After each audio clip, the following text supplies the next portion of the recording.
Like Yo Daddy who left from milk. It's your boy the third Anarch is back to lead you on commentary. Today we got another major battle with the Ghosts versus the Bots. I got the two brains of the teams right here. I got Hydro and Billy the Goat. Gentlemen, major implications here. Playoffs. It's win or go home. Yep. So how you guys feeling today? What's the plan? How are you gonna attack this? Go ahead, Billy. All right. I think we're pretty ready for this. Glad that Silver could make it for playoffs because, he's been kind of out for the season a little bit, but he's ready to definitely show off for this game, I think. So I think he's going to surprise people with, how well-rounded he is. And, we're definitely looking forward to it. Has been worked on, right? Yeah. Yeah, all right. Yeah. The lag has been fixed, apparently, so should be good. Mr. Hydro. We're here to win. That's plain and simple. Here to win. We're not really worried about all the other stuff that's happened outside of the league or, what people are talking about. I'm just here to play these games. I got a formidable opponent in Billy and the Bots. And we ain't taking them lightly. I've done some homework and just putting it to work. Hopefully we get the dub. All right, I like it. I like it. This is why I called you two in here. I wanted some brains instead of screaming like yesterday and Father is being announced on camera. But so 33 games on the wheels, a lot of different categories, a lot of different options. Billy, what are y'all guaranteed to win today? Give me StarCraft. another one. Other than StarCraft. Yeah. Other than StarCraft, I think Tekken. I mean, Silver and Scance being here, I think is extremely strong for Tekken. I mean, we beat Herb this season even without Silver in. So I think, I think we'll be good. All right, and Mr. Jay Burner, what you got? What's the guaranteed no stub? Ain't nobody touching it. I'm thinking Titanfall. Titanfall. Titanfall. Yeah. I mean, we brought XM out. He's pretty good. You know, it's a game every one of us on the team knows how to play. Shooters are going to be a pretty serious category today, and I'm worried about taking all those. I am actually Tekken and Titanfall. This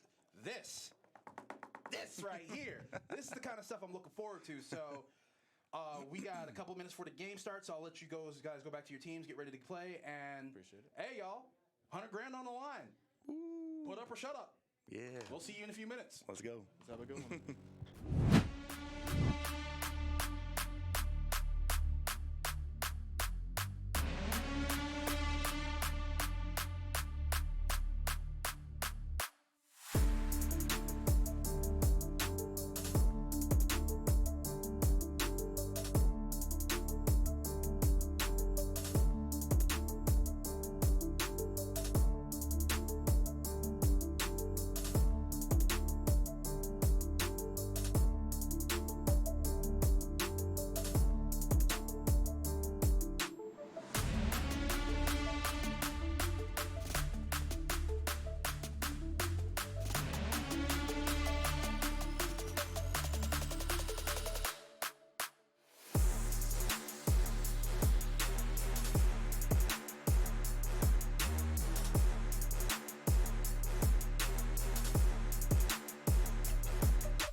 Unlike your daddy coming back, I'm here to stay. Welcome to the playoffs, baby. It's your boy, Third Anarchist, joined by the illustrious, award-winning producer.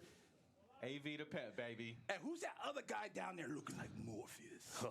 The GM runner of the year, Strix. Hey, let's go. Led by the strategy rookie of the year, Third Anarchist. We got a banger, and I picked this game for a reason to come back because it's the bots versus the ghosts. The ghosts now newly led by Hydro J Burner, probably one of the quietest strategists in the league, and Billy the Goat. Another extremely quiet strategist. But I think this is a perfect game to come back out of retirement after yelling at Titus and everybody in the background because I'm a crybaby. But hey, it ain't about me. It's about this $100 grand these teams are fighting for, boys. So we got a hell of a game today. I am extremely excited to see what's about to happen now. I've been asked so many times, who do you think is going to take this? And it's always a toss-up for me. I don't know. Who are you going for? Strix, you give your opinion first because mine's going to be a little bit long. So I'm going to go even beyond just this game. My sleeper for all of playoffs is the bots to win the whole thing. Ooh, wow. Okay. I think people are sleeping on this team as just coming into the season. I looked at the wheel. I'm like, it's good for them. Right now, it's still good for them. And that lineup is great. Everybody should be fair. Oh, yeah, absolutely. I do believe that, my opinion, I really want to see the Ghosts win today. They've been really quiet. They said that they have a lot of synergy. They've been working extremely hard together. And I think that I want to see the fruits of their labor. Ooh, first spin. Ooh, the first spin ain't Starcraft. nothing like it. StarCraft, bro, don't start it off like that. All right, so Oh, so we it's a got forfeit 2K. for the other team. I'm sorry, I gotta go. After yesterday, the game started with 2K. It was so early. If you did not see that, please check out that game. But Don't hit the pause button. No truckers. Oh. All right, actually, no, it's the Cutters now. No Cutters. Yeah, no Yeah, it's cutters. Cutters. Yeah, Cutters now. yeah. Cutters took up the mantle. Yes. Proud of you, Cutters. Being a trailblazer, became a father for a game, and you became the new trucker. You're out here You know changing the what's- game, baby. It's crazy. I asked him about that. I was like, yo, people were asking you to be like, I'm Stars' second daddy. Oh, And I was one of them. I was one of them. Forgot. I was one of them. Oh, He forgot. Check. Join our UEL Discord. You'll see me in there being a menace. But 2K, we already know the bots are not a strong sports team, but Billy did say something to me before the game started that we should be on the lookout for a lot of surprises. Is there a chance the bots have been playing sports games out of everybody's watchful eye? We did see the Reapers last season forfeit every game of League and then come out and just start winning for the rest of the season. I think that is a huge key. And of all the teams, the bots carry themselves in that quiet manner. Everyone knows they're good, but sometimes they still manage to surprise any team. I think this season we saw Dingus and the bots as a whole take down Herb and Tekken, which no one was expecting. Like, oh no, we're going to clean up your whole team and you as the number one Tekken player. That is a Damn, passed to extremely washed. true. Yeah, passed. Oh. Well, not anymore. They won yesterday, right? They beat up on a child. He's a child.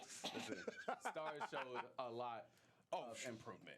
I can bully Stars. I can bully any player in this league. But what I won't do is deny their skill and their growth. Stars has definitely become a better player. He's definitely getting better. A lot more growth needed from him outside of being just a player of games. But I think yesterday was a huge testament that the work he's put in. Yeah. And some of the work he hasn't put in. That's But true. it ain't about them right now. It's about 2K. It ain't about super cutters and his ability to hit pause in the key moments of a game. It is about the bots and whether or not they actually play this game with 2K to start the match. It'll be interesting to see because remember, like last season, LJ was the what was it for the number Rookie Sports. Rookie Sports Of the so year. with her being Rookie Sports, is she got a mean MJ. Yeah, honestly, it's kind of terrifying watching it. As somebody who's bad at 2K, seeing somebody actually utilize Michael Jordan as well as she does is huge. And I think with the players that they have today with Dev, Hydro, OGL, which once again is a huge... Forsaken of himself. Yeah. Yeah. So I think with the people they have available today, they can put up a good 2K team. The question is, if the bots have been practicing it, if it's worth the commitment this That's early. true. I think that the first game always sets the tone. If you have to forfeit it, it would be one of those guaranteed forfeits. We keep bringing up StarCraft. You heard it during the initial interview. Billy kind of be like, yeah, we're going to win it. I think You got to play it in order to win it, my guy. Yes. Like, let's keep it a stack. Yeah. I think starting 2K off, even if you've been practicing it, if you can scare the ghost, it might make them question what exactly they're going to be able to hold on to that they thought were guaranteed wins. I was like, yeah, man, we should have every sports game as long as it rolls. And Billy's just like, no, we'll play it. And they end up losing 21-12. That just means there's 6 possessions Yes. that didn't Yeah. convert the score. Yeah, that's true. And what I also want to bring to the table is, guys, we are still running our 2 times points. Actually, no, we're not running it. Hollywood is running it by giving points to everybody who needs it. Thank you, sir. So if you Hollywood are out here doing the Lord's work, out here just doing Mother Teresa levels of donations. always.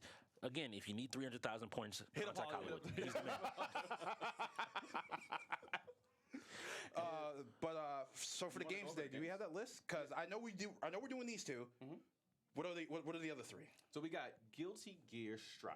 Yep. Oh, it's right there. I can't read. League. You said so. We said Tekken. Yes. Titanfall again. Yes. And this, I was pleasantly surprised about this because the Ghosts do play Titanfall well. We went against them and we got packed up like an overnight FedEx box. But they do play the game and they play the game well. And I think now with the way their team has probably gotten a lot tighter with communication and a couple of decision-making skills, and once again, Hydro leading that team, ain't no way. What's wrong? Ain't no way. But I'll finish the statement. I think with the way that the Ghosts are now more streamlined on the mentality level across the board, yeah, we'll get to that. I think Titanfall was a good choice. But now that we've finished the statement about the Ghosts called game, Mr. Buckets, Silver, Dingus, and La Bamba going in for 2K? Are they going to play this? I do. I think they're going to play it. I think they're going to play it, and this lineup makes me think that some of their players have expanded what we last saw from the bots just to catch people off guard. Because of everybody in that lineup, I They're think pulling the Reapers. They're pulling a Reapers. They're pulling a Reaper. Like what they They're did going to come with back and just dominate in sports for the rest of the offseason. Yep. Do you know how season. big that would, even for the Reapers, whoever, by the way, the winner of this game plays next week? Going like, oh yeah, we got a guarantee lock on sports, and then like Billy just hangs like 10 on him. Like, oh no. Oh yeah. So we gotta forfeit StarCraft, and we have to now compete in 2K. Gross. Yeah. No, thank you. But we will see. Now, looking at the Ghost side of things, I like Hydro. I think Hydro has consistently played the big man for the Ghost and played done an amazing job every time I've seen him down on that low block. Oh, yeah. You have OGL and LJ Skater Girl, who both have put up amazing scoring performances. Now, my big question mark here is, what role are they putting XM on to send him in? He's the with chicken this line? tech. I do not agree with that strategy. What, And stand in the corner and just pass the ball? Please have him do something else. We don't know though. XM, That's true. and all things considered, we don't see him a lot. But when we do see him, it's mostly the shooters or some of the strategy games. So we might see new XM. And he's done this before. Earlier this season, even, his ability on fighting games came out and surprised a lot of teams Oh, yeah. that he had been quietly practicing in the back and was happy to be able to perform against even the established playoff caliber teams. If they're not ready, the Ghosts are known as that grind team. I can tell you up until yesterday, early into today, they were together practicing, getting ready for this match. They're not taking this lightly. No, not at all. Never. Too much money What on you the line. opening? Oh, wait. What am I opening? I'm opening this delicious slide citrus. I got that tropical again. That's my favorite one, bro. Citrus, man. It's the Me too, chamomile. guys. Yeah, that The chamomile, the way the chamomile hits just right at the end is just, it's a blessing. Man, this is really interesting. What happened? timeout Ghost. On 2K? I wonder why that is. Yeah. Maybe because XM didn't know how to set it up. But you have OGL, LJ, and the Hydra. I don't agree with if they called the timeout, which obviously it looks like they did. I don't agree with it this early in the game, but I'll say first game jitters. First game, ever so often when you come back into the arena, especially when both of these teams haven't. Well, the Ghost played last week, so I can't even give the Ghost that credit. And they played 2K last week too. There's one of those situations that it is very easy to just, that first game comes out and maybe you aren't thinking about it, especially with console games. Especially me and Third can speak to this. Sometimes people don't have their controllers ready to go when the game starts. And now you're trying to get 4 controllers set down at the Xbox, connected, and get everything loaded up. And if that time's about to run out, I'll say it time and time again. If you got 10 seconds left on the clock, it's better to have 8 minutes that you control than 3 minutes that you don't. And another thing is, very too, true. there's a good chance the Ghosts weren't expecting the bots to sit down, which delayed their setup time. oh, that makes a lot of sense because they weren't expecting the bots to play this. Because one thing that we talked about in First Spin, which came out yesterday at 6 o'clock. Check it out, YouTube.com. One thing that we talked about. YouTube, Facebook, Twitter, it's your main man. I'm sorry, go ahead. Y'all silly. We talked about like a lot of the sports games we weren't expecting the bots to play, and I think the prediction from First Spin was that the Ghosts were going to end up pulling it out if the wheel spun in their favor, which it looks like It should be, but Yes. if the bots are sitting down and everybody's at controls, because normally when the sports rolls, the bots don't even go near the head-to-head area. Exactly. So they're sitting down with controls synced up, and they're just like, yeah, free. But that should speak to something you know well and I know well. When you come into this league, the name associated with strategy above all else is Billy the Goat. Oh yeah. You played and managed to beat the bots. And I know you put planning and time and energy into figuring out how and you still needed a few cards to fall in your favor. That plan, that game was like, all right, we're probably just gonna get like dog walked in strategies. That is what it is. We can beat them in the league for sure. But how do we deal with Billy manipulate? Oh, we're in. We're in. What do we got next? What do we got And next spin. Now I'm thinking the Ghost would love Guilty Gear or something like that to roll. Tony Hawk. Don't put Silver in. No, Silver's not available. She stopped. Big Brain Billy. Don't even have him ready. All right, looks like we got button checks going through right Yep. now to get everybody set up and good to go. And I'll go through. You want to go through the ghost? I'll go through the bots because my hero is a ghost. Okay, all right. So heading on over.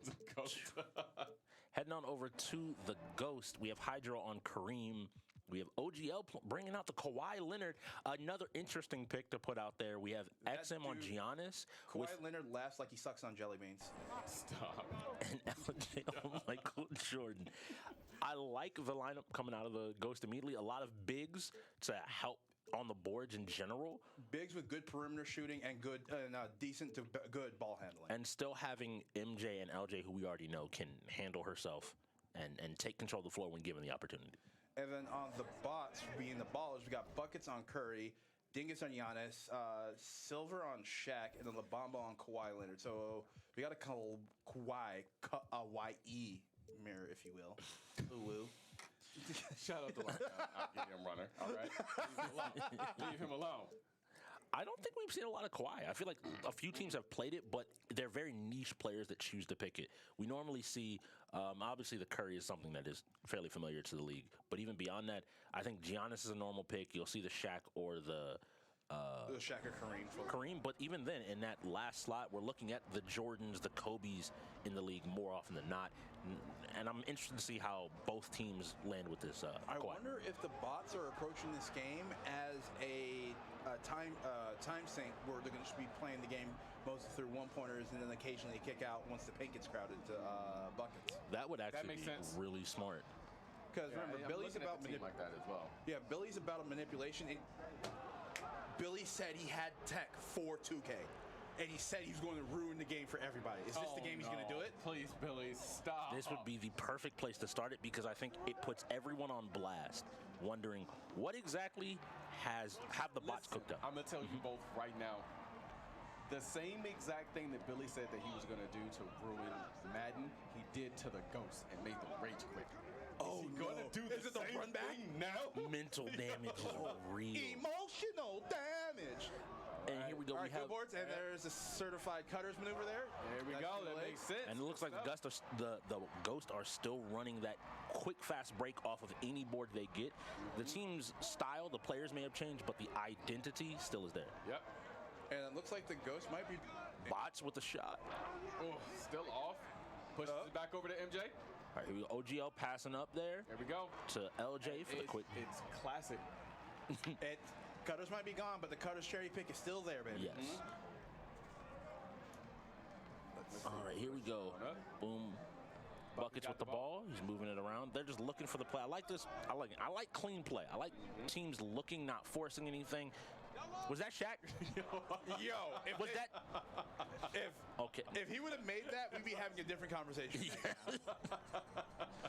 Oh, nice job. Yeah, that's- Perimeter shot. That's it. Easy as can be. Green bean all day. We go bots with control again. Buckets with the hesitation. Kicks over to Shaq. Too many big men. What? Push back over to Curry. Okay. Give it back to Buckets. Give it back Yeah. to Buckets. Yeah, just run off. If you can't do anything, Oh, that just start was running the offense. Really interesting. I'll call out from Silver playing a very active and mobile Shaq. Normally we see Shaq stay in the paint pretty heavily, but he's playing a little bit further out to maybe catch some of these boards that they might otherwise lose, still There you being able go. to fall in. Hey, 1 point's better than no points. So that's why Yes. if you would have got blown out, would have made fun of you. No perfects. Here we go. All right. So we got a lot of. I don't like how the ghosts are sitting at the perimeter so hard. I would like to see them start rotating, and having some players cutting. LJ has the ball, looking in here That was a towards sketchy pass. Hydro. They're just continuing to rotate around the ball. Neither team is rushing kind of like we saw yesterday, so this is already playing out to some better big play. But Good putback. the three big men is already paying dividends. This lead is built off of a lot of offensive rebounds from the Ghost. Just being able to pull those boards down even over somebody big like Shaq. You can have a 30% shot rate, but if it's a 200 shots and you've controlled every rebound, who cares? Yep, exactly. Another looking forward. Kawhi, boom. Wide open. OGL with another dunk. Dunkaroske. Hey, what was the next game? I just thought about that. Tony Hawk. Tony Hawk. Okay, I couldn't remember. Yeah, because we said not to put Silver in. Oh God. So it looks like the bots have played this maybe more than some people might expect. Exactly. But seeing as the Ghost have always been one of the stronger 2K teams in the league. It might not have been enough to get over that hump that they need to beat. And that was probably bots. That's one way to FF. That is one way to just turn off the whole console. Be like, get me out. Yeah. Nah. You're going to play today. But we saw a really convincing performance out of the Ghost. We knew that they were strong. I think that also Billy proved the point. And even worst case scenario where you forfeited a game we all assumed you were going to forfeit, guess what? You got a timeout out of the Ghost. And I think, honestly, once that timeout was made, I think Billy was like, oh, yeah, we're 100% playing at least a couple minutes of this now. Perfectly done. I think it still ends up working out. Ghosts are happy to get the win, and now we're moving on to Tony Hawk with, I'm going to say it. I think Scance got this. I think they're going to send Scance in on a Tony Hawk. I can see Scance in that. We should take a look at the head-to-head arena and see what's going on with the players with the setup. Oh, no. Oh, no.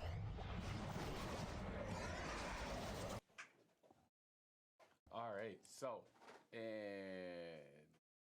we will have a very quick, notice here going on. But Tony Hawk is an interesting game. If you've never seen it, we do time attack.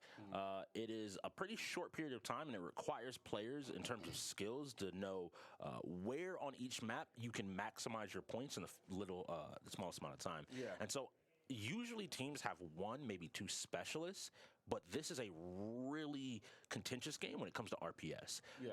And for those who don't know, RPS is rock, paper, scissors. If you win it on this game and you get to pick a map, it's that home field advantage. It is. And if somebody doesn't know that map at all, you are at such a disadvantage. Yes. And a lot of people only practice one or two. And then if we could go back to the head-to-head real quick. Just seeing what's going on out in the stadium. Just, it's a beautiful stadium. I can't help but say, like, all the lovely players. We have everybody getting set up. It actually does look like it's going to be Scance versus X-Ray Aspect. So we know that it should be a banger of an event. Don't question it. What? I wasn't going to. You left? You were gone? Exactly. Oh, okay. You look like the chair. Wow, that's a black joke. I did not say any of that, sir. But going in here, X-Ray, I think, in the time since the major trade with the Ghost, has also picked up. Him and Hydro, I've seen and I've heard, have both stepped up pretty heavily. Yes. So it doesn't surprise me that he's the person going into a game like Tony Hawk. He's probably learned and worked on a bunch of the lines. The lines in this game, you will see whichever one wins RPS, I expect them to go on the map, go to a specific location, and start racking up those points as quickly as possible. It's smart for them to do that, especially after literally, honestly, hopefully the bots can win, because literally after what we just saw, they started off with 2K. They thought they thought they would be able to cheese them out, and they couldn't. Yes. Right. And props to Billy on realizing, like, hey, we can't get the strat going. Bail. Yes. Because we expose it. Let's say the bots do win the match. If you expose that strategy and lost the game, not only do you give the Reapers who are watching, and also Hollywood and Kat spend 7 hours a day at least in Discord talking about plans. You don't want to give them the opportunity to start planning for that, because if there's a team that you kind of want to try and get away with something with, it's definitely one to be the Reapers if you want to get away with it. New strategy: talk to Hollywood 18 hours a day, so he loses an hour with Kat. Boom, problem solved. Easy. Just call him constantly. He's like, hey, the thing about Hollywood is he's not gonna push her away. He's gonna be like, hey, yo, hold on, I got one more question. Yep. Bro, come on, man, you being a bud. So now I'm gonna ask you, one of y'all, do y'all have a map y'all like to see on Tony Hawk? I don't. I do not care. You don't want? So We do you're not down care. for warehouse? We do not care. Just going back in? Yeah, warehouse is fine. Okay, cool. So we're Actually, gonna go back. in all seriousness, now I think about it, I prefer the Dam because it's I think it's probably the only map in the game that requires you to play Tony Hawk. To an amount, yeah. Because, like, yeah, you can kind of cheese your way through it, but it's not even cheesing. At that point, you'd have to do downhill tricks, mix and invert, and a lot of flat ground. So your extensions can look a lot cooler, and you can actually play Tony Hawk instead of just, all right, cool, I'm just going to, like, Spider-Man between these two walls for the next 5 minutes. It's 3. And speaking of 3 minutes, we're jumping right in 2 minutes. 2 in minutes. fact. Yo, and who's that psycho just started on the left? Scance just kicked off the wall to start his combo. So from the very beginning of leaving... This is Tony Hawk. Scance. This is Tony Hawk 2, if I remember correctly. Scance. I tried to say Scance for the bots has been a player that has consistently almost been like the prototypical anchor of UEL. He's gonna have those single players games down. He still has the games he's incredibly strong with. Yeah. And I'm gonna guess that he was practicing this map more than anybody else. I'm betting. And here we go. We got the game sound. We back. Think of it. You're back Saturday morning sitting down, letting everything hit. Scant's losing some big points there.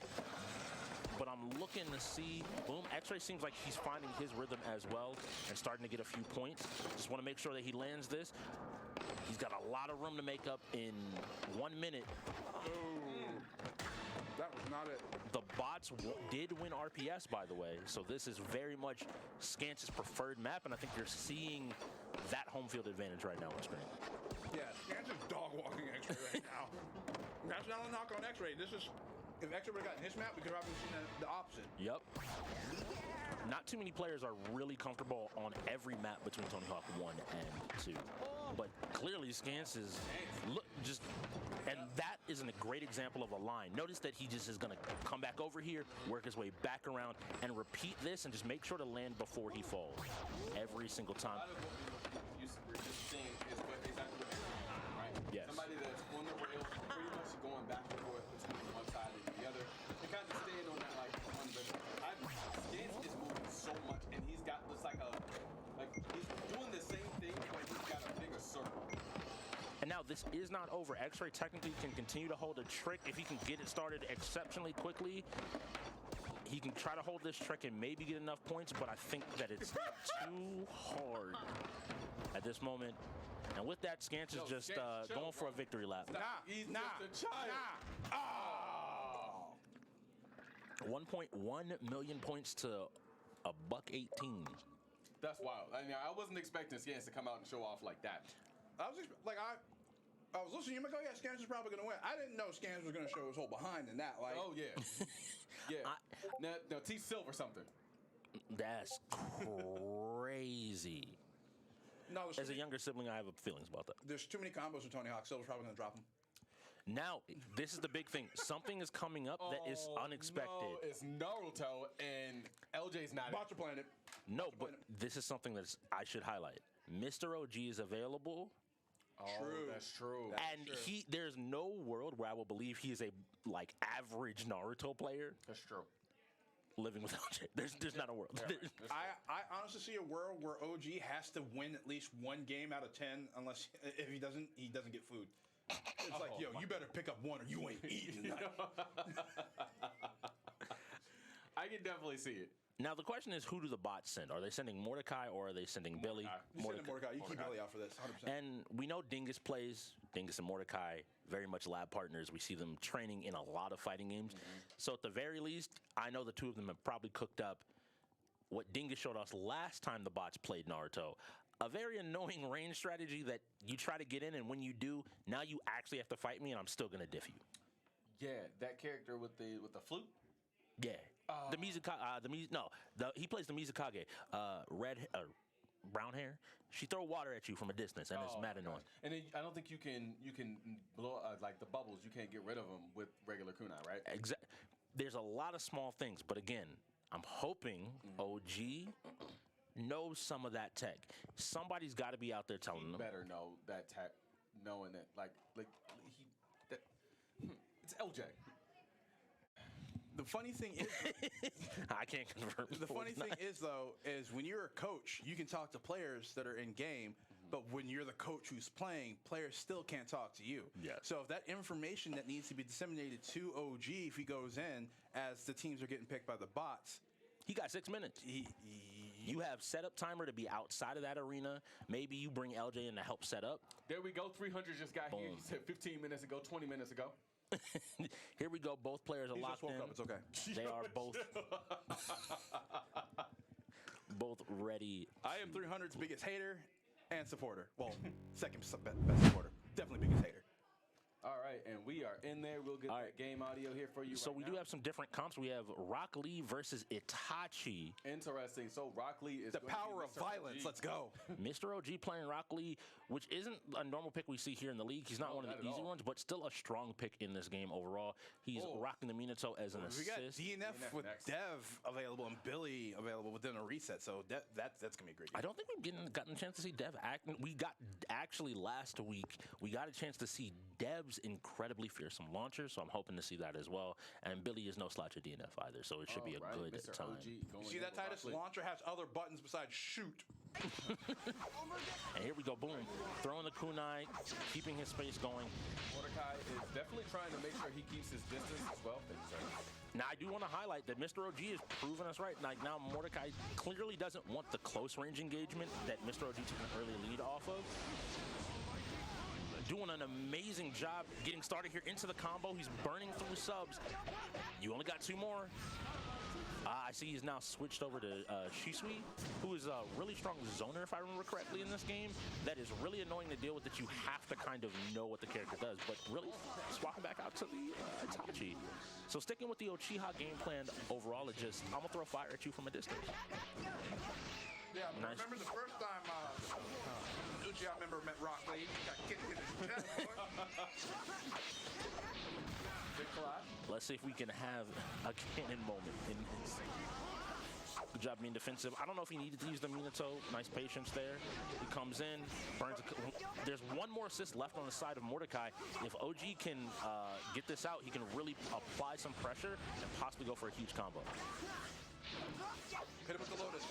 Do it. What I'm seeing a lot of is Mr. OG is also playing into that same tactic. It's really interesting because I think Naruto players, one thing that when you start to talk to them, movement is huge in this game. How well you can control your character. And even still, they're both out of subs, so whoever gets the next hit should be able to get a decent combo in. Although Mr. OG is almost back up, he's almost dead. Good break. Nice. Let's go ahead. He should be able to get some big damage here into the hard knockdown for a charge. He's going back in again. Armor break. Yeah, some shoot out of it. Yeah, you gotta continue. Good job, he caught him again. You got it. You gotta kill. You gotta kill. This should be. Oh, good. He managed to get the sub to escape. And we got the awakening. the awake. Sasuno. Don't you love to see it? It's Bird Jesus. Mr. OG is just holding back, just trying to buy time. You shall be brought to justice. And here we go. I'm looking at Mr. OG. He's doing a good job of just buying time because when this runs out, he's a sitting duck. Good. That's not good. But he was ready. A great play by Mordecai. That's the first round, right? And he Yes. has to get that life back. Correct. So now what I'm looking at OG to do is to tie this up as quickly as possible while maintaining his life. Mordecai seems to have adjusted that download round. It takes a little bit longer in Naruto, but it's very clearly here. We got gameplay clips being recorded, bodies on top of each other, one right after another. This round will decide it. Whoever is the last man standing here will take Naruto. A good job defending himself and setting up the pain to catch any possible offense. But here we go. Itachi said, "You kick my brother, not me, though." Both sides are really willing to use it. All right, no more subs coming out here. Boom. No more subs for Mordecai. He has to hold all of this. He gets touched. A sub's up. Is he going to burn it? Nope. He said, Mr. OG, you don't got these combos. You don't got enough damage to have me afraid. Also, it's better to save that substitution because the string wasn't going to be enough for him to really be worried about his health. So take the string, take the hard knockdown, and then adjust from there. Now, Mr. OG is still being aggressive, but he is lower on substitutions as well. Ooh, the dashes, the movement here. A nice job trying to catch him pressing. The pain assist is always a good job of just area denial and just holding kind of a defensive line. Fireball after fireball. Probably the most interesting Naruto we've seen all season. It's really Normally a blowout or two toddlers fighting each other. Yes, and here we're seeing two people that very clearly know even beyond just the general mechanics.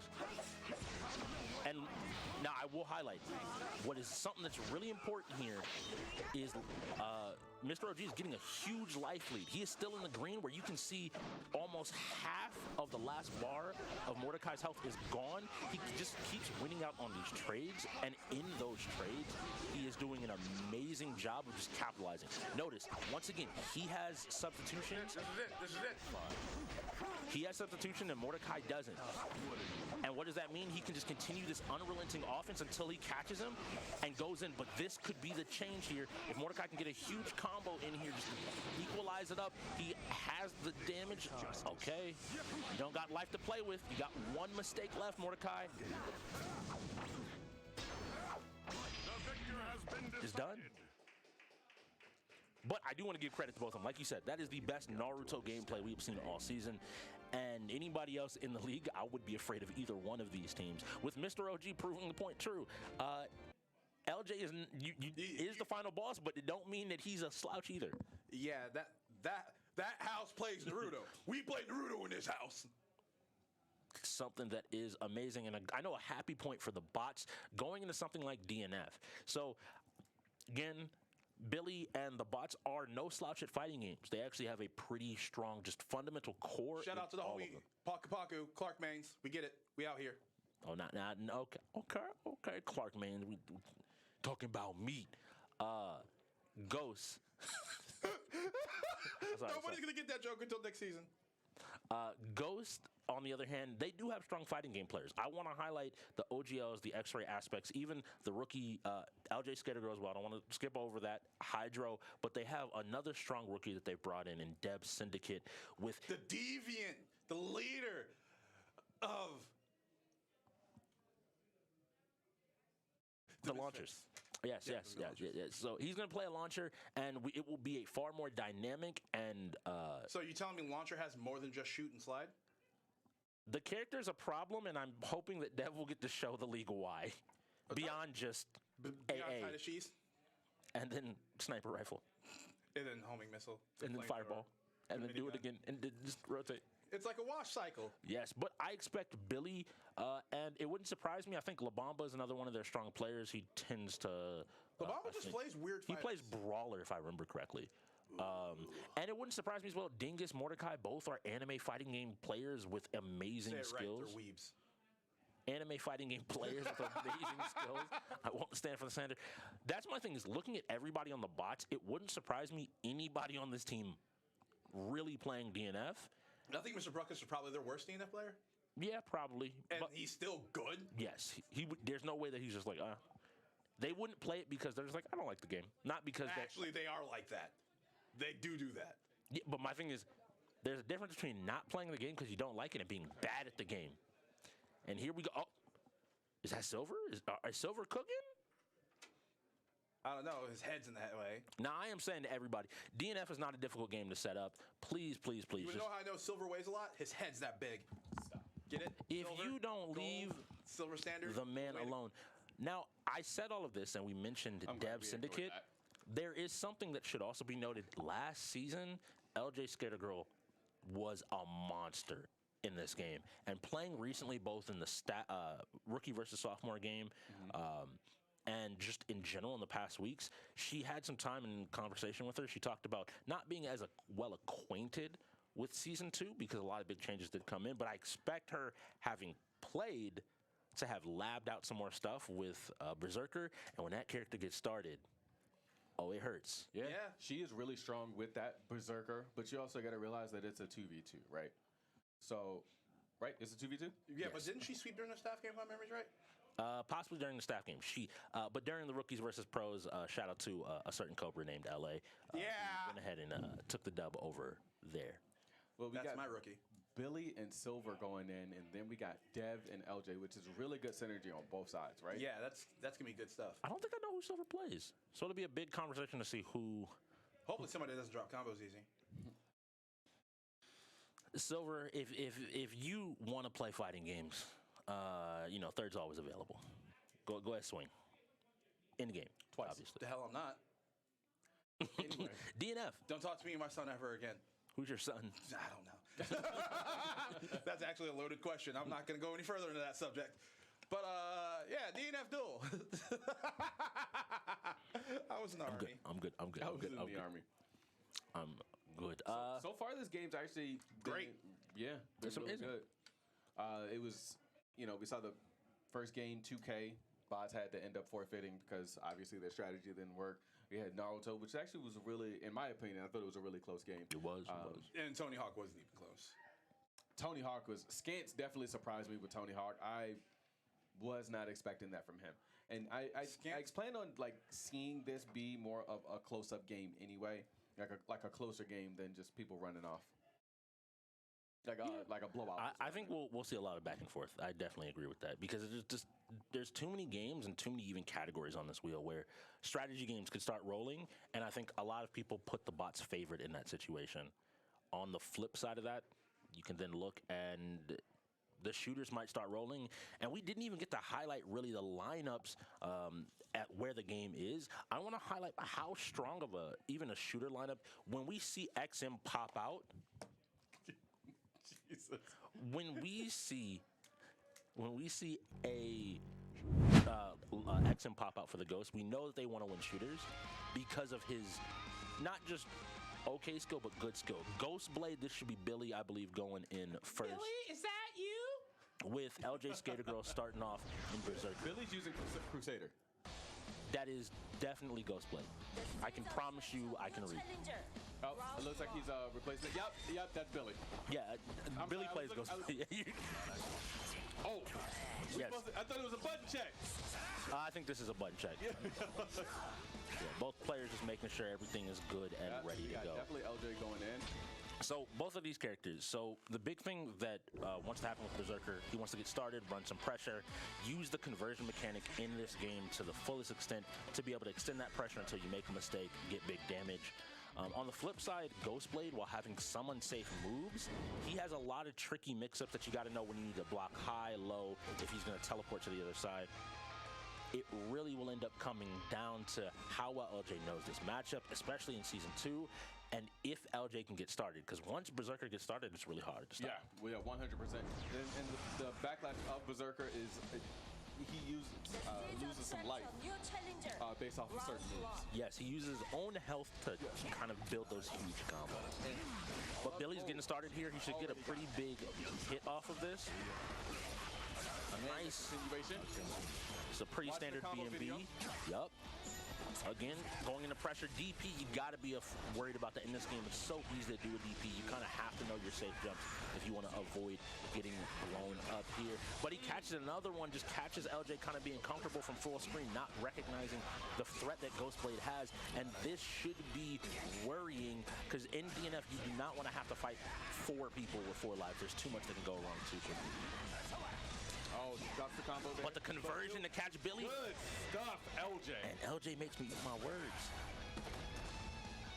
That he dropped the combo and then canceled through 2 other moves in order to pick it back up. That is strange, perfect maneuvering in Yes. order to come from. That takes huge steps. The one thing I love about Ghostblade is he's got the distance and he's got the speed, but he does not have the attack. Yes. Right? You have to do so much with him because LJ was able to do so much with Berserker and just a little bit of attack. And here we go. LJ's pressure starts. Hold it all. Do you know when it's your turn? Nice job countering, but you got tucked again. A roll into a DP. That's not good. Throw. All right, now guess for game. Nope. Wait, that just... Yep, that hits. I forget that this game is great. Grand was amazing. You get thrown into a super. Now, Hey, Billy. Billy, Okay. you're a master of the horse Gracie gym. Like, what happened? You should be the better grappler. He's not playing grapple. Well, but Billy grapples in real life. You should be able to like take that throw, right? All right, here we go. I'm interested to see who Silver picks because this could be a very big deciding factor. yeah, absolutely. It's probably gonna be troubleshooter. He's gonna drop his first combo. The slander is real. Slander is so real. All right, Silver. Let's prove him wrong, right? I didn't already pick on you. Oh, he's playing Berserker, so he's definitely dropping combos.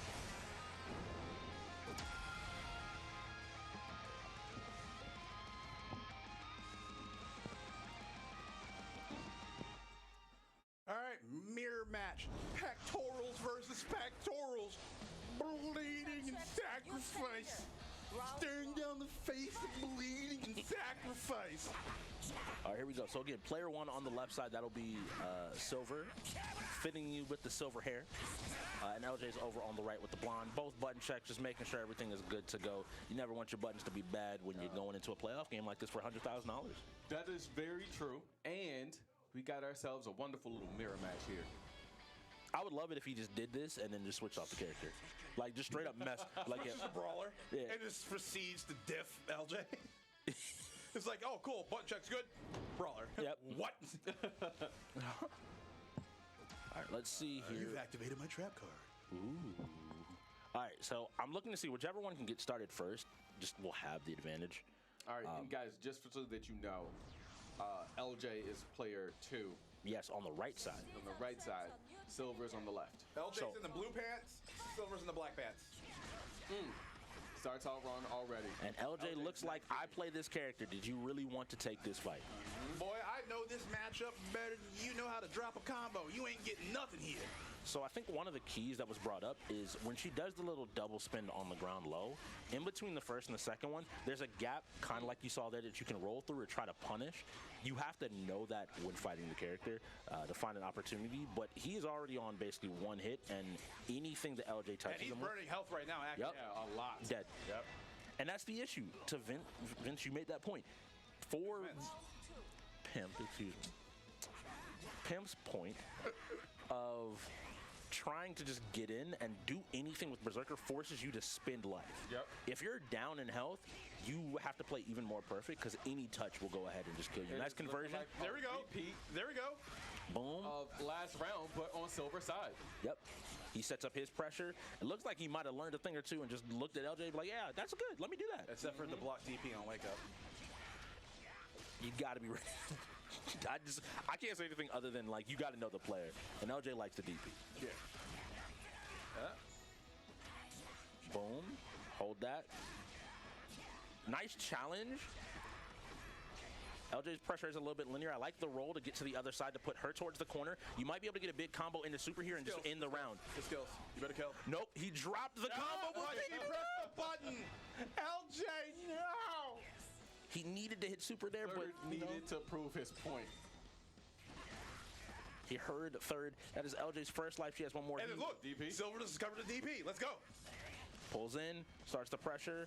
Nice job avoiding it. I appreciate Good the spacing back on his roll. end. Yeah, I think Silver might have just needed a warm up. The question is, can he go against Dev with only one life if he actually clinches this up? Not a safe jump. Boom, boom. And LJ can get super from here, and I'm going to tell you that Silver's going to be on maybe one hit if he survives. He's not surviving. She does it right. Yep, she's dead. Oh, no. No, she's going for the win. She's going for the guaranteed. Let me reset. Hit you one more time. You're not going to be able to hold all of this. Your guard break gauge is getting low, and you're done. Well done. Into a super. Pectoral flex, bro. And LJ Skater Girl continues her reign of terror in DNF. Yeah. And Dev she don't knew get the exactly what she was doing. I guess Yep. you can say Silver DNF'd.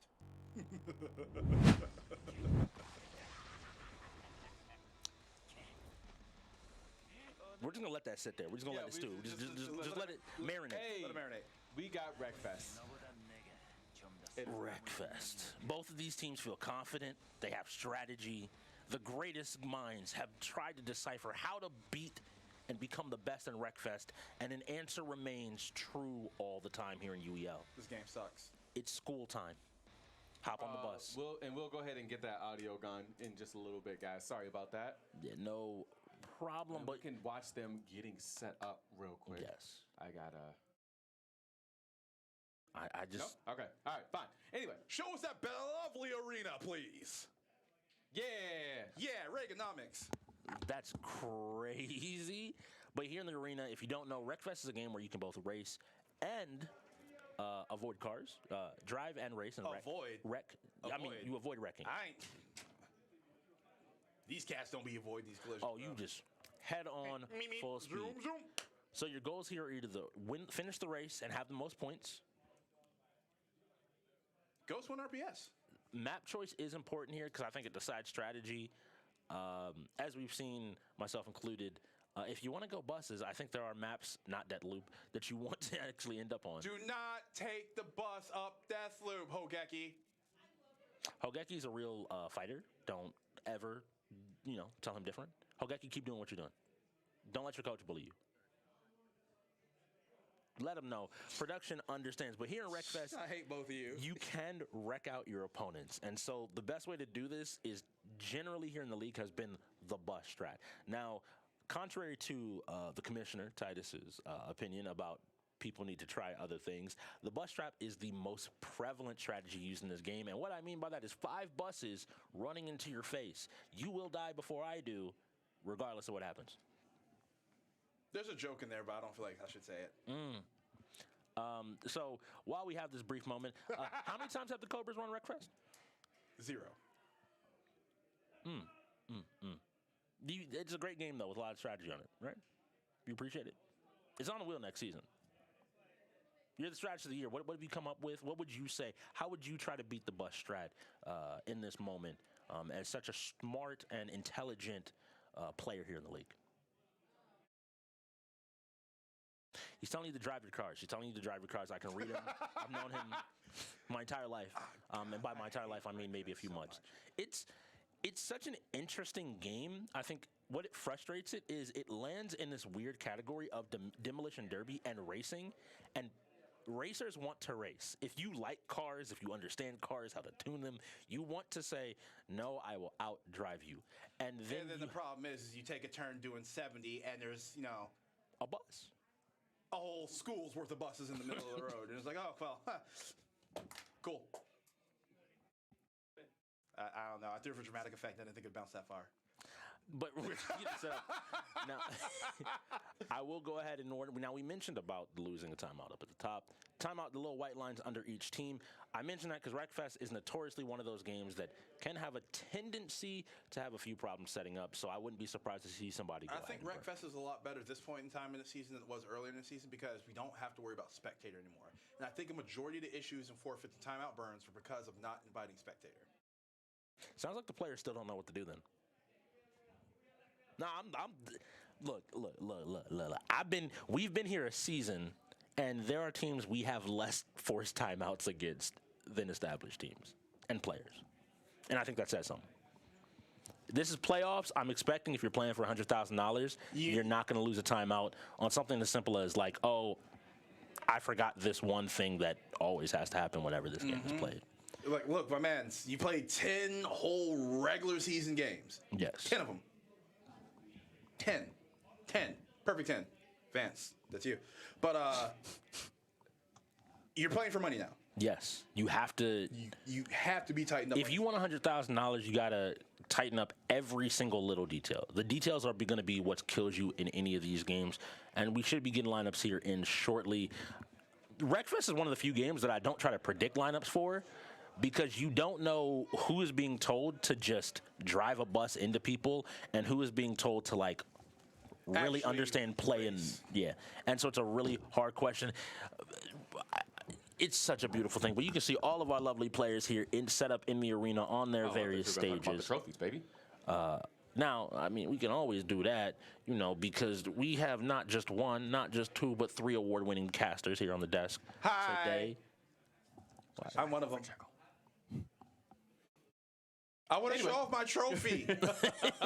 Here you go. But the bots also just tend to have a pretty decent strategy and understanding of Wreckfest. And I say that because people think it is just wrecking, but how you hit people, how you run into people, all of that matters. Different vehicles take different damage at different points, and being able to just discover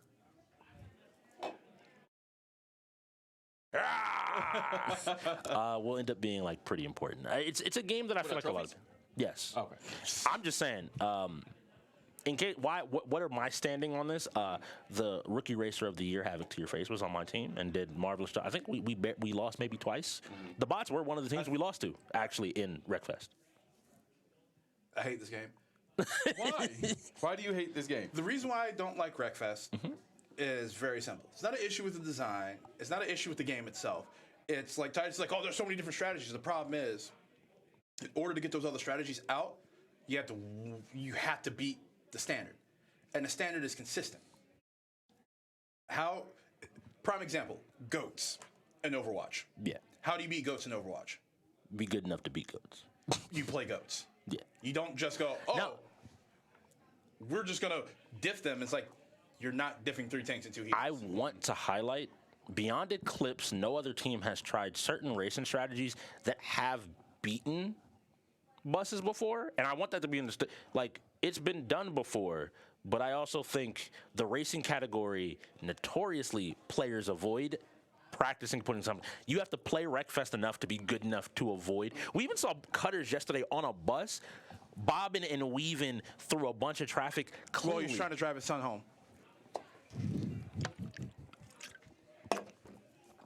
Bro. Think of the children. He was.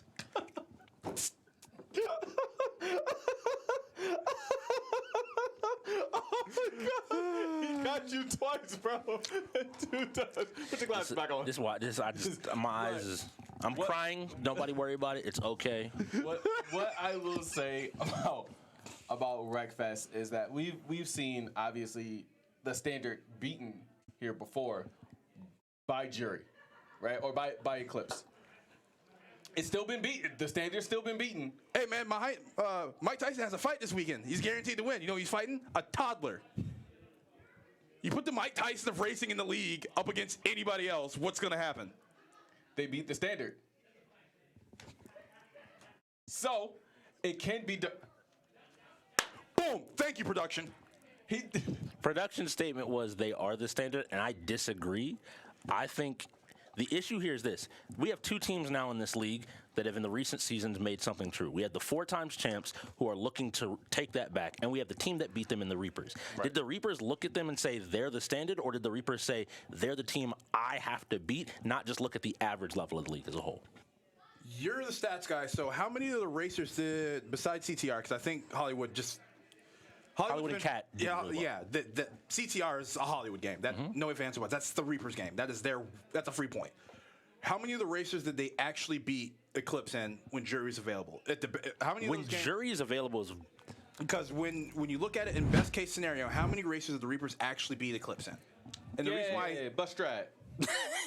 All right. After all that talk, the buses still came out.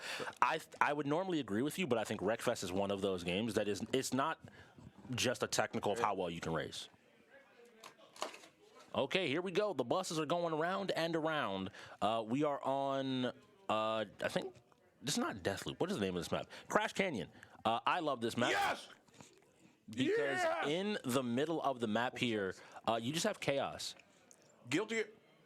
Oh, there might be a problem. We might be getting a forfeit and or a timeout being called. Normally when we have a pause this early on, something was done incorrectly. I see. Oh, no, that's not good. I'm trying to see teams.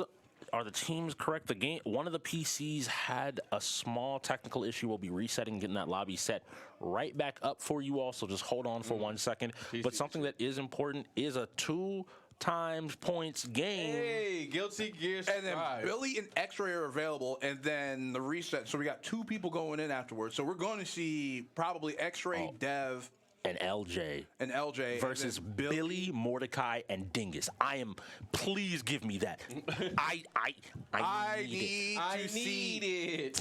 I need to see the anime Meat Mountain. I need to see Potemkin. And it's crazy because X-Ray plays Guilty Gear on a mouse and keyboard, or a keyboard. He has, and it's kind of nuts. Like, it's kind of nuts. It's kind of nuts. Wait. You didn't know that? No, I'm just gonna say this right now. Stop. What? Guilty Gear's on console, correct? Correct. Yeah. You telling me he pulls out a hitbox or a keyboard and mouse? He's done both. A keyboard. Well, I've seen him play on keyboard. Like he takes a miniature keyboard over to that. He has a hitbox, but he can. Hitbox and mouse and keyboard are the exact same. God, he's weird. I don't see what the issue is. It's not that difficult. It's the same thing, just more keys around the keys. You own a cheat box. Doesn't make him any less weird.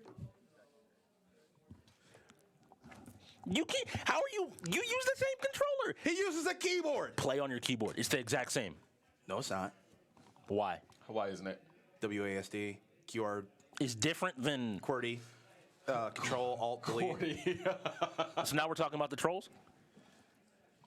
I know you know computer technology, so we're not going to have this conversation in the middle of me doing my rant. He's definitely talking about the trolls.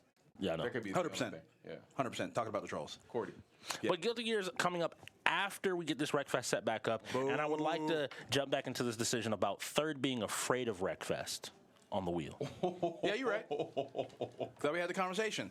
Well, even Titus said it. Like he's seen people start to grow within the game. Yeah, but bus he drivers are hasn't getting better. But he hasn't seen mastery of the game. How can you master? What is there to master about a bus? It doesn't have to be a bus. We've seen the lawnmower strat. T.O. Wolf. And That lawnmower strats. Oh, that was a one-time thing. I don't think so. I don't think so as well. In fact, I'm waiting for a team to pull out the couch. One team has to do it at some point. Somebody's going to think it's a great idea, and it will be the funniest thing. The person who probably does it isn't the GM or a coach because they think it's a great idea. But okay. That's crazy. It's gonna be fine. He seems very stressed. I think that we should ensure next season 1 game rolls for every single game that's played, and I think Wreckfest should be that game, just so people learn it. Absolutely. I will fight you for the God in your family. I'll say a quick prayer. I'll be all right. So, Personal biases aside, Wreckfest, like I said, I do not have an issue with the game itself.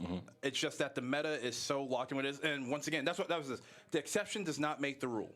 Yeah. Just because Jury has been able to beat the bus strat, just because Eclipse has been able to beat it in a few other times, we're still looking at a 90 to 95% win rate or play rate of the bus strategy across the entirety of the league. And in order to break that, we need that number to go closer to 70 to 80%. Or excuse me, 50 to 60%. Which I will agree with, but that's going to require teams getting better. And the example I will give to you in a separate category is 2K. How many times do we see Shaq and Kareem? Do we see a Curry come out?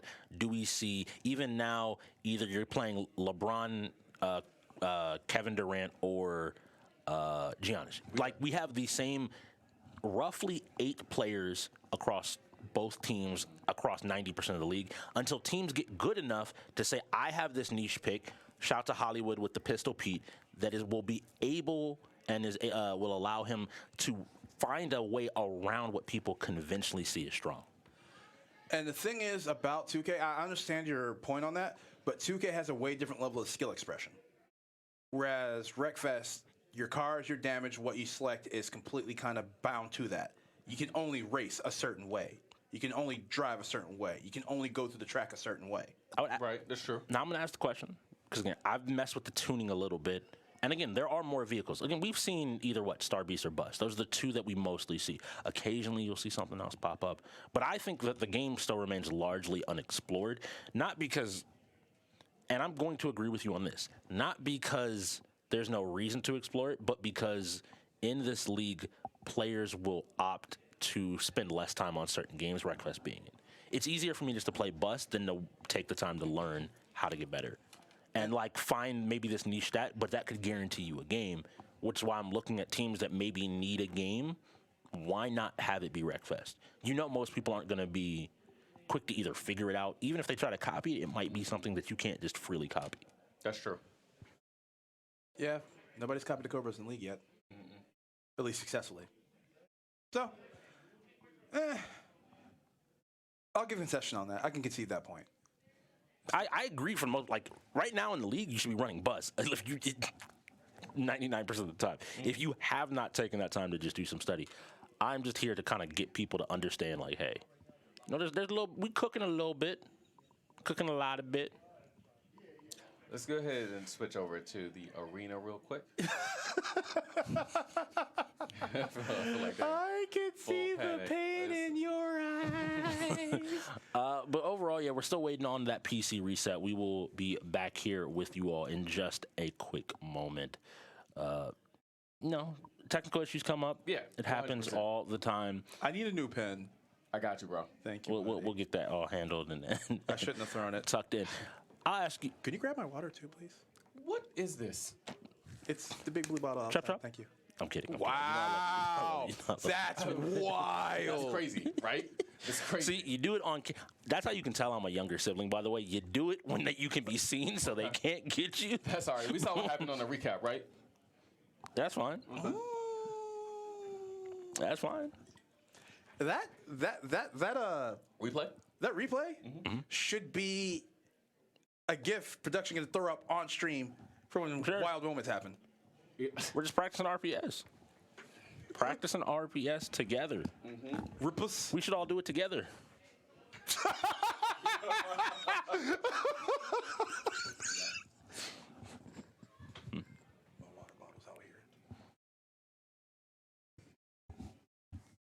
Here we go. We're jumping back into Wreckfest. It looks like the game is getting set back up. Hey, the sun is set just like my dreams. All right, so PC 5. I believe that is the ghost side. Pestify? No, La Bamba. Yes, that La Bamba is- is. No, that's the bot side. Yeah, it's That's got to the be. bot side. Yeah, La Bamba. I'm an idiot. No, you're fine. La Bamba's a blue bus. That's how I figured it out. So we have green bus that we are watching here. We have first place is LJ Scared. She's flying around the map.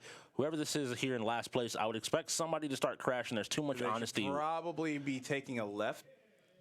Ooh, get a little bit of, games are, a little bit old, a little bit different. Ooh, trying to just stop and create some space for their team to hopefully, but the bot is not caring. The bot is just saying, yo, We out here. we backing up. We going driving. forward. We zooming. All right, now you're hitting your teammates. You got to communicate. You Come on, got to come on, communicate. buddy. I know you're resetting, but you got to go ahead and communicate. The wheel in the sky keeps on turning. So, simple tip on this map while you're playing. If you're going to try to crash people, you do want to kind of use the middle of the map. I know a lot of people like to use the loops on the ends. There's so much more maneuverability. If you use that middle of the map where going over the bumps, you can tip your bus, deal damage, it's a lot simpler to just either force somebody to make a bad turn or to hit them, even if you can't necessarily get the perfect hit that you might want to go ahead and grab. Here we go. We got PC Gamer 2. Whoever we are Yo, who's getting watching, bullied in this box, man? they're trying their best. Yo, nice belly flop, but I think they leveled their engine, so they took most of the damage on that when they landed on the bomb. Yep. And going ahead to reset before they can get taken out. LJ is still in first. She's managing to hold on to this lead. But there is a much bigger score differential here. Coming up, a nice break check. Ooh, that is a great Nice flip. combo. Amazing teamwork coming out of the Ghost right there. Even with LJ's lead, actually, they've brought the point differential to within 2, so this is now really anybody's game. And that, I'm assuming that bus is out. There's no way I think that bus recovers from a double flip with the engine already on fire. Yeah, a break check into a double barrel roll flip, and then now don't get. Oh, in the top 3, we only see blue names. So the Ghosts are going to start to run away with points. It's now just going to be a big factor of how they want to hopefully slow down and stop the bots from ever having another chance. Because once you go lower on buses, your objective might be to race, but now you're still dodging more buses. Yeah, more people attacking you have defending you, and that's where the numbers advantage just really takes over. You have to kind of crash perfectly. You see him waiting right here, trying to catch them coming around the turn here with this bus already in. Ooh, a nice stop, but a good pivot there from the bots. I don't want you driving the front of your car into the back there. A nice backup into a flip. PC2 is on the side. It's resetting. They can go through now. You don't hit your teammate. Don't hit your teammate. Go ahead. Please don't hit your teammate. Please. That's my one thing. This map is dangerous because there's too many different people that you can end up running into. Looks like we have a ghost bus with critical damage right now, just trying to do the most with his last bit of health. Yeah. A nice job backing into this blue bus. PC5 is going to have to reset if you can keep him moving, but PC5 is going to get out here. This is where you just go for the biggest hits you can when you have 5 health left. You don't care. you know you're going to die on your next tap. So you definitely want to do it. Again, setting up here in the middle of the map, looking for maybe a big stop. Took some damage, managed to not wreck out there. But a yellow bus comes through and ends his life. We'll go ahead and hop on over to another perspective. We have how many buses? 5 buses have already been DNF, which means we only have 5 players remaining. There is going to be a numbers differential out here, and it's really going to come down to can these racers find opportunities to either get damage or specifically take out somebody like LJ Skater Girl, who's been leading the race the entire way through. And she's still on, what, 60% health? She just got in her bus and left, bro. I don't know if I agree with her stopping to start just trying to wreck. Maybe whatever happened, she had to pivot there, but I think she could have kept racing. She's at half health now. Yeah, she. I'm sorry, I'm just fighting for my life right now. It definitely is happening. It looks like the Ghosts have almost had this locked up. And boom, that's a nice hit. Even if you take yourself out, LJ has the health. Maybe almost takes a 2-piece. Halo's not even back in, and she's looking for that double kill. Yeah, it's looking like she might just be packing this game up. Where my pink go? That didn't feel good. The red team for the Ghosts now have also pulled away in terms of points. With a 14-point differential, they could probably race. It actually looks like these are the last 2 buses. So it's LJ versus PC2. Ooh. LJ with a big fall. If PC2 can catch up to her, they could possibly knock her out of the race. But it's only 1 lap left. It's yeah. And she won the race. You won't have enough points. That is true. That was They're only down 15. No, it's 138 to 143. 15. 5. Close enough. All right, looks like everybody finished. Thank you for saying that. 'Cause 15. Wait. Yeah, because 5, 12. It's 12. It's 12 now. It's 12 hold now. on, wait. I said this yesterday. Don't do math on stream. It is not worth doing math on stream. You always get it wrong. No, I was looking at the final screen. And it said your team 139 and 151, but we were spectating the. We're always expecting, right? Yeah, always the away side. So we were looking. So did the bots win that? Because the bots had blue buses. Yeah, that's what I'm confused about. Maybe it always won. So Bots won. it always shows the opposing team in red versus your team in blue. And so even though LJ won the race, there wasn't enough points, which is why she started wrecking and trying to stop the bots from getting, I really need a pen. More I'm really sad I points. threw that. Oh, I'm so sorry. I forgot, bro. We'll get you a pen. We'll get you a pen. I understand. No, we won't. I understand. He needs his pen. He's a boy that's lost his home. Maybe I can offer you a bus to ride home on? Is Cutter's driving and are we picking up my brother's stars? Anybody can get it, not just Silver. I make fun of everyone. Mordecai already set up. I'm excited for this, though. We are in a 2x points game. Guilty Gear, 2-time points, do the loud noise. If you don't know, we will find out which team that production is betting on as well. So you always want to bet against the house. You can always bet against the house if you would like to. Make the noise. You won't do it until you transit. I can't find your pen. I'll give you another one. Because basically, with that, you will be able to find out and earn as many points as possible. For those that don't know, if you reach 1 million points, third, what happens? 2 times points. Let's go. Yes, the noise. But what is this 2 times points for? 2 times points. It was what you get? What is it, a million? Million points. 1 million points. You get 1 million blessings in our glorious UEL chat.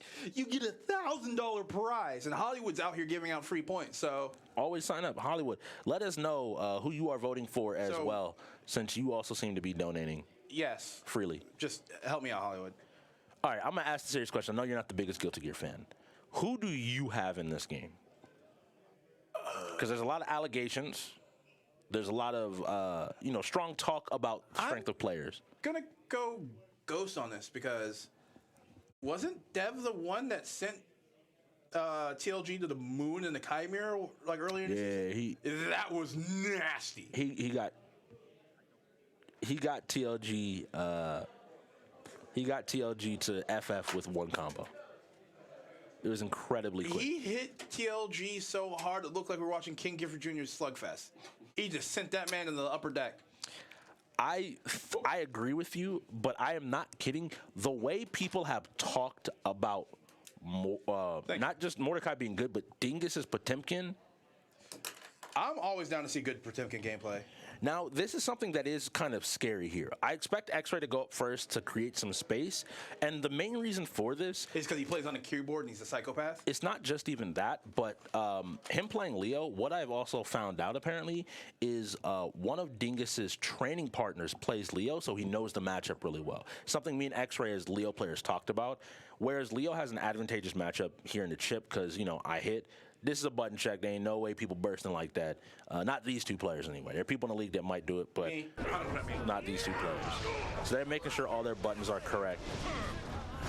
Yep. Both lineups that I pretty much expected.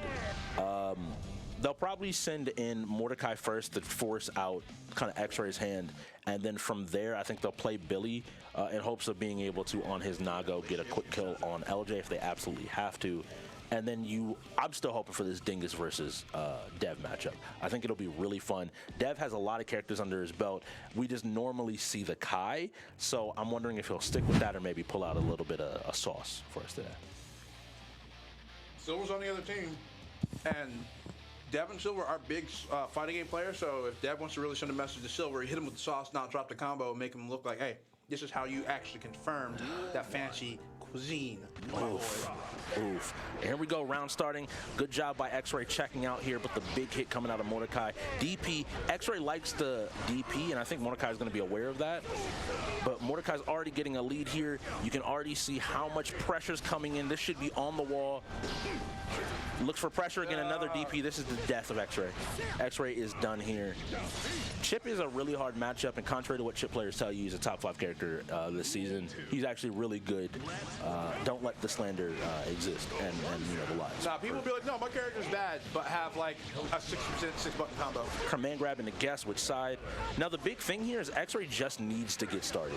If X-Ray can get started, he's going through the wall again here, and this might be the end of his life because it's going to be a hard knockdown basically into Mordecai making him guess, and he has to figure out what he needs to do here. I need him to start. He finally got hit by a DP, but the burst is there.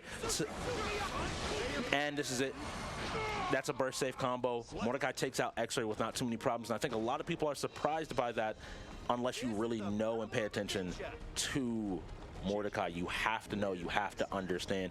We see Billy in the background smiling. We see Dingus, Mordecai comfortable, happy, sitting over there off to the left. The bots are undeterred here, knowing that a strong player like X-Ray Aspect got taken down 2-0. Would you dare say the bots are moisturized and unbothered? I think that would mess with their circuitry, so no. I think it would be too wild to say lubricated on a stream like that. All right, so now we're going to see a mirror between a chip and a two chips. I said a mirror between a chip and between two chips. Both are really good. Having played both of these players, I think that LJ's pressure might be a little bit better, but I think in terms of structure of how they play, I tend to worry about Mordecai a little bit more, but it should be a good matchup between either one just to see who can get started first. Just to see here. Either one, I'm looking at LJ to hopefully kill Mordecai here, because Dev possibly having to come in and deal with 5 or 6 lives is a huge mountain for him to have to climb. I'm just waiting for somebody to get counter hit by Fire Slash and explode. Oh, don't worry. If Billy plays, he's playing Nago. And if you're new to the league and maybe have never seen us play Guilty Gear, the way we play is a team-style battle where each player on the team, it's a 3v3, have 2 lives. You have 2 rounds. You can lose 2 rounds, but then you're out and the next person has to come in. So here it's really important to note that the bots won 2-0, so they effectively have 6 lives to the Ghost 4, meaning whoever's coming at the end, while it's possible to sweep, there's a lot of heavy lifting, a lot of things can go wrong, and the ability to lose 2 rounds in any fighting game is too easy to count on that. Especially Guilty Gear, where the wrong counter hit can leave you just out 70% of your health. 70% into a guess for game. Yeah. And not even like a hard guess No, either. It's not even to a hard option for the aggressor. Yeah. It's like, do I just short hop or just like bar slash you? Yes. Here we go. On player 2 side, it is the bots. It looks Mordecai's getting comfortable again starting. He has this chip pressure and option, a good DP coming out of LJ, Skater Girl. Both are just chasing a position here, trying to get started. LJ with some nice offense, and this is where we should start to see her shine. When she gets the chance to just run pressure, it becomes really scary for anybody playing across from her. Gets caught by another DP. Mordecai was catching X-Ray, but doesn't seem to be ready for LJ's frequency here. He DPs himself. Next hit should pretty much kill from either player. The overhead wasn't able to react in time, and LJ takes a round, all important because that is keeping her team in the game. There's a lot of chip stuff going on, so I'm just kind of just staring with my mouth open and Strix is just kind of carrying it. Because when it comes to chip gameplay, it's like two ADHD kids locked in the bounce house. Yes. Chip, everybody will always know he has the lowest health in the game, but to make up for it, he is faster than the Flash in this game. And hitting him and guessing is all you have to do. LJ being completely comfortable, going into another combo, finally baits the burst. Mordecai doesn't have another option if he messes up here. Both are relying on his jump 2K, that little spinning kick where he comes down, can put a lot of pressure on people. LJ finishes up. Mordecai is out. She's tied up the game without losing around herself, which is great news for the bots. Now the question here is, do you send in Billy or do you bring out the big gun in Dingus? You 100% send Billy in here. Because I think Billy with his Nago and the way he plays Nago, he's not like a lot of the other Nagos. I just like saying Nago, sorry. Yeah. But a lot of the other Nago players in the league don't maintain their blood properly and then don't do the cooldowns they need to in order to get that meter short. And I think Billy has that system built into his gameplay as is. Because Nago plays like a strategy game in a fighter because you're managing way more resources than anybody else in the game. Your movement abilities and some of your jump ins are very limited and they're all punishable. Like his blink, your hitbox is in your entire body, that entire movement. And even when you exit into a sliding slash or one of your overheads or one of your anti-air options out of that, up until that becomes active, which is at the end of the teleport, you can still get jabbed out of it. But there's also the benefit of once your blood gets up there, you have normals to hit the entire screen. Yeah. And it just becomes the situation of how well does the person know how to play. The scary part about this for LJ is Chip is the type of character that if Nago hits you 1.5 times, not 2, you're dead. If Billy's able to get half his meter up and goes into one of his slide confirm combos into a wall spot, she dies. Yes. And that's if he's that's period. Okay, Billy with the hop back. LJ's playing a little bit more cautious. Or no, button check. I got to remember that all these players, this shows you some of the top players in the league, they don't just take it for granted. You can see based off of that one hit how much damage that LJ took. And that was like that was a slash special, wasn't it? Yes. I believe that was the slash one. And doesn't he have options after that? Or does it? I think they limited that in the new season. He doesn't have as many options. He used to be able to just blow you up. What wild attack does he have? Wild assault? He does have a wild assault. He has white wild assault. If you don't know, that is one of the new mechanics. You'll see a character seal up here and then dash forward. Nago's case, he has the white one, which is an unblock or an invincible attack. Chip has the blue one, which will cause a guard crush, which will give you more advantage. I think they're trying to figure out how to reset the game and get everything. Making sure buttons are clear and making sure buttons are checked. Maybe players realized something was off. Just wanted to make sure everything is good. Look at how handsome Billy is. That might be the most serious I've ever seen Billy, by the way. He looked like he about to fight. Mind you, Billy's only serious about his buttons. Yes. Look, as soon as his buttons are done, he's already back. He's like, right, cool. We good. We good. It's time to play. I'm happy to chill out, have some fun. Just enjoy myself. He was locked in for those buttons. Man, I got all right, forward slash here, kick here. All right, it's my 6P work. All right, cool. All right, time to play. Smiles. But here we go, the lovely arena. They are in the gauntlet. The gauntlet. It still seems like there might be a button issue here. Just trying to make sure everything is together and handled. I wonder if he decided to take the entire time and do a couple of checks to make sure some of his inputs and some of his simple strings were responding properly. Because if Billy isn't bringing his own equipment, you might be able to get all your you might be able to get your Hadouken motion, your quarter circles in, and then your Rekkas or your DPs aren't coming out properly And that is the issue with sometimes with some controllers. Like, you remember growing up when you had your friend with like a really bad Mad Cast controller? It's like, bro, you can do Hadoukens, but you can't do short I'm the younger sibling. I always got the bad controller. I got the bad controller. So you know exactly. You know exactly. All right, here we go. This should be the actual matchup. We're jumping into it. Taking space. Yep, there's that hop. Billy could have gotten a little bit more damage off of that, but LJ seems really scared. Now, it's fair. She's taken 2 hits and lost half her life. And every one of Nago's hits, for people that don't, do chip damage. Yeah, like I said, 2.5 chances. Yeah, and this should be a death. Ooh, he went for something creative. It makes me think that he might not have looked at some of the new season changes to know what Nago can and can't do. They took away some of his power and some of the confirms he normally has. That was not one of them. This is some damage.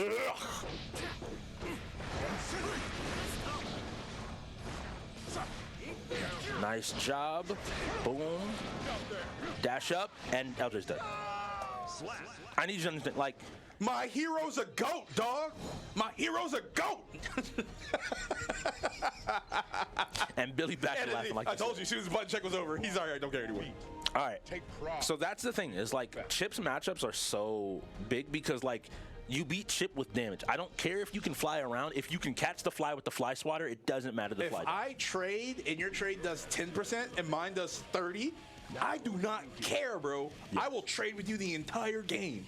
All right. Now, again, I'm wondering, I asked Dev before the game, but I do want to see if maybe now seeing some of the picks, some of the possible characters, if maybe he makes a different opportunity.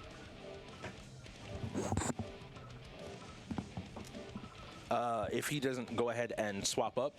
It seems here also Mordecai is very clearly chilling and sitting down and doing his very best here to, you know, find these opportunities to help his team. He's playing Sin Kisk.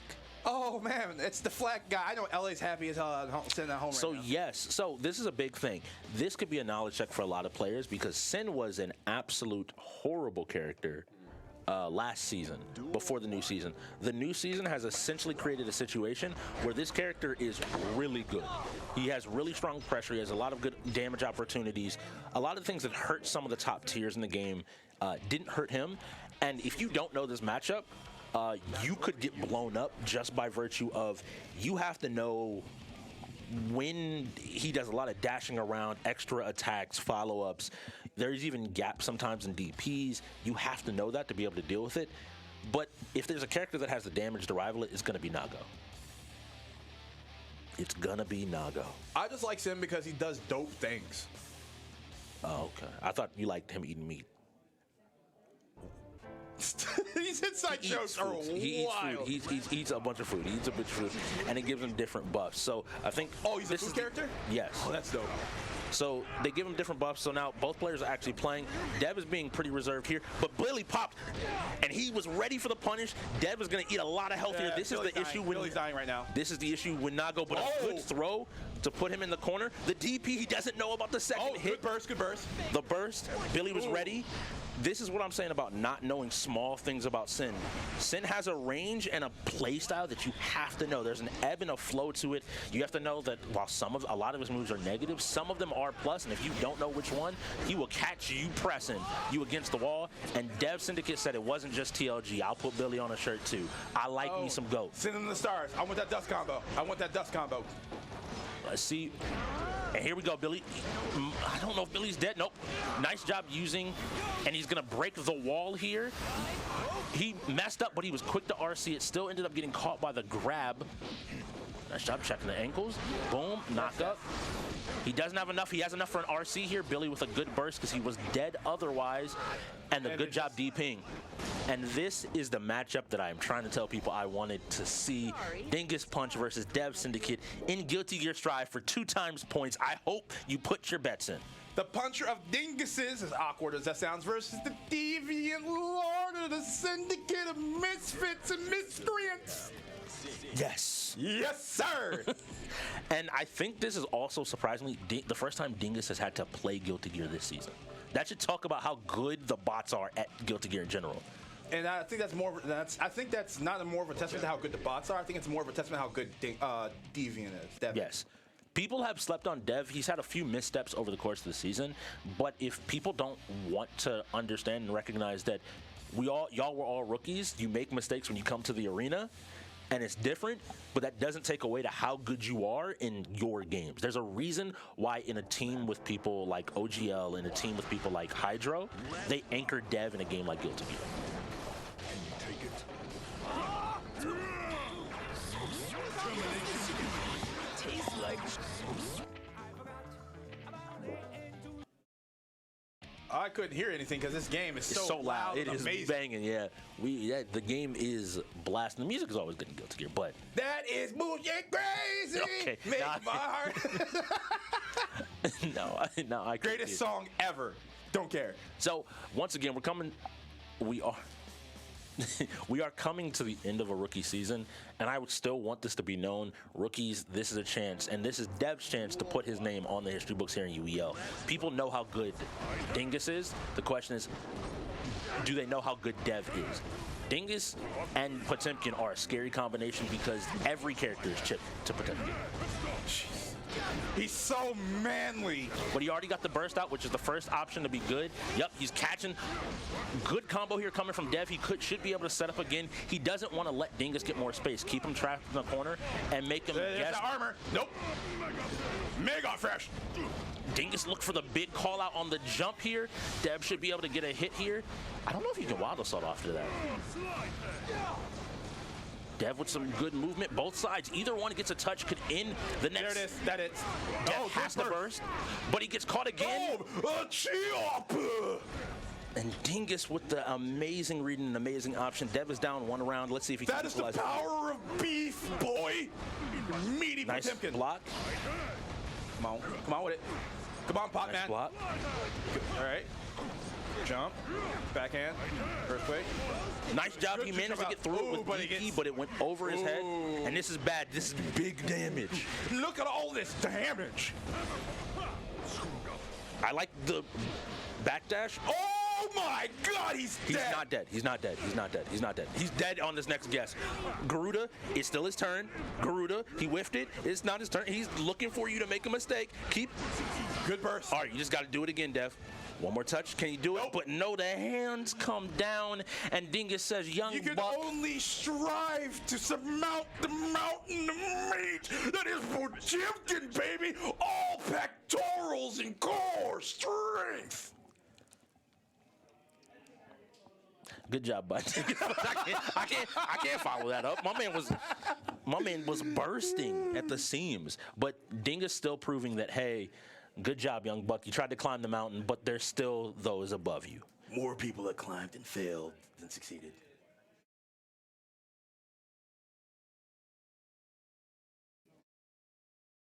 Okay. So all you lovely gamblers out there trying to win that $1,000, it made the noise. It made the noise. I can't point right. I'm confused. Yeah. All right. So Overwatch 2 is going to be the two times point game today instead of Lestrade. So get your bets in. Hollywood. Support the winner. Donate again. Yeah, donate. We appreciate you. We love you. And yeah, I'm. Kawaii. Oh my God. All right, let's talk here. So lineups might be a little bit different. Usually, I think when we see the bots play, I think Mordecai is a pretty big piece in a lot of team play, especially a game like Overwatch.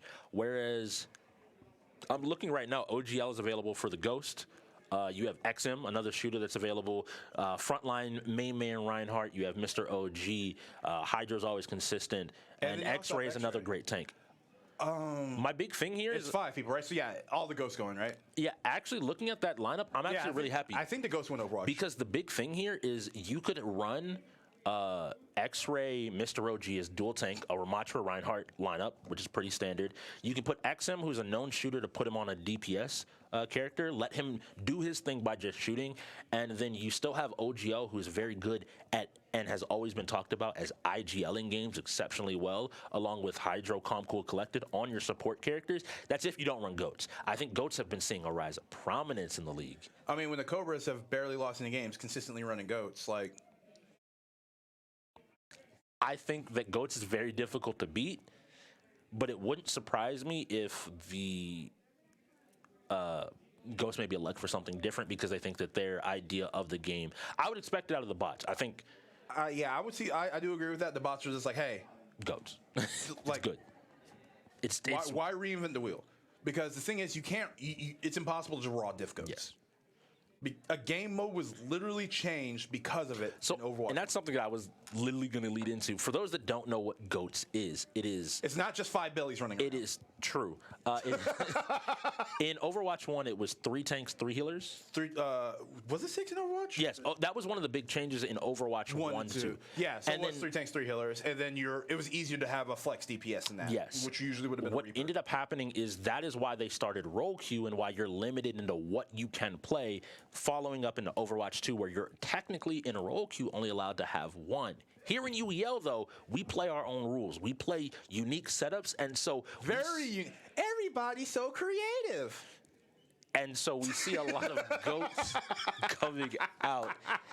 And if you want a great example of it, the Gorillas' absolute domination of the Ravens yesterday, using even another creative piece here. The new tank that is Minigun Maui.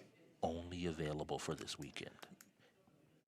There's no way you labbed against. I need people to understand. You cannot have labbed out against a character that is only available. That went live Friday night. Yes. He went live Friday. And if you watch Stars and the Gorillas, they were just in the Ravens' face. The Ravens didn't even get the chance to play Overwatch when they went on attack. There's taking somebody's lunch. There's taking somebody's lunch money. There's stuffing somebody in the locker, and there's bullying somebody on their porch. Yes, and they did not get to go outside.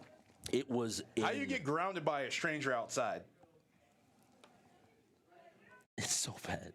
It's so bad. He's terrifying too. Just to see a dude with 2 miniguns, the size of a mountain. I'm gonna tell you right here, right now, as somebody who served in the army, been all over the world, been to Alaska.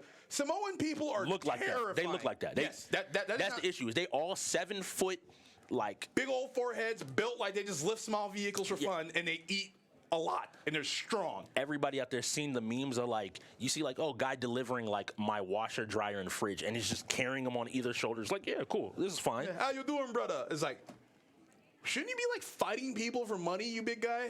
Like, but we will see. Hopefully he shows up today. I hope one of these teams have cooked up, especially if they watch yesterday's match. Before the match started, Zack Attack was showing me, because I missed the majority of the Overwatch game because I was doing other things. Like I had it up on another screen, so I wasn't fully locked in on it.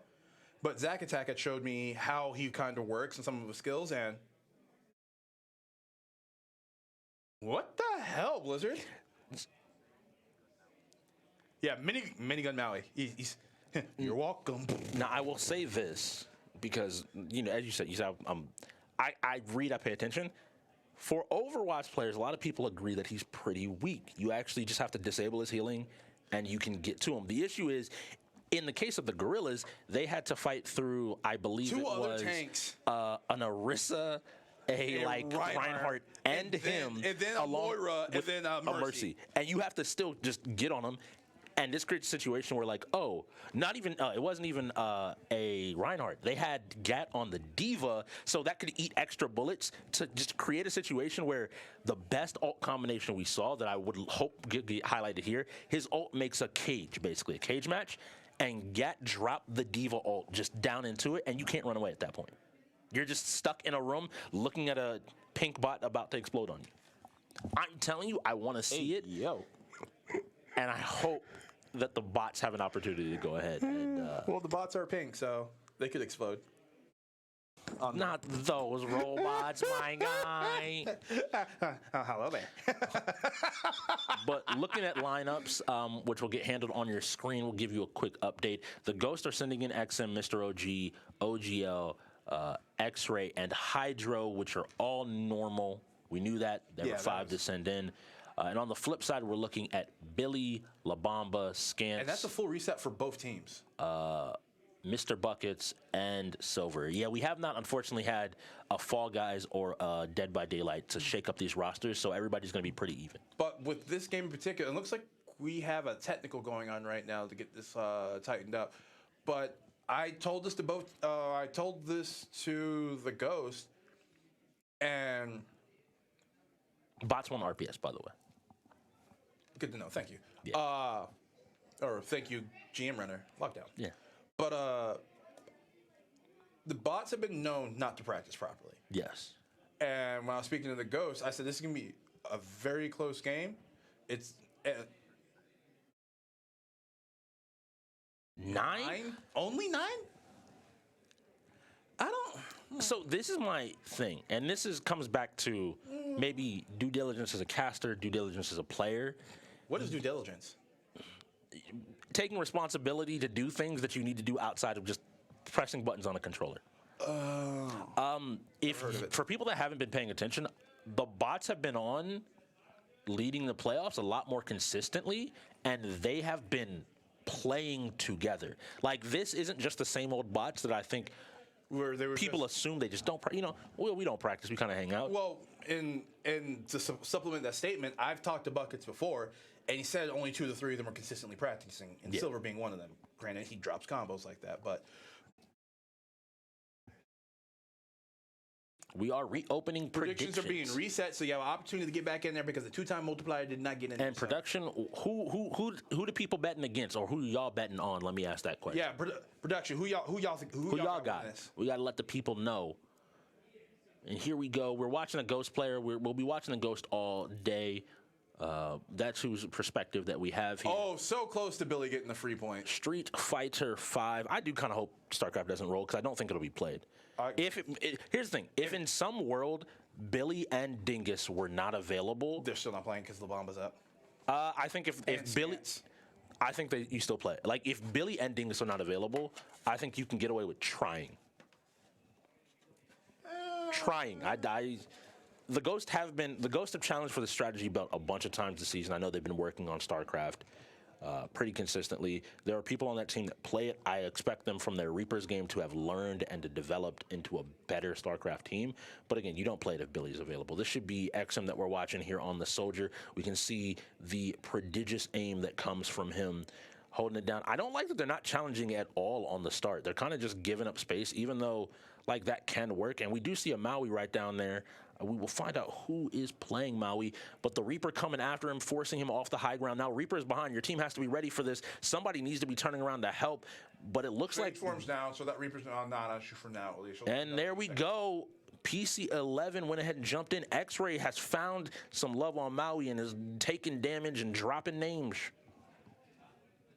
And here we go. They're pushing the Reaper off. Whoever this Reaper is, they're doing a good job of threatening, but after losing 3 players, it's really difficult for your threat to be that scary because they know if you stay too long, especially when you can just go and after you use your dismiss. Everybody's turning on, so he has to reform out immediately. And now they've swapped over to the Diva to maybe combat the miniguns. Here, X-Ray is down. Whereas a lot of quick back and forth depths. I think they managed to get him back up. Whoever that Mercy is, great job on that revive. Looking at Mr. OG here.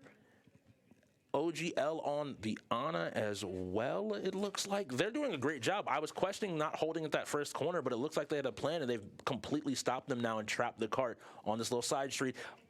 We have XM with his ult. He's pushing forward, looking to get all these kills. His aim doesn't need auto aim. If you give it to it, 5-piece by XM06.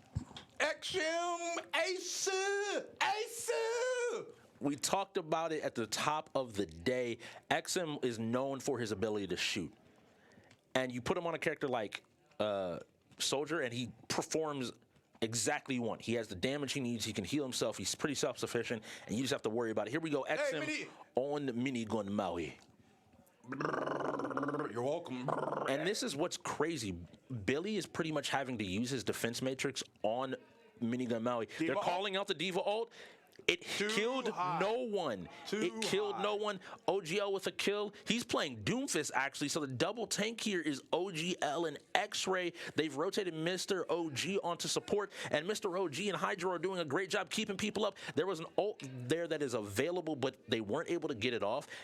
But honestly, I would save it before the last couple seconds. Yes. Because with that way that that Maui ult works, yes, you lock him in the arena. So if you do his charge, knock everybody back down that alleyway, then ult them, you lock 2 to 3 players away from getting the bomb. And when he's in there, he has unlimited ammo. If you did not know, so because he that can makes just sense. Hold the shoot button. So I guess Blizzard decided to stop. Ooh, that joke was almost bad. Ooh, that joke was almost bad. But even with them losing him, they still managed to hold it right where they are. They are realizing that this is exactly where we want to hold them. He still has his ult. I think he's looking for it. He drops it. They're caught down. All they have to do is keep him up, and you can see these chains aren't letting anybody get out. They are just stuck in that alleyway to hold two miniguns. There. Why am I so good at this? And they're still trying to challenge. It looks like while the bots may have practiced Overwatch, they are not familiar with a character that just dropped 2 or 3 days ago. And the same thing happened to the Ravens, where they had practice, they had time, but when thrown a curveball like a new character that you just have to know what they do in a game like Overwatch to be able to counter them effectively, I'm looking at the bots needing to come up with something in this last push with 20 seconds left. Now, the Gorillas did do this. The Gorillas had the same thing happen, and on the last push, they had an amazing fight that ended up turning into them winning the game, so it's not impossible. But what I'm looking at right now is it does not seem, because this Doomfist, a big ult that still didn't find anybody. The Doomfist, the Soldier, the Maui. When somebody diva ults me and I hide behind the bomb, I get blown up. But when it's him, bomb, diva ult, and he took no damage. Playoff team difference. Damn, true. 3 and 7 not powerful enough to avoid diva ultra free. And this is scary because the Ghosts now have some momentum in a game like Overwatch. I'm looking at them. I want to see their attack. I want them to be as dominant on attack as they were on defense. Who uses the young soldier skin? Gross. This is XM. Gross. Yeah, my man just want to be out there. We just want to see a grizzled veteran. Grizzled young veterans. Yeah, I understand. Yeah. Good one. I appreciate it. Yeah. So here's the most worrying part for the bots.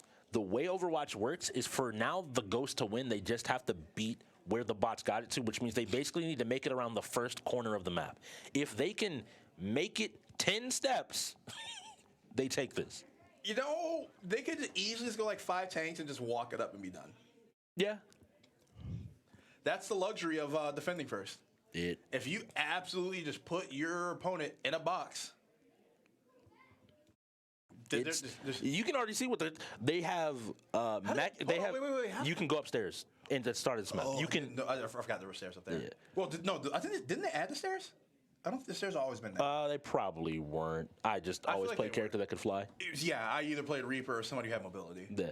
So here we go. They were going to use XM power boosted by Mr. OG to go ahead and like threaten this initial push, but it doesn't matter because XM is just X-Ray, is just taking space on his own. The entire team is wiped. I think this is just game. I don't think that the bots are even going to have time to get back and defend this. It is over that quickly. Dominance. You know, Billy did say they were going to lose Overwatch 2 before the match started, so he was true to his word, but I didn't think it would look like that. I mean, it's Overwatch, dog. Like, either get the game or you don't. Like, yeah, raw shooting can get you so far, but I don't think that was just raw. Like, it's weird for me to ever say this. It felt like the bots got knowledge checked by that character. Like, but the thing is, though, who all has knowledge? And even if they could have seen what the Gorillas did yesterday, that's Friday, Saturday, and then into today to come up with an effective counter strategy and then a way to deal with the people protecting it. I think just the way that particular character plays, and then once again, you have strategy against a character, then you have to have strategy against dealing with that character, and then you have to deal with the strategy of how people support that character. You have almost 3 to 4 layers of interaction you have to plan for or counter plan for that I just don't think you can reasonably do without putting yourself in the worst off mental situation, spending more time preparing. I can agree with that. I can give you that. I also want to give a big shout out to people in the league. Shout out to all the tank players that are recognizing people don't know how to deal with Doomfist and are just now diffing people on Doomfist. We saw it with Rez. OGL had an amazing performance there on Doomfist as well. More and more people are bringing it out, and until people learn how to deal with them. 2 of the best Overwatch players in the league on the Reapers. Ricky and Rez. Fucking checklist. Excuse my language. One day we will get production mic'd up so y'all can hear some of the quips that are just coming in. Because they are hilarious. I think that's the funny thing is, like, the Reapers already had a strong team. Now, granted,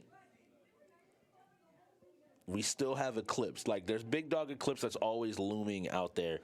And I think it was a pretty good game, I think, when they played last season. Oh no, don't get me wrong. The final game of the season was good, and a lot of those games were great. But Oh no, I will say this, and people can disagree, and it could be because I'm a tank main. Having a really good tank is scarier than having a really good supporter DPS because tanks control so much of the space and the push in Overwatch that a tank that just knows how to effectively. yeah, a tank can kill a DPS. A tank can kill a healer. A DPS can kind of kill a tank. Like, yeah, their DPS is their job, but Yeah. like, you One-on-one? You score off with a tank against DPS. 9 times out of 10, that DPS is losing. Yeah.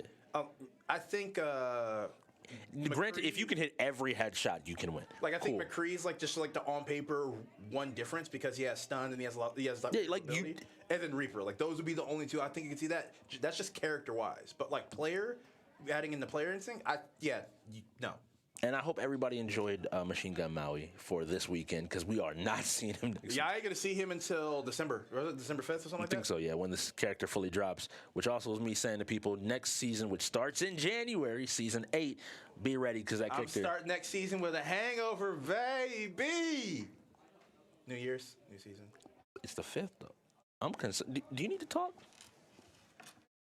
Do you need to talk? It's okay. We can take a moment. The people will be there. I was in the army. Okay, yeah, you do need to talk. All right, Street Fighter 5's coming up next. Once again, another fighting game. Guns Another fighting game that with a full reset. Lottie dottie, everybody. Unfortunately for this game, I think I'm saying bots are winning it. Yes, 100%. I think Hydro is very good. Bots won RPS, so they get their side on this. Left too. side, okay. GG's. We tried. I will just say here that, like, just looking at possible lineups, it will come down to support more than anything else. And I do think that, again, we know that the anchor of the Ghost in Street Fighter is Hydro's Sagat. It's a tried and true testament that people If just it have to ain't get broke, around. Don't fix it. But you have OGL and Guile. You'll see the Ed out of X-Ray. Who else? Dev, I think, has a variety of characters. Doesn't that play Blanca? I think they had a block mirror between him and TLG, or was that Fear? That was Mr. Fear. Mr. Fear swapped over to Blanca. But this is the normal fighting game lineup that you expect to see out of the Ghost every single time. And I'm wondering, funnily enough, I think you might be the Ghost's downfall in this situation. And I say that for one major reason. The dominance that the bots are showing right now, especially in fighting games, I think comes directly off the back of how the Cobras as an expansion team managed to beat them, which was to take 5 out of 6 fighting games over the course of a match. That is the story of how y'all took it. And in a game like this, the bots, I think... L.A., yeah. The bots are 100% settled in and focused on, if we take the fighters like we're supposed to, take the strategy like we're supposed to, how can they beat us? Shooters. And so I think that's where the surprises most of all come in. I don't think every shooter is going to look like Overwatch. Yeah.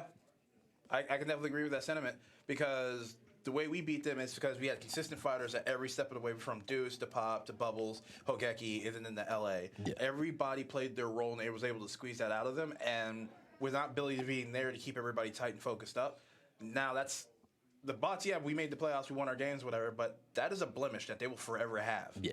So they're done playing games, and they already know it's the Ghost, an opponent they're familiar with. So there's no. And we talked about this earlier. Like, on the bots, you're looking at Mr. Buckets as maybe the weak link on fighters, and that's ignoring Tekken because he's still a monster. What, like top 15, right? Top 15 Tekken? Easily.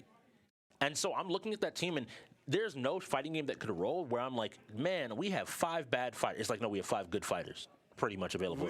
We have 7 fighters, and 5 of them are great. Yes. And so in Street Fighter, this is a situation where I'm looking at everybody. If the Ghosts want to win this, you have to win your 1v1. It's going to be a battle of attrition. And it looks like we got a timeout from the bots on Street Fighter. This is probably a strategy meeting. Because it's Street Fighter, you literally go in, go team 5v5, turn it on, and just press play. Like that. You don't touch anything in Street Fighter 5 to set it up. It is a strategy meeting. Do you know what that strategy meeting is? It's a car meet. The Honda Civics are pulling up in full force. We know Billy is hopping in the hip with Production, the team. can you play Tokyo Drift, please? But I think we'll see some other characters, but I would not be surprised if we see E Honda with, just a little bit. It's a knowledge check enough to where the people that don't know how to deal with And it. the thing is, like, E Honda's not bad. Yeah. He's not bad. I want to see a Civic meet, and everyone's like, oh, they're just going to do that. And they just get, like, bodied by, like, the cleanest E Honda play. Yes. Like, top 10 in the world E Honda nonsense. It's what I was expecting to happen in DNF, to be honest. Everybody in the league was like, oh, I know how to deal with launcher. And then Dev shows up like, oh, you do? No. You know how to deal with bullets. You don't know how to deal with launcher. Exactly. Street Fighter getting set up, though.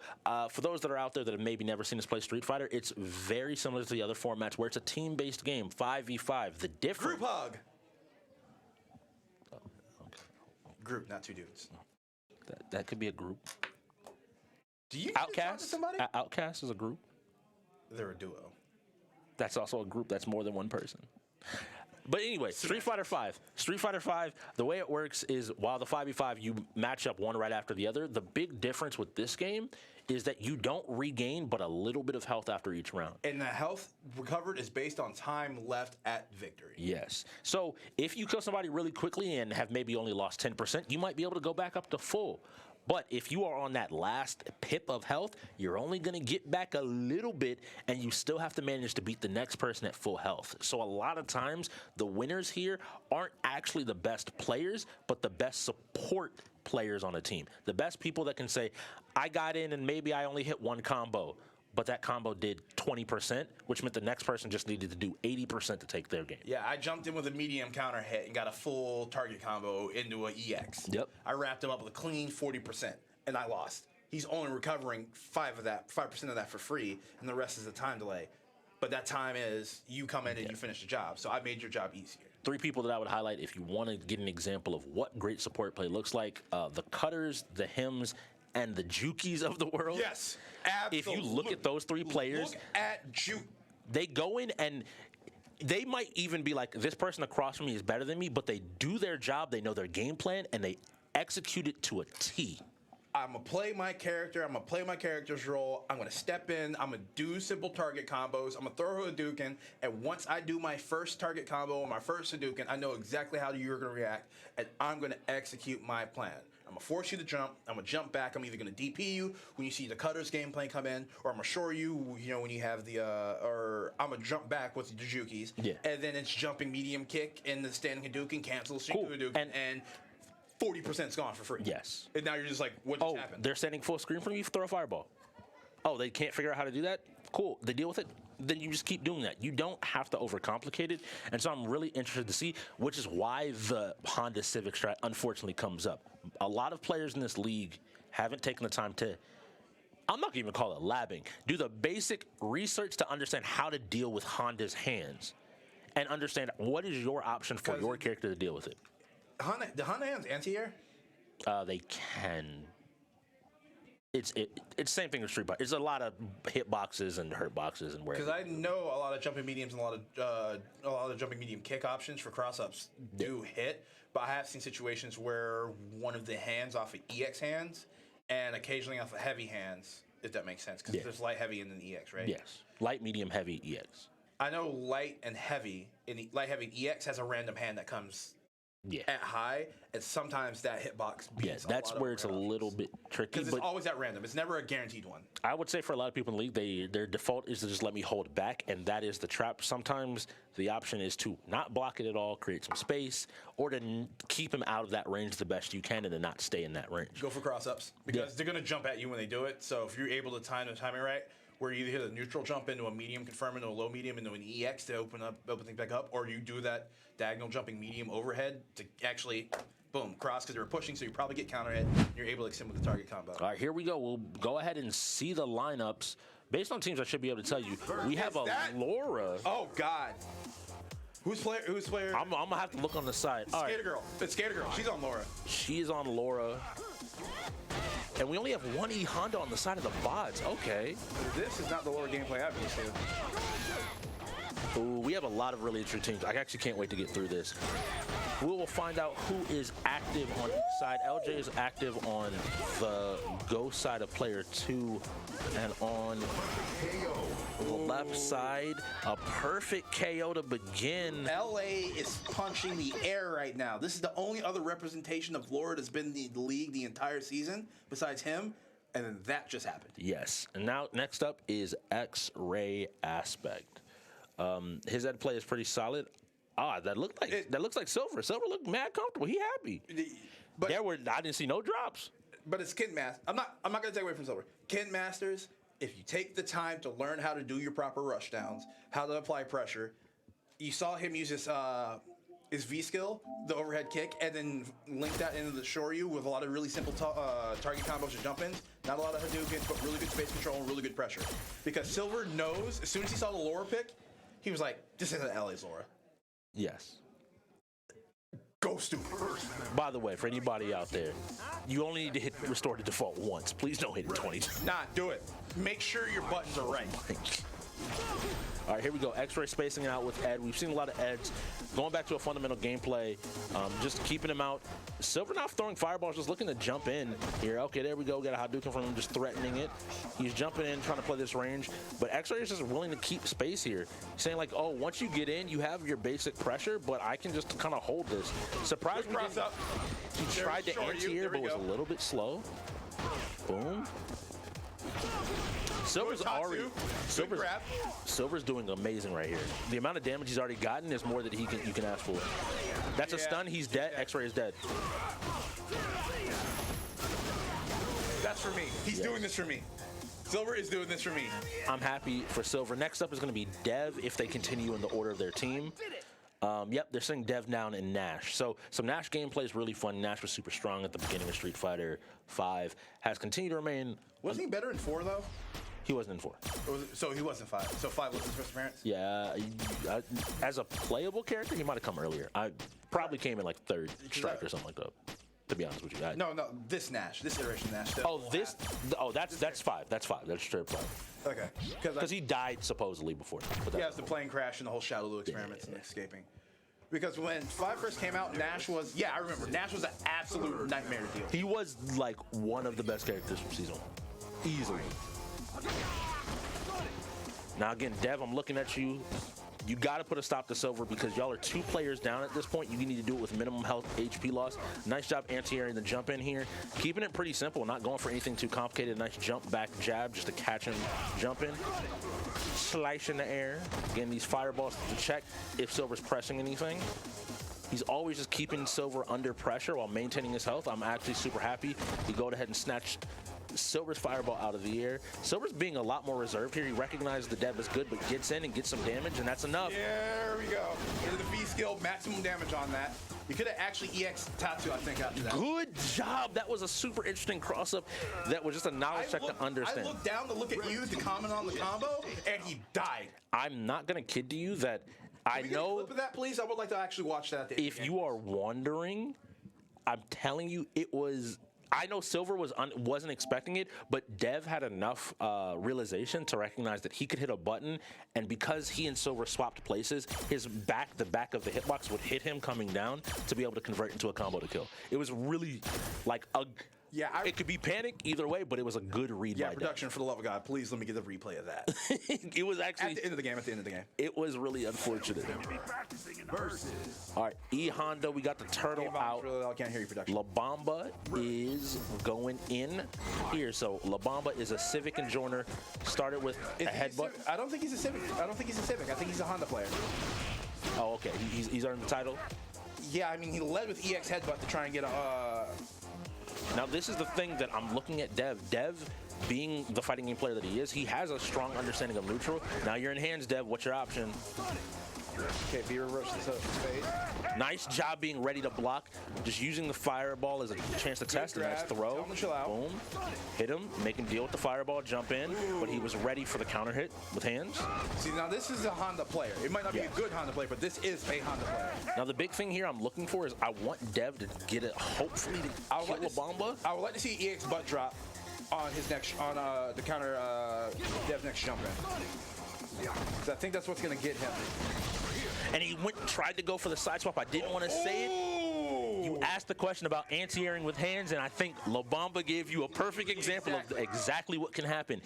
And that's where the difference of knowing how to deal with it and then kind of getting it off. Yes. Because throughout a lot of those exchanges, Dev did try a couple high-lows and a couple of simple jumps, and then when he went for the EX, he thought he wasn't going to respond to it properly. So like you said, Labamba knew it was going to anti-air, and he was waiting for something that was a hard commit, not just a simple jump in. That's the big thing about like Nash. Like his V trigger will let him swap sides, but if you know that and you have that awareness, it's also a very simple thing of like, cool, you're going to pop up here, so I just leave something that's going to catch you. If you don't frame perfect, let the fireball hit, drop in, and continue. There was just a gap, and Labamba capitalized. But now we have OGL on his ghillie. Yes. Which means we might not get to see what is left in the tank here coming out of the bots. I don't think we've seen Dingus's Akira. Somebody else who's playing Sagat. I guess that might be Billy is playing Sagat. Makes sense. And then Kage would be Buckets? Kage's buckets. Okay. I'm pretty sure Kage's buckets. Yes. Because Juki beat him. Okay. That's not a dig on buckets. I'm just remembering the match. No, it's one of those things that I remember the matchup between people based on, I played X person. I've heard people talking about unique characters. Like, we haven't seen another Akira, so I know that Dingus plays Akira. And like same with LA and Laura. Yeah. We haven't seen anybody else. So with Skater Girl going, and she's the only person who probably hasn't found her identity in Street Fighter. I think she's played a couple different characters, and I think the Laura pick could have been interesting for her, but it was just, you could just tell there was not enough knowledge of the character, and then being put in a high stress situation.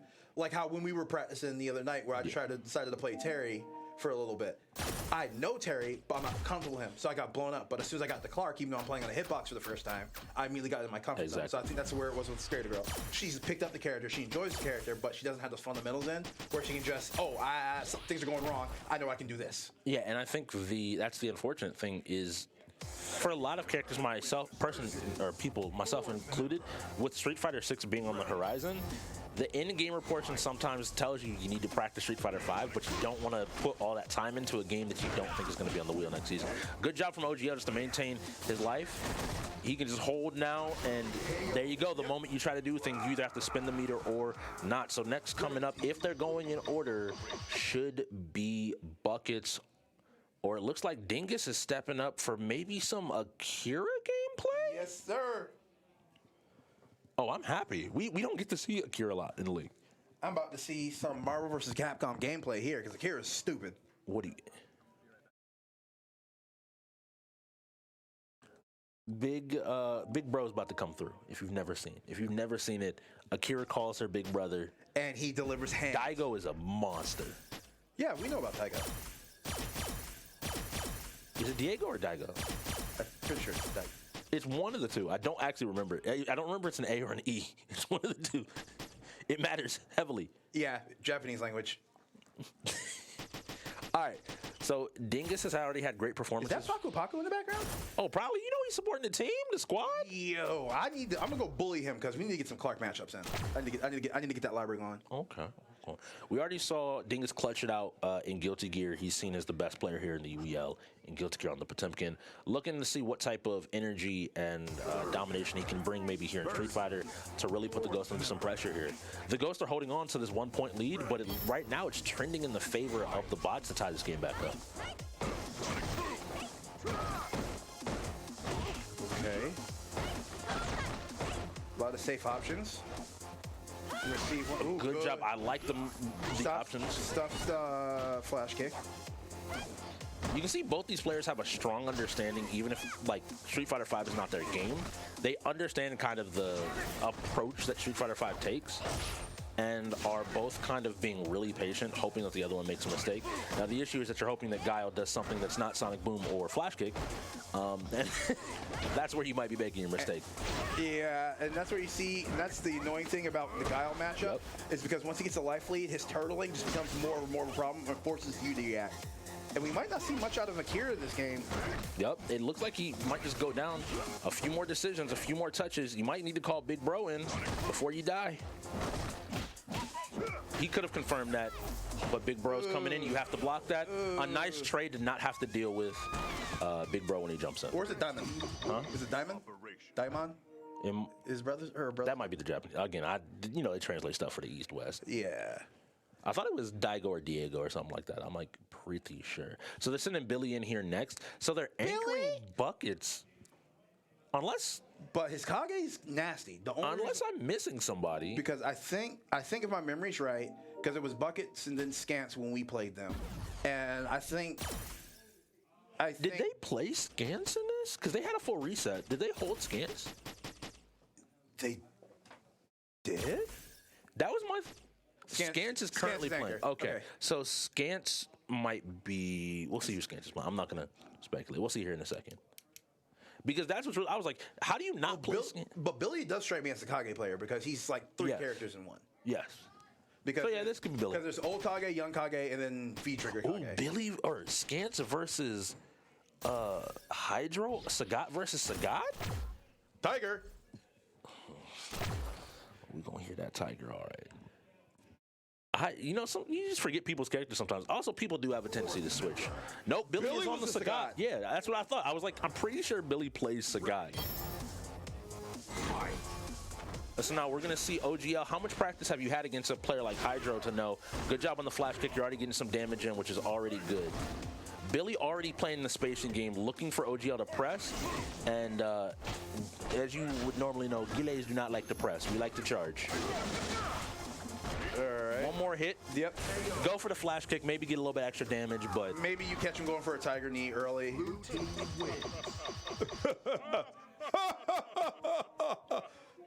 Greatest characters that just straight up laugh in their victory screen are the coldest people in fighting games. True. But you know what? In fighting games in the UEL, Death, Taxes, and Hydro J Burner and Street Fighter V.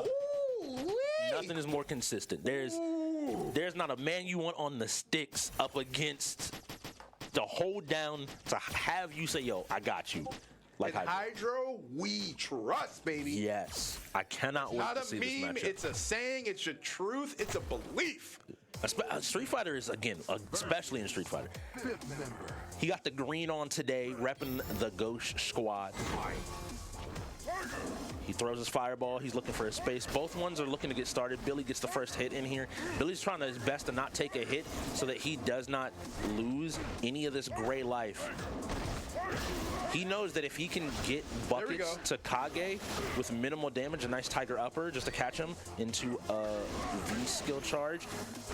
Looking like we're fighting in a mirror here. Boom, kick, nice.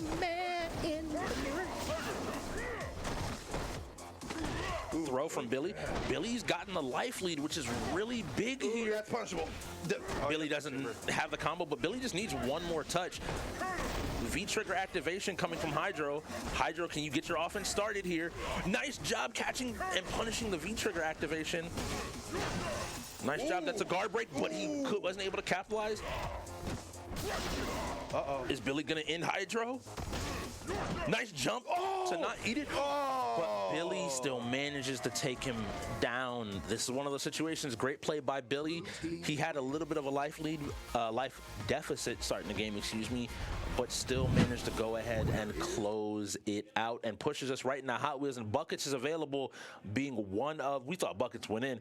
Buckets being available for Hot Wheels for any racer would have me a little bit worried. Huge. Now, the question is if OG and XM have been touching this. I think this is going to be OG going in. Definitely. Sure. I think you definitely send an OG, especially because any shooter that rolls, you want that access to XM, even though he would be available on a reset.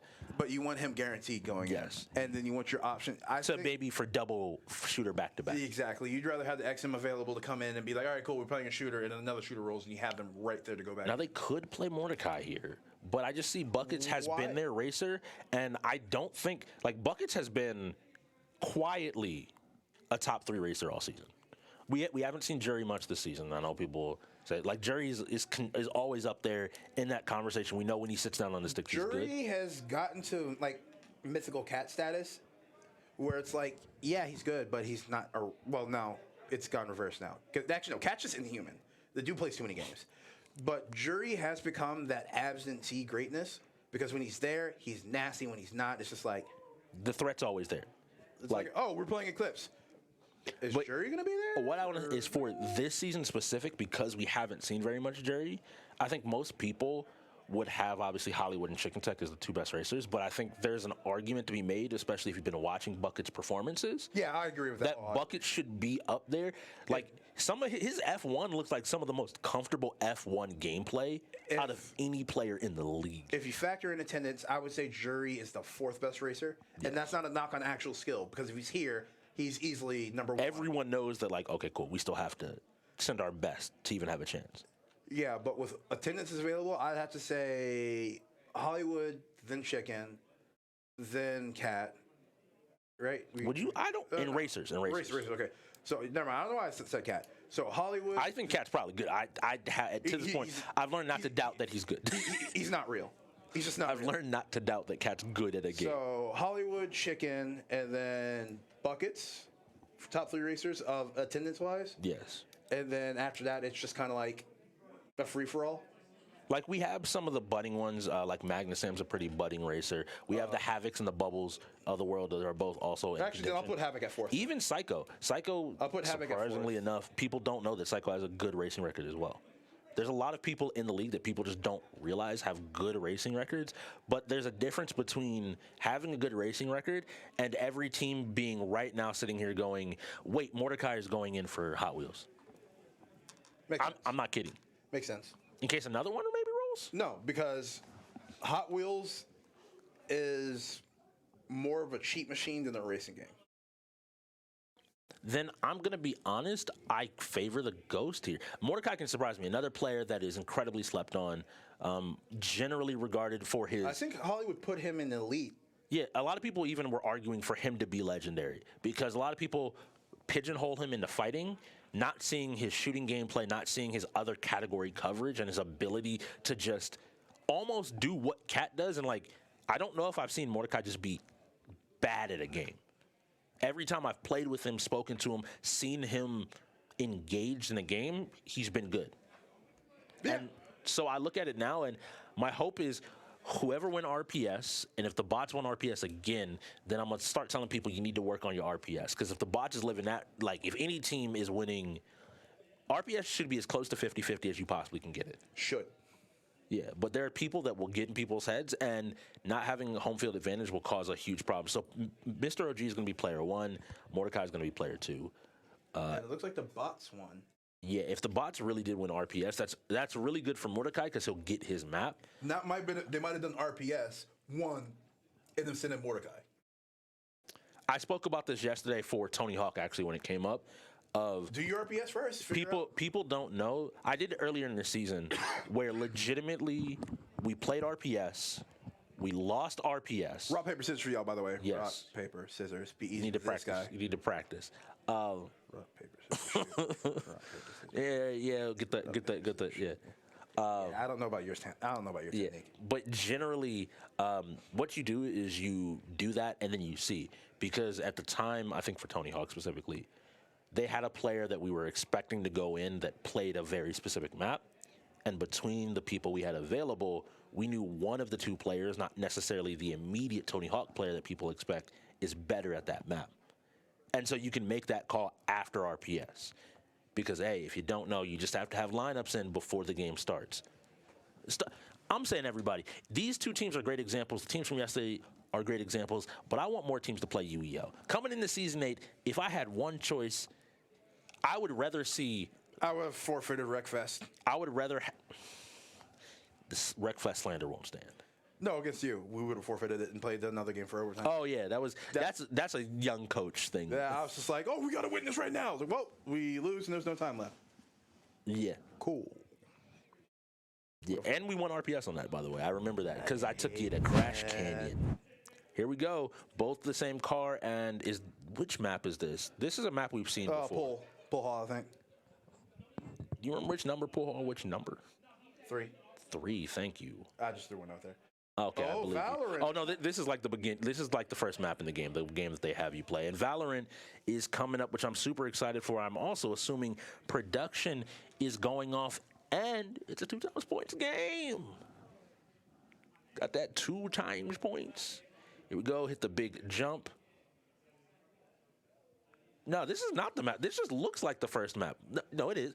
Do they have different skins for maps? Yeah, it's possible. Okay, cool. Because I was like, this should be like that very first map in the game that the game had you play and kind of learn the game on. And production has told us that this is Mordecai's first time touching this game.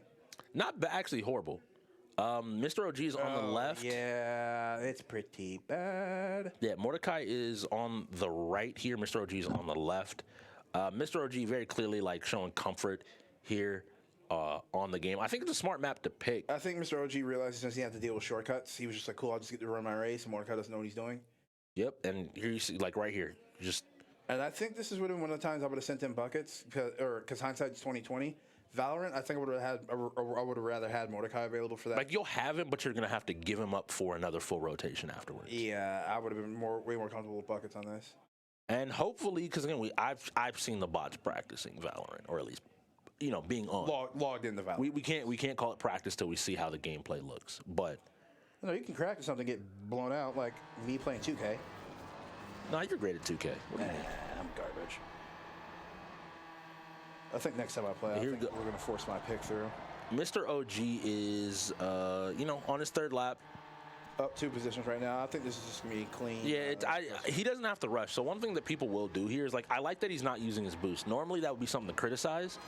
But using your boost when you don't know always exactly where, or even just using it every single time, is the way to fly off the track and randomly hit a wall and give Mordecai way back into the game. Just take this clean, easy Yeah, win. Mordecai didn't even finish.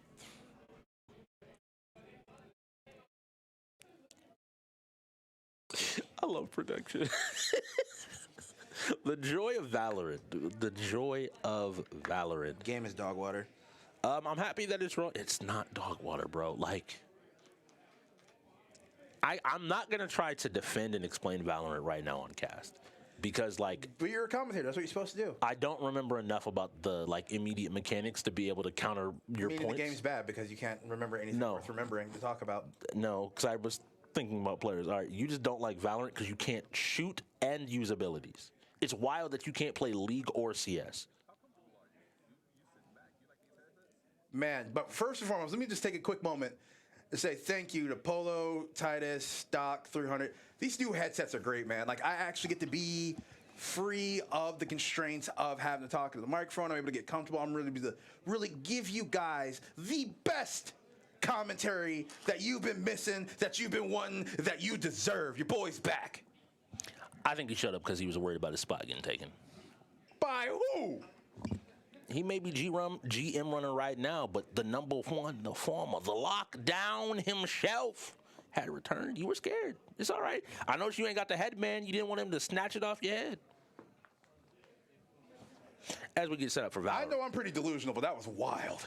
That's crazy. Now, here's the scary part. Valorant is a 2 times points game, and the bots have been practicing. Hey, do the thing. But there's...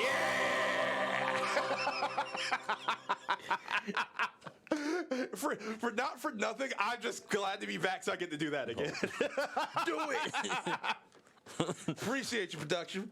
I do want to say this, though. The real fear here is, you know what? We going full out. I'll argue the best Valorant player in the league in XM06 is ready, available to go in for this game. Yeah, he's semi-pro, ain't he? He's every time I see him play, he feels like he's a little bit closer to the second word and less the first word. Hey, I'm just saying because he ain't on one of the teams yet. I ain't saying he's not going to be. He is. For those that don't know, he had an ace earlier in the season. I believe it was against the Trolls. Okeki did it too. I don't know who that is. I've never seen him. Wow. And going into Valorant, we're going to see hopefully some gameplay. Now, the bots have prepared, I think, for Valorant. Down to shout out to Silver. I've seen you streaming some over on Twitch, I believe, as well, just Silver like streams? us. Oh, yeah, you streamed a few times. Oh, I need to bully him more. This is why I don't say things. I can't tell you things, bro. I cannot. Your response can't be, I'm going to bully. It's like, yeah, I mean, that's just what it is. It's the internet. Okay. True. Deal with it. True. But I'm looking here right now at the Ghost lineup because it's not just XM. Actually coming into the league and starting to talk about Valorant. Speaking with OGL, he's another avid Valorant fan. That explains why I don't like him. For you to not like OGL now makes me question you. That's a I'm a horrible person.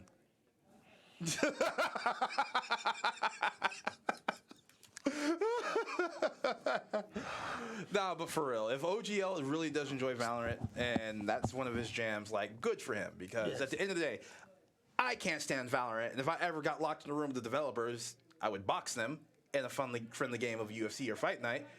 But for other people to enjoy that, I'm not going to take that from them. You play League of Legends, you know exactly who developed this game. That's the issue.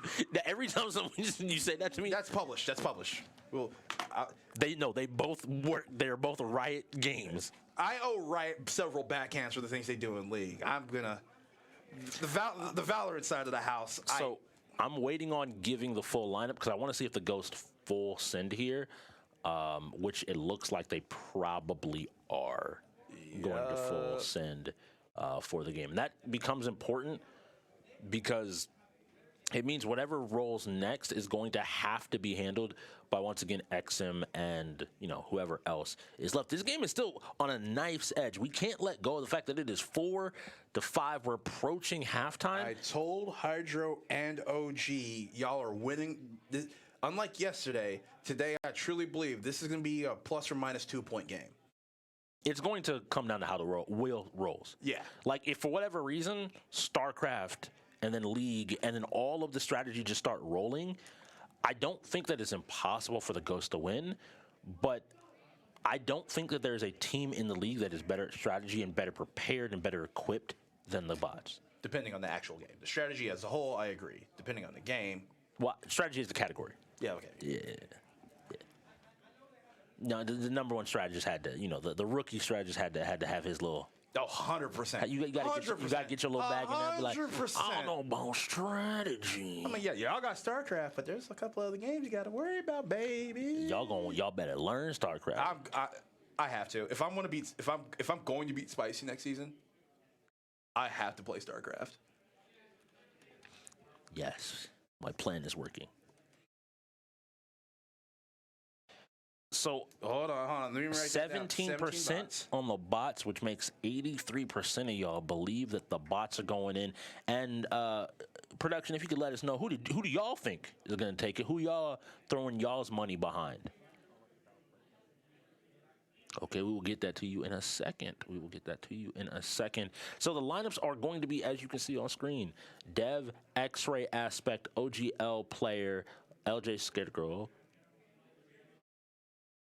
and XM.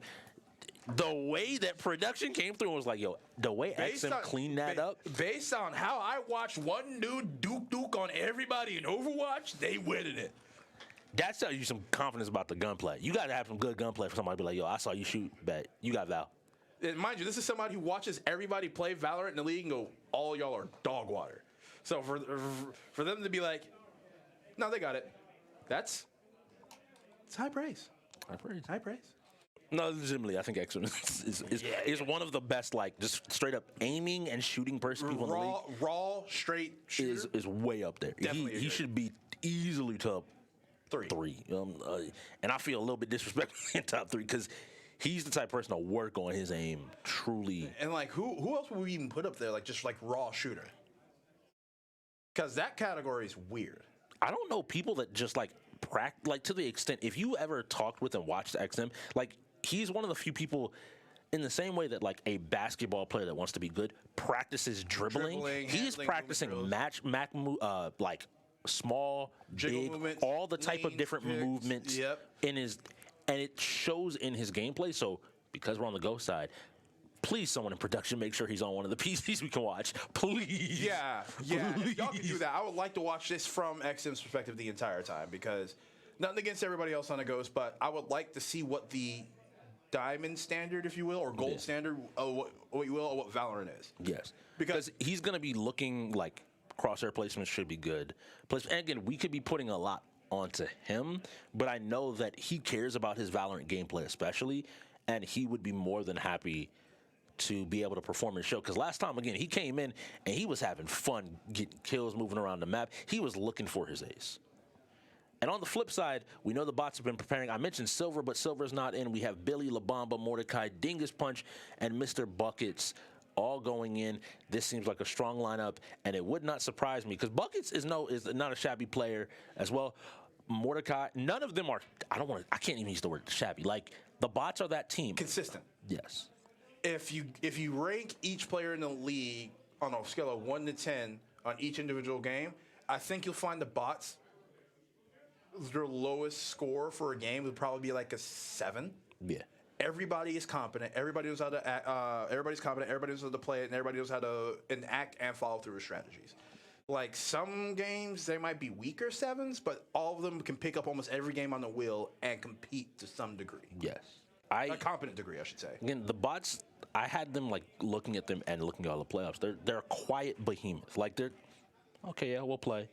And like when you get in the ring, funnily enough, it's like you don't know who Billy the GOAT is until you get in the ring with Billy, and all of a sudden you're like, oh. I can't wait for next season because that man is large. I can't wait for next season when the rookies come in and everybody's like, yeah, blah, blah, blah, blah, blah. Be careful of Cat and Billy. And they're like, who? What the hell's a cat? I'm like, he's not real. He doesn't exist. He'll just show up and he'll ruin your day. Okay. What the F? Actually, all right, that gives me an idea. We need artwork of Cat as like the Cheshire Cat, like as an animation that just randomly pops up, just like, I'm here, and then just disappears again, and everyone just knows he's here. He's waiting.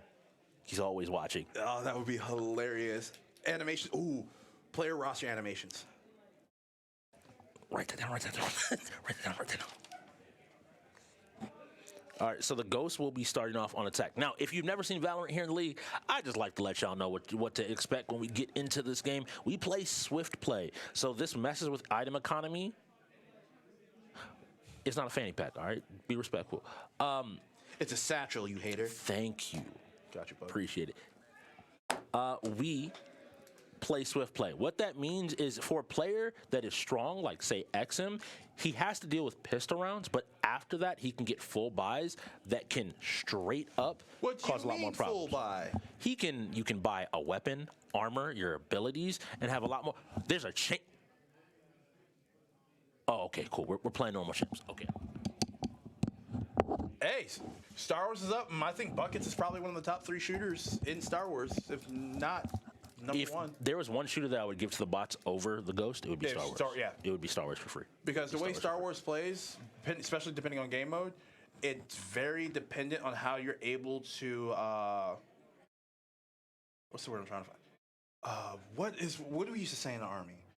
It's not aggress. So my first question is, did we agree to base ops or not? Because we might be seeing some problems out here from the. No, before the game, the the game master, Springroll, did speak to both teams about rosters and get everything verified beforehand. So I believe they did do that. Oh, we have what's his name? Breach. Sorry, that's my fault. I was a derp. There's Breach over on the Ghost side, so we aren't playing base rosters. I just get so used to seeing. Okay, we are watching XM here on Jet. What has pretty much happened overall in the league, you can elect to play the base characters, or both teams have to agree to play the entire expanded roster, what they have. So it's interesting to see the bots running a very non-based base character roster here with Yoru, Omen, Sky, as well as Viper. Yoru, is that your character? No, I actually don't play Yoru. I should. I've been literally asked that way too much. Wait, way too much. I'm not a Yoru player. Here we go. We see them executing here on site A, sending in the Silver drone to get some type of information. They know at least one person's on site. XM tosses out his thing. He messes up his dash, though, able to get over to the door and lock it down. Is he pushing through? He's looking to challenge. That's one quick kill, but it looks like Dingus has responded on the other side. Dev is able to get a couple of kills, and unfortunately, they managed to take down XM, but in the meantime, they're getting the bomb down on A site. We're going to see here if this two-man retake can actually come out from the bots. Dingus has done some good work getting 2 kills himself. He managed to take out XM, but they don't have a whole lot of tools, and I think if the Ghost play this correct, they should be able to handle it. They know where Dev is. X-Ray gets caught looking the wrong way. It's now down to OGL. He has to hold this correctly. He stops the bomb plant. He can just hold here. Good job by OGL to clutch out the round. It's actually some really good. Actually, I'm happy with the battle play. Yeah. People are making good decisions. Yeah, there are a couple of people that get caught, but you have to take some risks in certain situations. They're not bad decisions. It's just layers of tactical decisions. Correct. All right, now it looks like they're immediately looking, and XM is clearly indicating to his team that he wants to go ahead and try and execute over on the B site. We see a lot of B site, I feel like, on Ascent.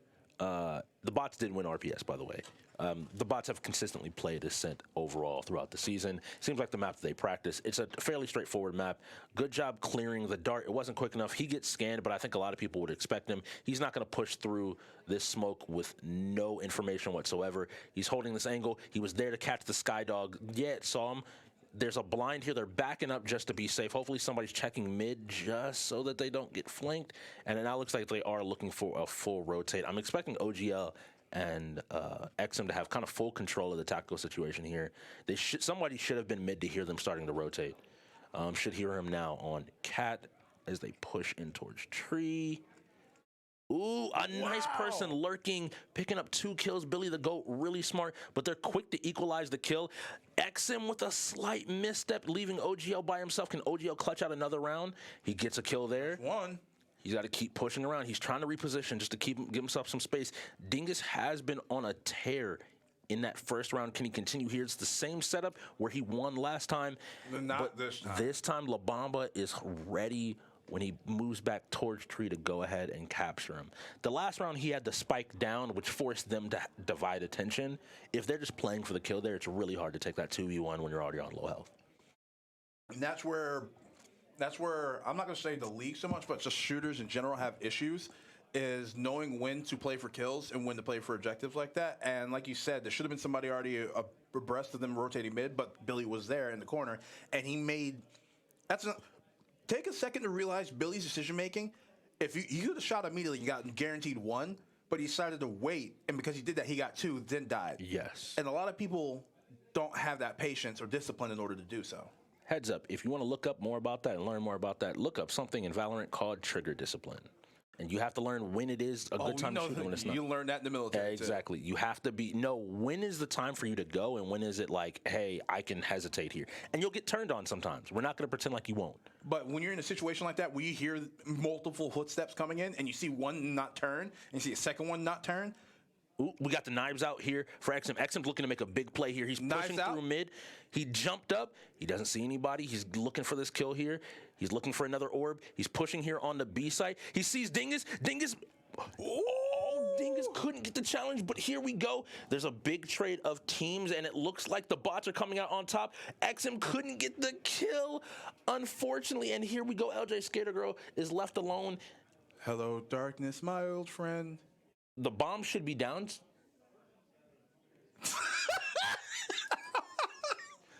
Okay, LJ, now is not the time to adjust your settings. I'm gonna be honest with you. Now is not the time. Oh, this is XM. XM's doing a quick check just to make sure something feels off for him. XM is doing the she knows She's you're seen. there. And he got flashed, and it's done. A lead by the bots. If the bots manage to take Val, Solar Flare? something like that. Solar Flare. Grenade! No! And so here, if the bots were to manage to take Valorant, I think this would shock the Ghost. I mentioned that they were practicing, and it seems like they got their map. They've been executing and understanding what they need to do. And performances right now, I'm looking at Dingus once again performing amazingly. Every round, he's picking up a kill or 2. He's trading well. He knows where he needs to be on this Omen. His blinds are on point, and the Ghosts seem a little bit frazzled. I think the interesting thing is here is the Ghosts are playing through XM, but at the same time, a lot of them don't have the comfort level in order to either relay information to XM or play off of him.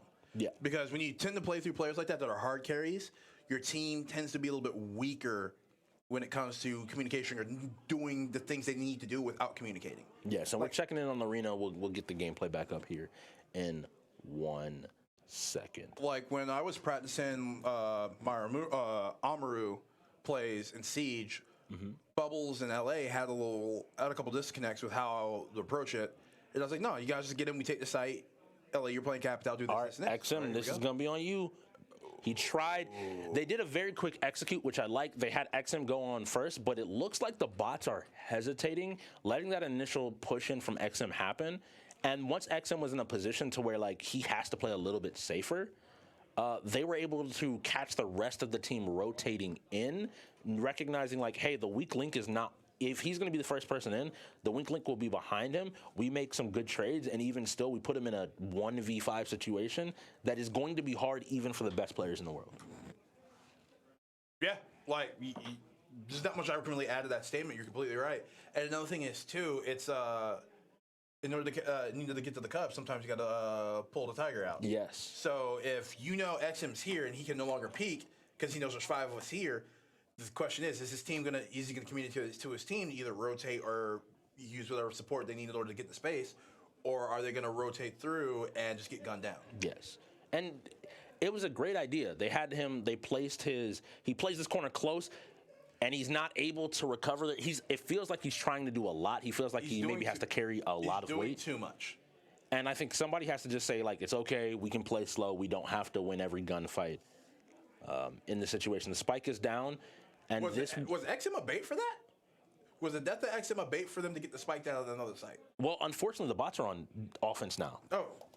3 rounds and 3. It's the first person to 5. Okay. And so they swap after 4 rounds, excuse me. They swapped after 4 rounds. And so here we go. They have to somehow get on here and make a play. This is a pistol round. They're not able to get these kills. LJ managed to trade back. This is actually pretty good. They know where he is. They know somebody is down there. I'm looking at OGL. He's moving through. He's got to find out where they're lurking. They know somebody's hiding somewhere. Somebody's probably on main. And he had to start to try to defuse here. It is a 1v4 Surprise, situation. motherfucker. And I don't think we would have said today with XM in, the Ghosts are about to get 5, possibly lose Valorant 1 round to 5. Losing it clean. Yes. Now the question is, with the changes to the team that the Ghosts have had, I think there's a lot more stability in communication. The question is Hydro going to be able to get his team to rally and focus up? I think with halftime, I have a big. I'm talking about just Valorant right now. Halftime for sure, because it's only 5-5. That's still a game. But I think that this is one of those things that worries me about UEL. Sometimes when you talk to players get in their head like, these are my guaranteed games. And when you lose your guaranteed game, you start to question every skill you have. Like, well, if they're supposed to be bad in shooters, but they beat me in Valorant, does that mean that I can't challenge them in my weaker shooters? Versus just being like, hey, maybe they just played well. They had the right option. OGL with a kill. It's a good job, but they're down in lives again. XM here with a nice sheriff kill. He's rotating over. He picked up a gun. They need to get probably 2 picks. LJ and XM need to be communicating with each other really well here. Yep, you see the ping right there go off on that. Boom, nothing there. All right. Ooh. And he checked it, but they were good patience again to just wait for him to fully explode. And that's it. The bots have taken Valorant. I think that's the most surprising win and will be an important linchpin. And honestly, of the that's entire a game. strong way to end the first half. Yes. So far, the bots have. All right, so we'll give you a breakdown. So first was 2K. The Ghost took that. The bots won Tony Hawk second. The Ghost won Naruto. Then won DNF Duel. Then the bots won Wreckfest, Guilty Gear Strive. Then the Ghost won Overwatch 2. Then the bots won Street Fighter 5. Ghost won Hot Wheels. And now with the bots tying everything up at 5, winning Valorant. So strong half, really good back and forth. And I think that plus, I truly believe in my heart of hearts, this game will come down to 2 points. Yes. And with only 1 forfeit up there with the 2K, that could play into it. But I'll say to you right now, that 2K forfeit just got to put back by that Valorant win. Oh, 100% agreed. 100% agree. But we're going to step away from halftime. We'll be back in about 15 minutes. Don't touch that, don't say dial. Don't touch that mouse.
Hello, welcome to the halftime interview. I'm joined here by La Bamba for the bots and XM for the ghosts. And the first thing I'm going to start off is let's just get real with it for the halftime interview. XM did awesome in Overwatch, not in Valorant. La Bamba, horrible at Overwatch, good in Valorant. So kind of the opposite of what people expected. So I'm going to start with you, XM. How'd it go? So I haven't had much time spent with the team on Valorant, and I was very surprised at how they played because I hadn't spent much time with them as a team, and that threw me off. So I played pretty bad. So that's a you problem. That's a bit of a me problem, but I just didn't know how we were going to be playing that, and I was not expecting the tempo we were playing, so it wasn't really working. Okay, but Overwatch went very well. I went 20-1 at Overwatch, so that was pretty good. Okay. La Bamba, what's up, man? Overwatch, never played against that new character yet. Didn't even know he was a new character. It's only for this weekend. Really? Uh-huh. Oh, yeah. really? That's interesting. Yep, but it's not in the rules, so it's all good. It happened yesterday with Stars used it That sounds as well. Yep. like something. But Valorant, we did our game plan. First round was a little shaky, but yeah, we just executed. Okay. Did what What we are you wanted to looking do. forward to playing second half? Hot Wheels already rolled. Kind of sad about that. I wanted to play that. League, of course. Okay. XM, 30 seconds. What do you want in second half? To win. Okay, all right, there it is. All right, League of Legends to win. There you go, ladies and gentlemen. We'll be back shortly after halftime.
Welcome back to the second half, ladies and gentlemen. Lockdown is back in the building. Let's Joining go. Fritz, man. Yes, How you doing? yes. It's been a good competitive match. It has been an amazing match.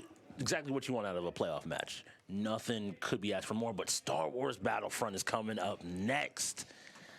Now, I'm wondering, the bots have been locking down RPS today, and if they win, we're going to see we're going to see Cargo. We're going to see two teams running back and forth, and got me a little bit worried. But you've been watching the match. You've been on the floor, so you got the chance to interview and also be around the players. How you feeling about the whole situation? So the Ghosts are very calm today. Okay. They're very calm. They're very quietly talking. I see a lot of talking in the ear strategy-wise. They're very kind of – I think they look pretty good today. They seem to be kind of in sync right now. A little bit of struggles with a couple of games. They had some bad rotations. Obviously, LJ got 4 of her games in a row at the beginning, and you can't go in for all of them rotation-wise. But they still managed to go half and half on them, so that's still good. Yeah. So you can't complain about that. So they've been pretty close so far, and it's been pretty good. The only thing I noticed was, like, obviously they lost some games that they didn't expect to lose, like Valorant. But you can't sleep on the bots in Valorant. They have a whole team that knows how to play, not just 1 or 2 people. So I think that's where you kind of catch the difference. That was really funny because I've mentioned a couple times on Cash, just like, no, I've seen them on multiple days the past week or two being like 4 or 5 people on Valorant playing. I'm like, oh, if people just think, oh, yeah, the bots are bots, for lack of a better term, at Valorant, like, they can get upset very easily. Because, again, most people would look at the Ghost and be like, that's a good Valorant team overall. People know the game, people play the game, and they're just good shooters in general. Well, that makes sense. So now we got Star Wars coming up. Star Wars is one of those games. It's another shooter game, but it's a shooter, but not quite a shooter, kind of like how some other games are. It'll be interesting. I will definitely say that in this one, I think probably favors the bots, but I think it really comes down to RPS. And you were talking about RPS earlier. Yes. So, from the floor, so you know, Zack Attack is doing all the RPS for the Ghost today. So if they're losing RPS, it's his fault. Just saying. RPS is one of those small skills, but we've seen a lot of the bots win.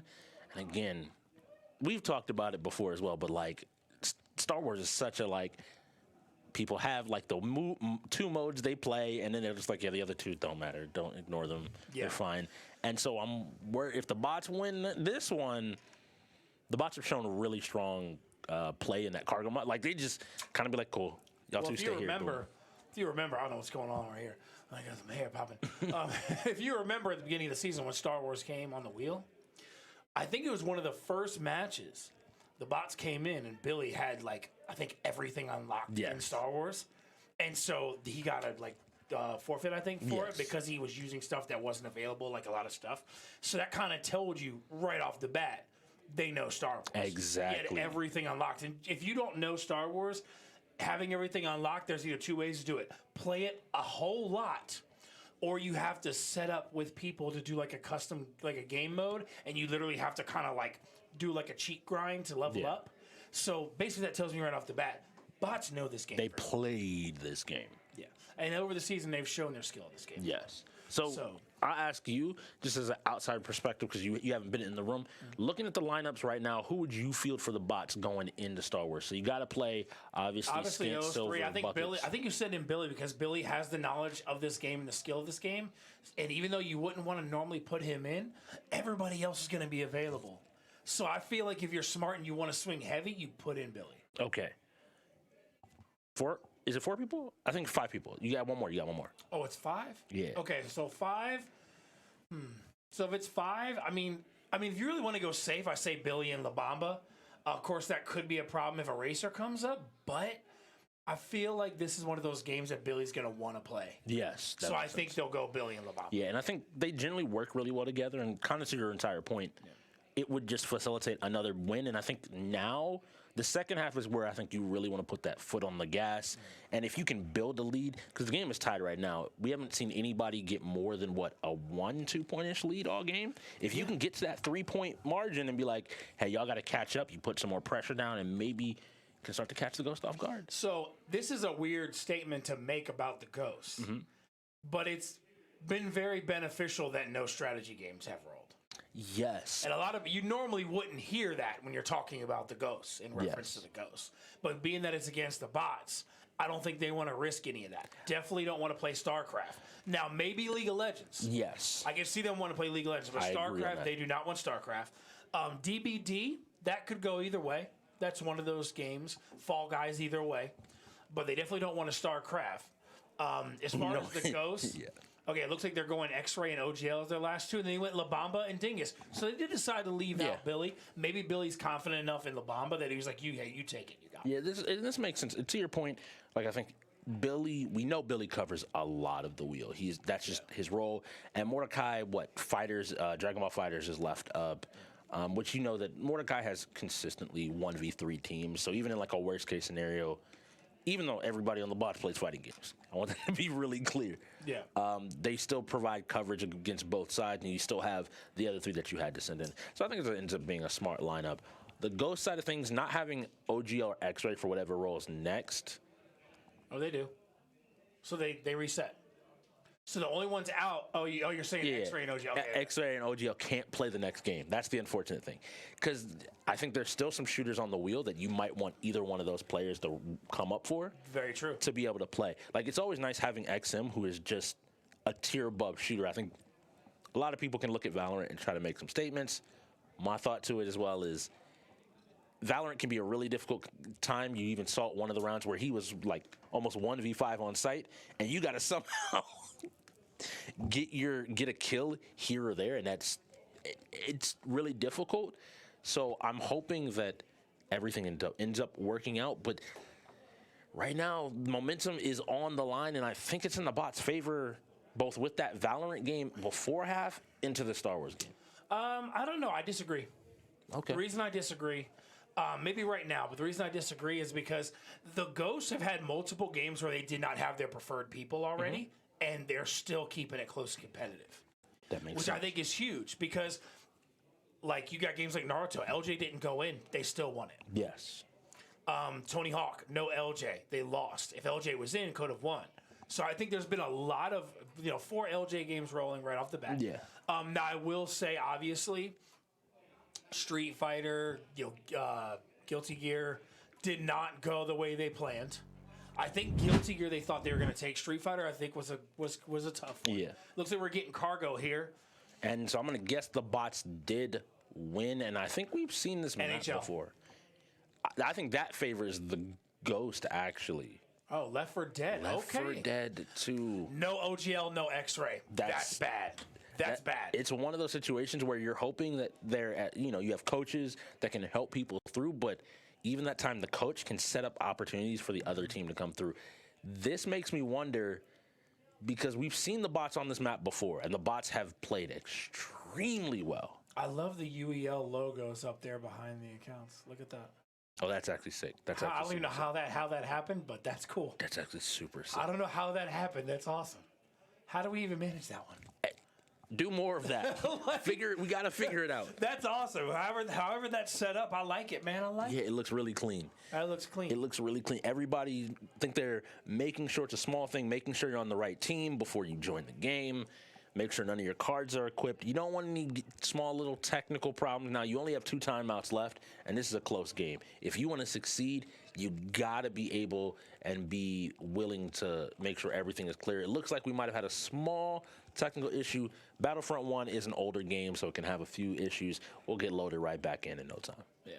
So while we're waiting for Star Wars, Left 4 Dead's up on the screen. Let's talk about it. So I see no X-Ray and OGL. That's huge, especially with OGL. OGL knows Left 4 Dead a lot. If you want that, you definitely want them to win for a Left 4 Dead. That being said, I think they could still be semi-comfortable with Mr. OG going in there, but I think that's going to be a struggle for them. I feel like next game, the bots already have the advantage. They're probably going to run Billy. Actually, they'll probably leave Billy out, ironically. Yeah, you could run that other front. Because I think they'll run the other 4 and confident because of who they're facing in that game and leave Billy out of Eraser rolls. Yes. Would you leave Billy or Buckets? That's the other question. Because Buckets will have a strong racing. Yeah, but I think Buckets, I think he would trust Buckets in a Left 4 Dead more than Eraser. Well, maybe not. I only disagree, but that's because watching Buckets the entire season, he has consistently put up like such amazing performances that legitimately, if Eraser is your worry, I think you leave him up. But generally and more widely, that's the thing about the bots. The bots have a team of people that I'm just looking at. I'm like, okay, a lot of the wheels still left up. We can choose to leave you out because this is what we think might roll next. Yeah. As opposed to some teams where you're like, Racers haven't rolled. I need you to hold. We got to wait until these racers come out. Wait until these the UFC, like you mentioned for Billy, might come out. But I think they feel pretty confident in kind of full sending every game and maybe trying to get an advantage there. They're definitely looking, to your point, I think they got their game mode for Star Wars, and it looks like Left 4 Dead. They're set up to be, they're an older team as well. That's something that people don't know. As an older team, Left 4 Dead 2, that used to be the classic. They're also one of the only teams that has an all veteran lineup. Yes. And I'm telling you, a lot of people don't realize that. Yes. All of them are comfortable. This isn't anything new. The bots make playoffs. They come to show up. They play. And I was saying to you, I grew up, I know. You come home, you pop on the Xbox, you hop on Left 4 Dead 2. You know that game. You know the maps. You know the scenarios. And the bots are, again, they are a great example of a veteran in-game team. A set of in-gamers that just, oh, yeah, Left 4 Dead was on the wheel last season. We played it. We know what we got going on here. We are watching the Ghost side once again here. We will see what is all happening. We're going to see who gets the dub and who does not.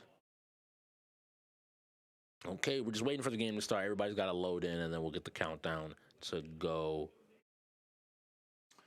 So it looks like they're loading in right now. So they're going for this one is one of the most popular modes that people play now, the cargo run, because it's one of those modes to where, like, if you capture one, you virtually can just defend and win. Yes. So if you get that cap, this is one of the easiest modes to hold the win. And it's 15 minutes. Like, it's a time sink that you just kind of have to sit there and hold. They're already challenging each other mid, trying their best to go ahead and get kills and just get some pressure out somewhere. And I'd like to see if anybody who's going to be the first to make the wrong gun mistake. It's happened way too many times. I really hope at this point in the playoffs, I'm hoping none of the teams have that problem, but you never know. It looks like the Ghosts are just trying to shoot their way in. They've already grabbed it. They have 2 people to here cover the person running with it. They have 4 people. They have 1 person defending their base. Is that who we're watching right now? Is the Ghost? Yes, we got the Ghost gameplay, and so this is. I don't know how I feel about you leaving like your base is basically undefended. I get you think you're better shooters. Well, that could be a smart strat because in this mode, as we talked about, if you do not cap, you do not win. You have to cap and then hold. So maybe they decided, let's risk it, full send on the capture, and then we can just sit back and defend. Yeah. Because no team has done that in this mode. So that might be the right call. Full send, get the capture, and then we just chill. Yes. Keep your whole team together rather than you see that movement right there? Nice roll. Okay, we look like we might have an early cap right here. Early cap. And we are watching the Ghost. Yep, that's a capture. That's a quick capture right All there. right, now they can just sit back, but unfortunately, I don't think that's the Ghost playstyle. The Ghosts want to keep going. That is a Ghost. PC-10, PC-7, PC-8, PC-11, PC-12. They want to keep pushing hard.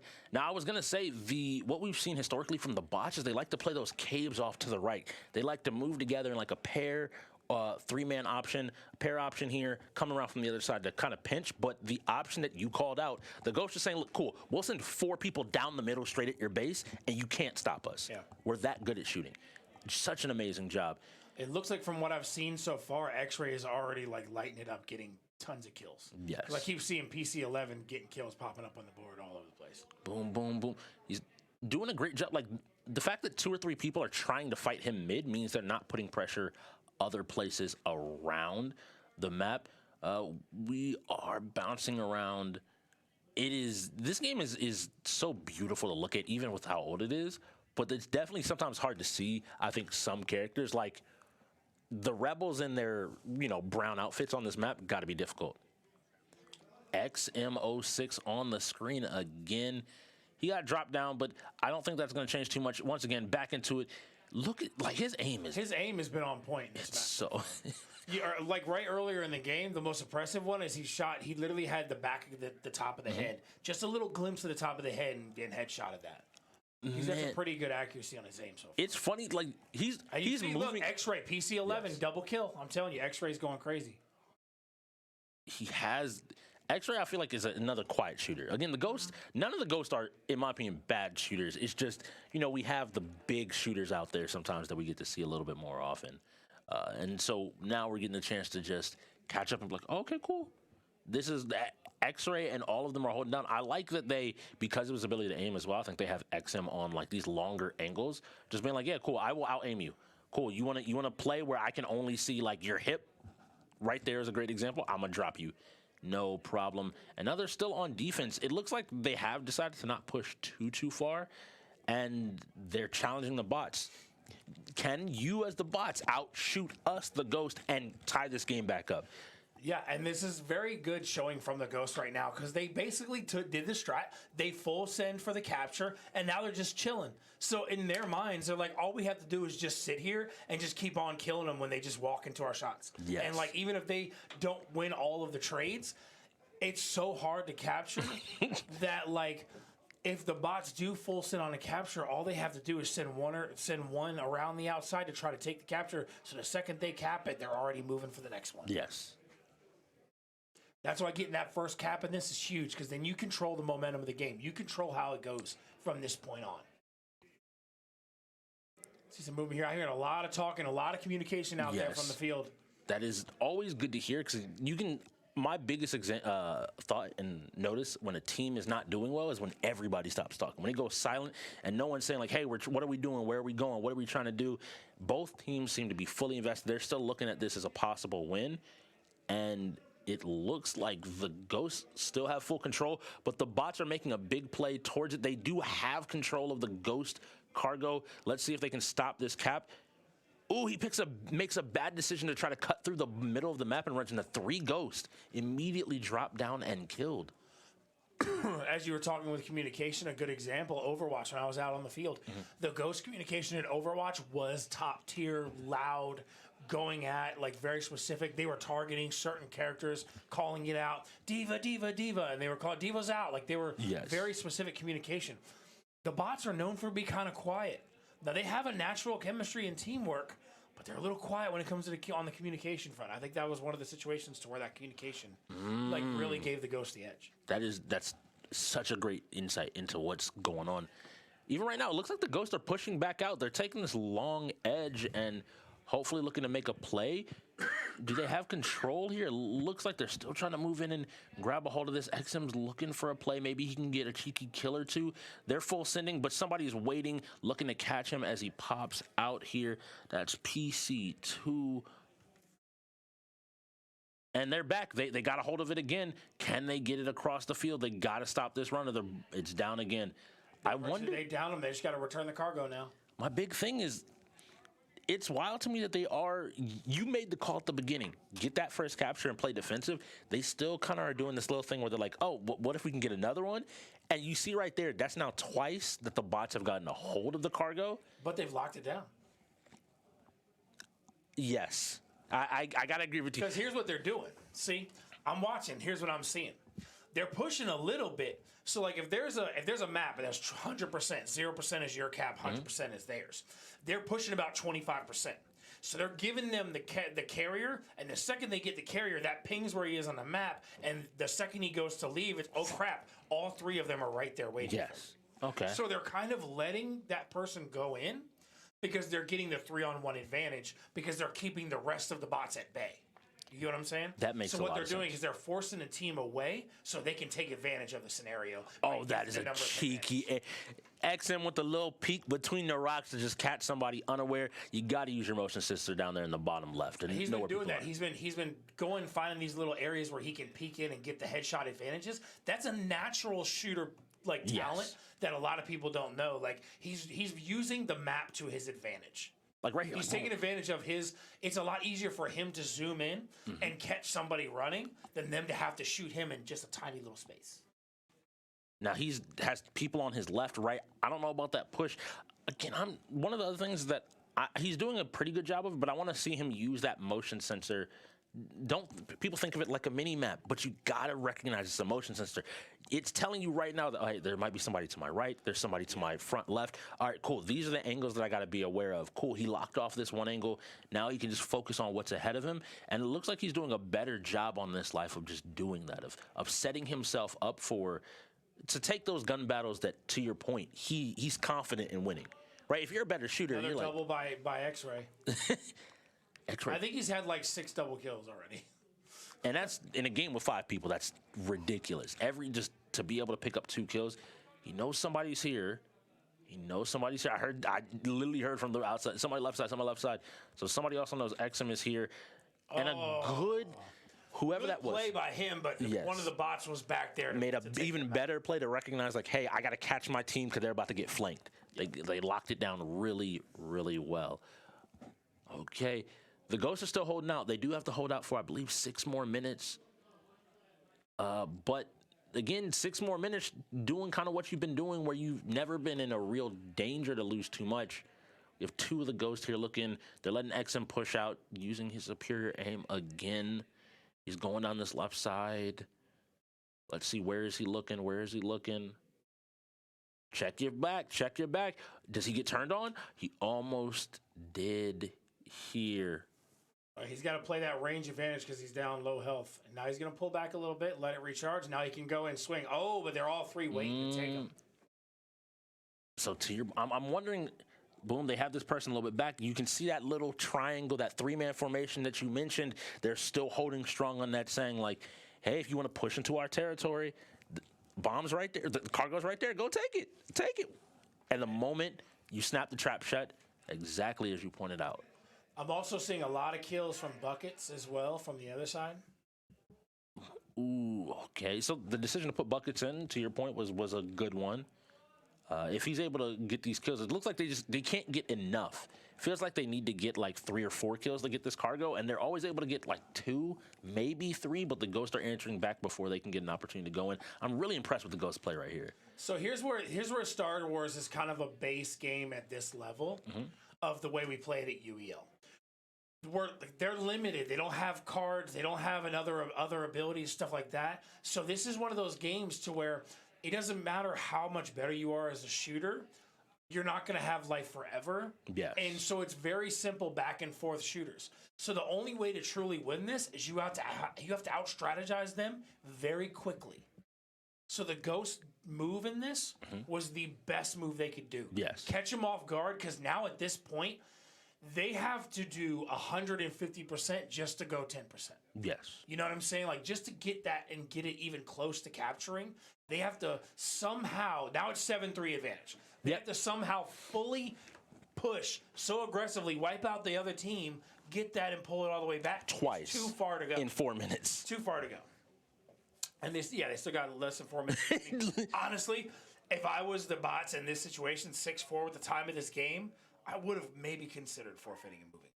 But it's only still 2 hours. It's neck and neck. Yeah. They're not worried, but I think 15-minute game when you know you lost after the first minute. I think that, like, we've going back over the bots footage, a lot of it, they weren't super contested in Star Wars over the course of the season. And I think the Ghost said, like, well, we know how you play Star Wars. Let's show you how we play. To that point, like an immediate smart strategy and planning to take that early lead exactly as you pointed out has led to just dominance. And any question I had about maybe the Ghost might be a little shaky coming out of half, we don't know how they feel about losing a game like Valorant, which they feel very strong in. This is how you shut people up. You say, cool, we'll take a game that you might doubt us in, and we'll show you right now why every shooter on the wheel, we're a threat. Yeah, absolutely. And then what's also an interesting note of this, bots want RPS. Mm-hmm. The bots got the mode they wanted. Now, this is a hard map to cap in. Because it's a smaller open map. And 3 lines. And because it's desert, and especially if you're like Imperial, you're very visible on this map. So right off the bat, the Ghosts have edges right there. With be able to not be Imperial and not be as visible on the map. And they get the early cap, so now it's virtually impossible for a comeback. Now it's 8-2 advantage. What is happening? You know what's happening? The bots have to play more and more aggressive. So they have to leave less people back to capture, which means that, hey, when you take these gunfights, and to your point, X-Ray gets a double kill. XM gets a double kill. 4 people are dead. We can send 2 people in, get the flag. They're respawning. And all of a sudden now, we have scored twice more, where the first 10 minutes of the game, you couldn't stop it. 35-14 for X-Ray right now. 35-14. That's what's winning the game right now. He's getting double kills consistently, and in a game like this, to where you have such limited health and limited like tech and abilities and guns and stuff, A double kill is like gold Yes. in this game. It's not like even in something like Titanfall, say, where there's like a lot of grunts. Oh, like, oh, you died. Okay, like a double. I found a group of 10 grunts. Let me just get those points back really quickly. Each person individually matters to the strength of the team, to the strategy of the team. One weak link eliminates your whole team. And right now, the Ghosts are looking like a well-oiled machine. He peaked out, but here, like, you just have to buy time. You have a minute for them to capture 3 times. Yeah, XM's been dying a lot, but like really, that's because he's being the middle guy. Taking He's those the guy fights. going out. He's basically, if you notice, he's not getting none of the caps. XM's only job right now is to go out there and create chaos. You can tell by the way they're doing. X-Ray is the one that's pushing in, getting the double kills and stuff, and all XM is doing is just sitting back and just taking pot shots. And he's just sitting right out and just he's the distraction It's guy. a pressure, he's the yep. one he's drawing attention. Exactly. While the others are just capturing. Yep. Now, I don't know who exactly is capturing because we can't see all of that because we're spectating XM. But now you see XM's actually rotating around this time. Yeah, maybe they're switching it up, trying to see. Maybe they want to go full 10 on the last. He's 30 trying his seconds, best. but Like, you they lost their thing with 20 seconds left, and XM is like, oh, he's done this a couple of times where he likes to peek in the base and be like, are y'all watching y'all's flag? Do y'all know that somebody's here? And XM is like, I win that. Oh. That's crazy. Okay. All right, here we go. Let's see what we got going up. They are shooting each other. They recognize the game is over. And it is done and finished. The Ghosts take an early lead in the second half, putting us up to a 6-5 game. This game is still, again, on that knife's edge. On that knife's edge, it is so close. And coming into the game of Left 4 Dead where they don't have OGL, it really does end up mattering that they got this win. I think this win ensures that the bots never can maybe look at a 5-7 lead because that lead becomes difficult in a game where you've been going back and forth every day. You never want to break the trade wherever possible. So now I'm looking at the bots having a strong team, but that coordination has me, I don't want to say concerned, has me impressed at the Ghost preparation because very, very clearly, it looks like the Ghost came to play. They very clearly knew the bots like cargo. The bots like cargo. We know what map you like. We know what you like. Guess what? We are going to take the dub here. Citrus? We're I'm trying to get your attention. we just getting Getting the Sly refill, baby. That Sly service. If you don't come here, if you want to taste Sly, you can pop into the venue. $20 a can. 15 goes to the Cobras. I ain't say all that. I'm not making none of them claims. I'm not making all them claims. Hey, brother, come on, slide in, brother, slide in. Production, if you're interested in the cut of the Cobras receiving off the Sly contract, you'd have to be a Cobras member. Go ahead, slide in, brother. We got a plan together. Okay. But, so about the Star Wars game, so the bots did win RPS and chose the mode, and then they chose the map. And one of the things that I was talking to Jekyll with in production, you can name drop him, because he's like, this doesn't feel like a Ghost map, because a bots map, because the bots like to play a lot of your tight spaces, a lot of your more urban environments, not a lot of your open areas. And so that's where the Ghosts made the difference in their gameplay, being in the open space where the bots couldn't take advantage of a lot of their swings and their two-man peaks and a lot of the jutting coverage. Instead, it's a horseshoe and the OK Corral in the middle of the map where a lot of your rotation points aren't that good and they all feed into one point. That's really interesting. I think the bots did play that map, I think, once this season, once or twice. I don't remember seeing that map in particular at all. Cargo has been most played by the bots so far this season. Cargo, yes, that map. I would have to go back and check the footage. I'm not sure. No, I'm not going to throw that on production. Starts. All of it. The scrolls. All of the season. Scroll Do it now.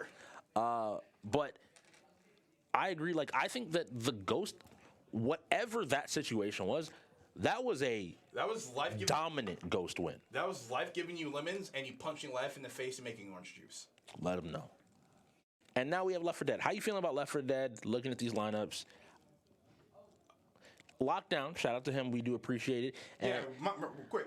Shout out to the homie Lockdown, the previous number one while I was stepped away. Oh my god. I'll take a mango if that's cold. My man wants got his flavor. He gotta let the man know. Like, yes, bring it here. Thank you. Now, come. Yes. I'm not asking for nothing because I know I get in trouble. Like, I am saying right now, Left 4 Dead.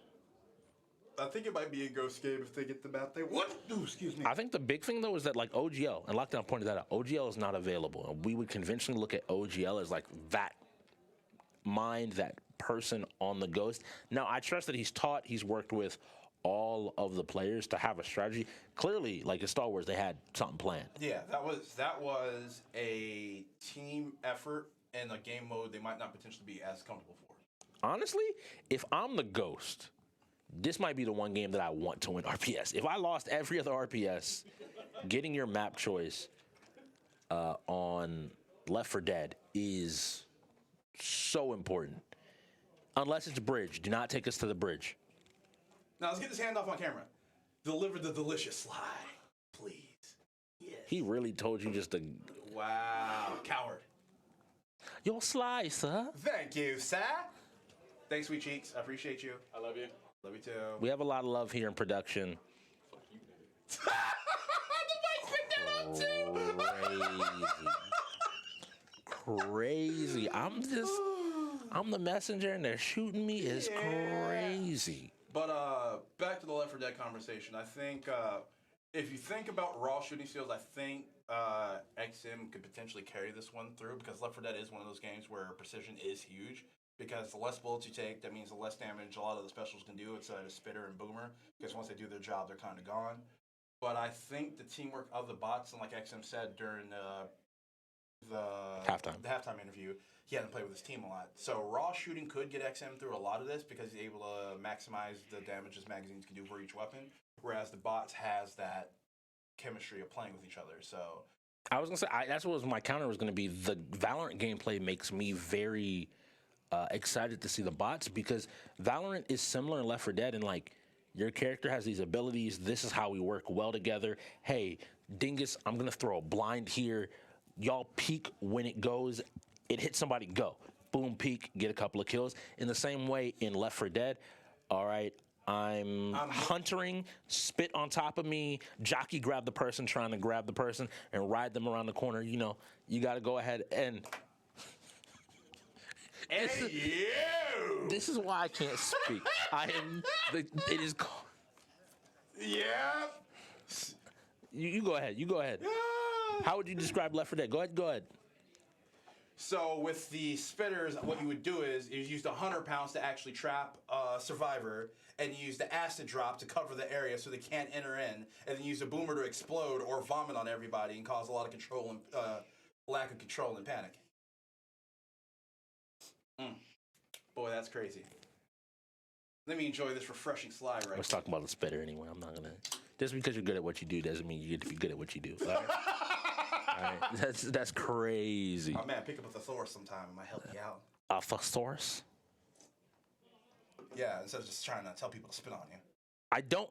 That's not what I said. Yeah. That's not at all what I said. All right, we'll find out here who got RPS as well as who's going in. We're looking at Hydro, Jay, Burner going in with LJ Skater Girl, Dev Syndicate, and XM06.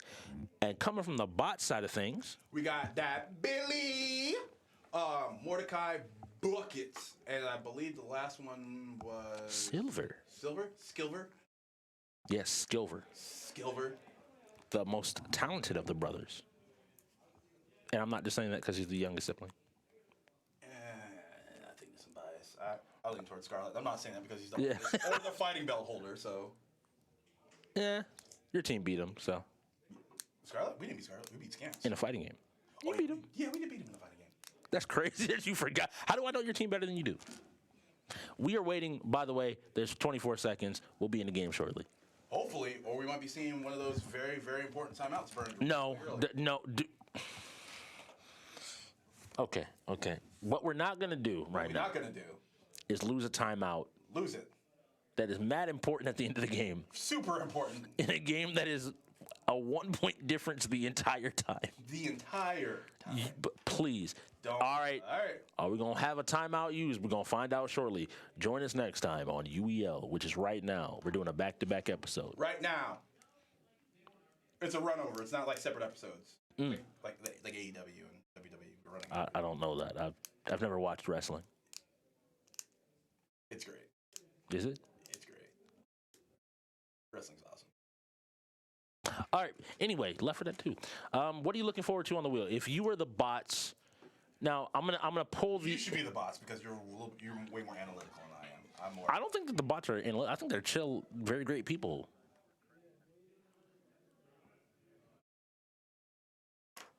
Okay. So everybody was having problems with Left 4 Dead. Nobody in particular. So it looks like it's been announced by the Game Master for the sake of keeping the game moving. We're going to skip Left 4 Dead, return it to the wheel, and revisit it later potentially.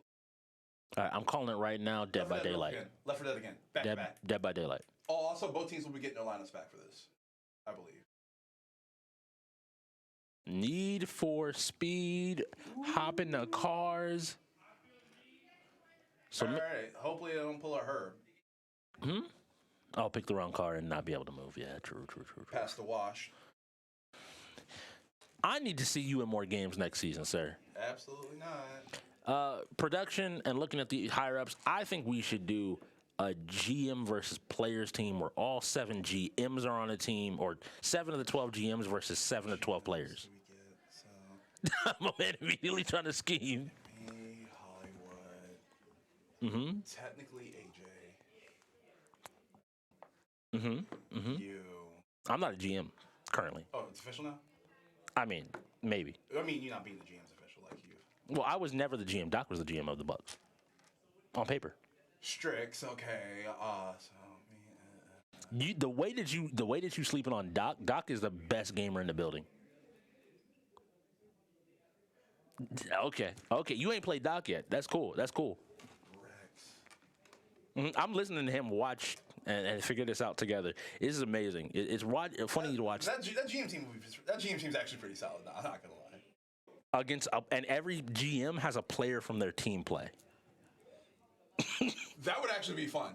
Yeah, that would be a really good game. It would be it'd be interesting. Like, all right, cool. Who does Eclipse send? Who do the Cobras send? Who does each team bring as a player versus their GM?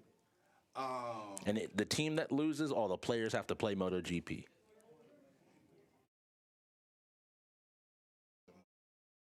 The GMs aren't losing.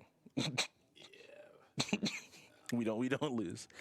All right, Need for Speed. The house always wins. So talk to me about Need for Speed. Let the people know, obviously, how it's played, but what your general thought process would be going in the Need for Speed in this situation. So Need for Speed is a 4v4 racer. It's split into the racers, the street racers, and the police. So it's like a bad Fast and Furious. It's a bad Fast and the Furious video game, if you will. The way it works is that the 4 racers, one is marked as the most wanted, and the police is their job to catch the most wanted. The game only ends when the most wanted is captured or the most wanted escapes, which is, I believe, 2,000 meters and 30 seconds out of range of the chasing police. Racers and police all have EMPs, jammers, spike strips, and turbos on top of the NOS each vehicle also has, which is another resource. Police have roadblocks as well. Yeah. No, police normally have the cars have turbo. Police have roadblocks. If I remember correctly. And the way it works, like I said, is just got to get away. So approaching strategy for this, it depends on whether you get cops or street racers. The trick is having communication, because I'll take it from the cop side because it's easier to explain. Your goal is to try to ignore all the other racers and get on the most wanted as quickly as possible. Because if you get caught up dealing with them, your most wanted usually gets too far ahead, and now you're playing catch up for majority race. If you're able to get 2 to 3 of the cops up past the other group of street racers and get those 2 to 3 officers on that most wanted, it makes things a lot easier in order to control the game. Okay, so it looks like both teams got their lineups back and said, let's run it back. Yeah, and with Left 4 Dead being the game that it was and the Need for Speed being the game that it is as well, I think those aren't bad changes. Do we know if anybody doesn't have a license? everybody on both teams are avid adults who either travel in and around or out the country or own vehicles. So You never know. Nah, it'll be good. Somebody could have a suspended. So I'm gonna give you the hard question then. I'll answer it first. I've asked you a few questions. I'll answer it first. I'm putting my money on the bots. Who you got winning? I think this game is going back to being tied.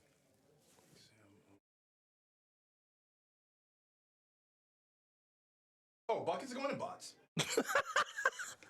Now That's not a knock on the goes. It's just the way the game's been going. I think if you look at all 10 players between the two teams, if you look at a competent racer and you think of a standard of racer you want available for this, hands down it's buckets. Before everybody, buckets 1v9s. do you think 1v13s. Do you think that side matters? In that scenario, like, do you think that having buckets as like obviously the best goal would be buckets on most wanted? Buckets on most buckets is the cop because cop cars are naturally faster than the street racers. Okay. So I think ideally buckets on a cop is huge. Actually, no, buckets on most wanted. You're right because now think about it. All he has to do is just leave.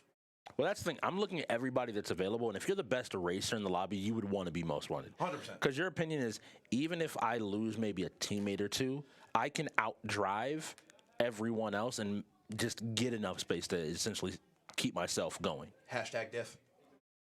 Hashtag diff. Hashtag diff. Now, looking at that on the other side, if you were most wanted, ghost-wise, do you want Calm, Cool, Collected Hydro as your most wanted? Yes, Hydra or OG, I would want to be my most wanted. So then you want Hydro because OG not in. OG still in. Man, Dev, LJ, XM. The lineup needs to get updated on our screen then because it says OG on people. Oh, Mr. OG might actually be here. Yeah, that's why I said that. One of those two. Yeah, so they're holding LJ maybe in case another fighter or sports games rolls? Probably sports. There are still a few fighters. Well, DNF and Guilty Gear. LJ is going in. So then, yeah, I hands down want Hydro then out of everybody on the Ghost Okay. right now. I want Hydro to be most wanted because I would like that calm demeanor and that really even leveled thought process throughout. Even things going horribly wrong to be there. You know, that's what I just pictured. Like everything going wrong, Hydra's just like, hey, I need some help. Could somebody pull up? Yo, help. All right, cool. Oh, y'all be here. All right, cool. I'm gonna do a quick U and head the other way. Bust you. All right. EMP him. I bet. I just shot spike strips. All right, I'm out. And that's the thing. Like having that person on your team is so important. It's like Pop Candle's that guy on our team. Who is I would say Havoc's that on our team. Havoc is pretty even killed. It's the old men. Old men? It's the old men. Why do you think? Don't call my players old. We're not old. We're seasoned. Havoc is old. We're seasoned. Call Havoc right now. He'll say he's old. What Havoc has to say is not important in this scenario. Grizzled old veterans. Not in Overwatch. We saw the skin choice. The young bucks are out here now. Super kick party. All right. It looks like, once again, it's funny enough, the older games that, sometimes can take a little bit of time. If you are looking for more UEL content, by the way, when we are not live, you can always head on over to the YouTube channels to catch either First Spin before every game, Outside the Wheel, the podcast, or just to catch these games themselves. You might not be able to catch the whole thing live, but over on youtube.com/ And still Twitch. And Twitch, UEL Esports. Join us, have some fun, and come on down if you want to go pro yourselves. Yes. You can. This guy can be your GM. Demon time. All right, PC. Is that the right car? That don't look like the right car. We might be resetting. There might be a problem. Just let it happen. No. Just let it happen. JoJo's. Watch JoJo's. Joe. Dun, dun, dun, dun, dun, dun. So just a little bit of a technical issue. We're getting that reset. Not an issue. Don't worry about it, folks. We'll be back in. Yeah, things happen. How you gonna laugh and not tell the people? But okay. JoJo's coming up next. This is honestly the best fighting game on the wheel, bar none. I say that knowing you have one player in the league that likes this game. I like this game. You like the show around this game. Jolene's the greatest. I would like a Cobra player to call in and let me know how much your coach has played this game. If he's gonna say he loves the game, I need one of y'all to I slide love football. Doesn't mean I play it. You played it at some point. That's irrelevant. I played JoJo's at some point. So what do you mean? That proves the point. When did you play it? That's a great question. Dear Lord, get me out of this room. No. I know he didn't. I have a keylogger on this PC, allegedly. Allegedly, always allegedly. But JoJo's is a fun game. It's another 3v3, very similar to Street Fighter and how the health system works, meter system works. Shared resources, but everybody gets their own different assists. How have the different categories been going over the course of the day? Is there any team that's jumping out pretty heavily? Actually, let me take a look at this right now. Because I just wonder if anybody is taking like a strong lead in either side. We've had limited sports come up. We only had Tony Hawk and 2K, I believe, for the sports category role. And that went 1-1. Fighters have pretty back and forth, so JoJo could be another opportunity for either team to gain a point. I'm trying to think what else. Racer 2. Let's see. Racers.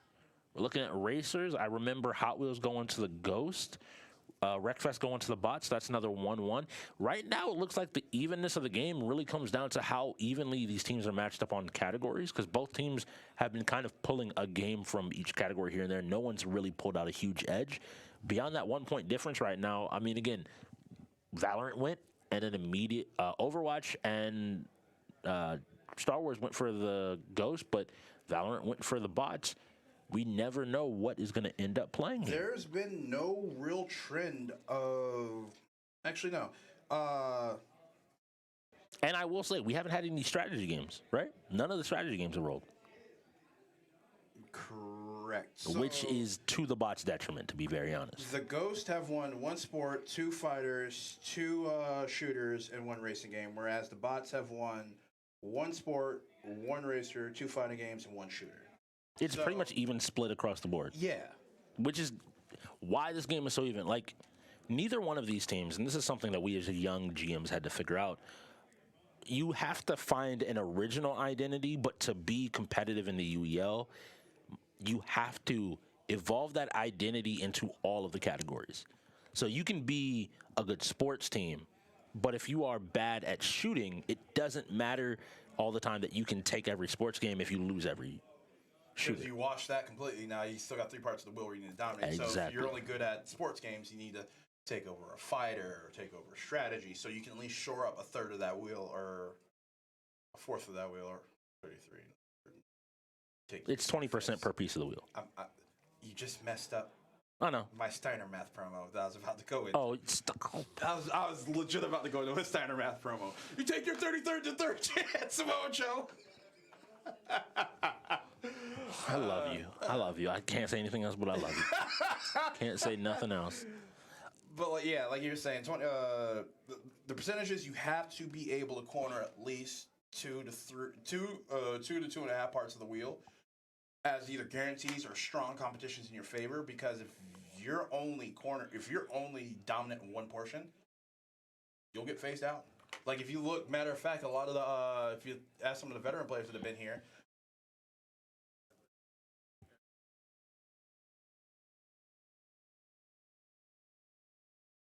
Oh, okay.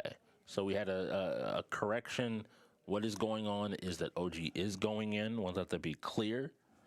So lineups are good. This has been gone over. It's been handled. The game masters handed out in the arena between them, the directors, and the players and leaders, and it was agreed that it wasn't a legitimate typo because I believe OG was sitting down at his seat ready to play, and then everybody thought it was LJ. So legit, honest mistake. With the game shifting and everything, it's understandable. No maliciousness behind it. There was no manipulation. It was just a hey. Now I'm gonna make a statement to you. Make a statement to me. I would be scared if with an hour left, it's a 1-1 game and none of the strategy games have rolled against the Bots. 100%.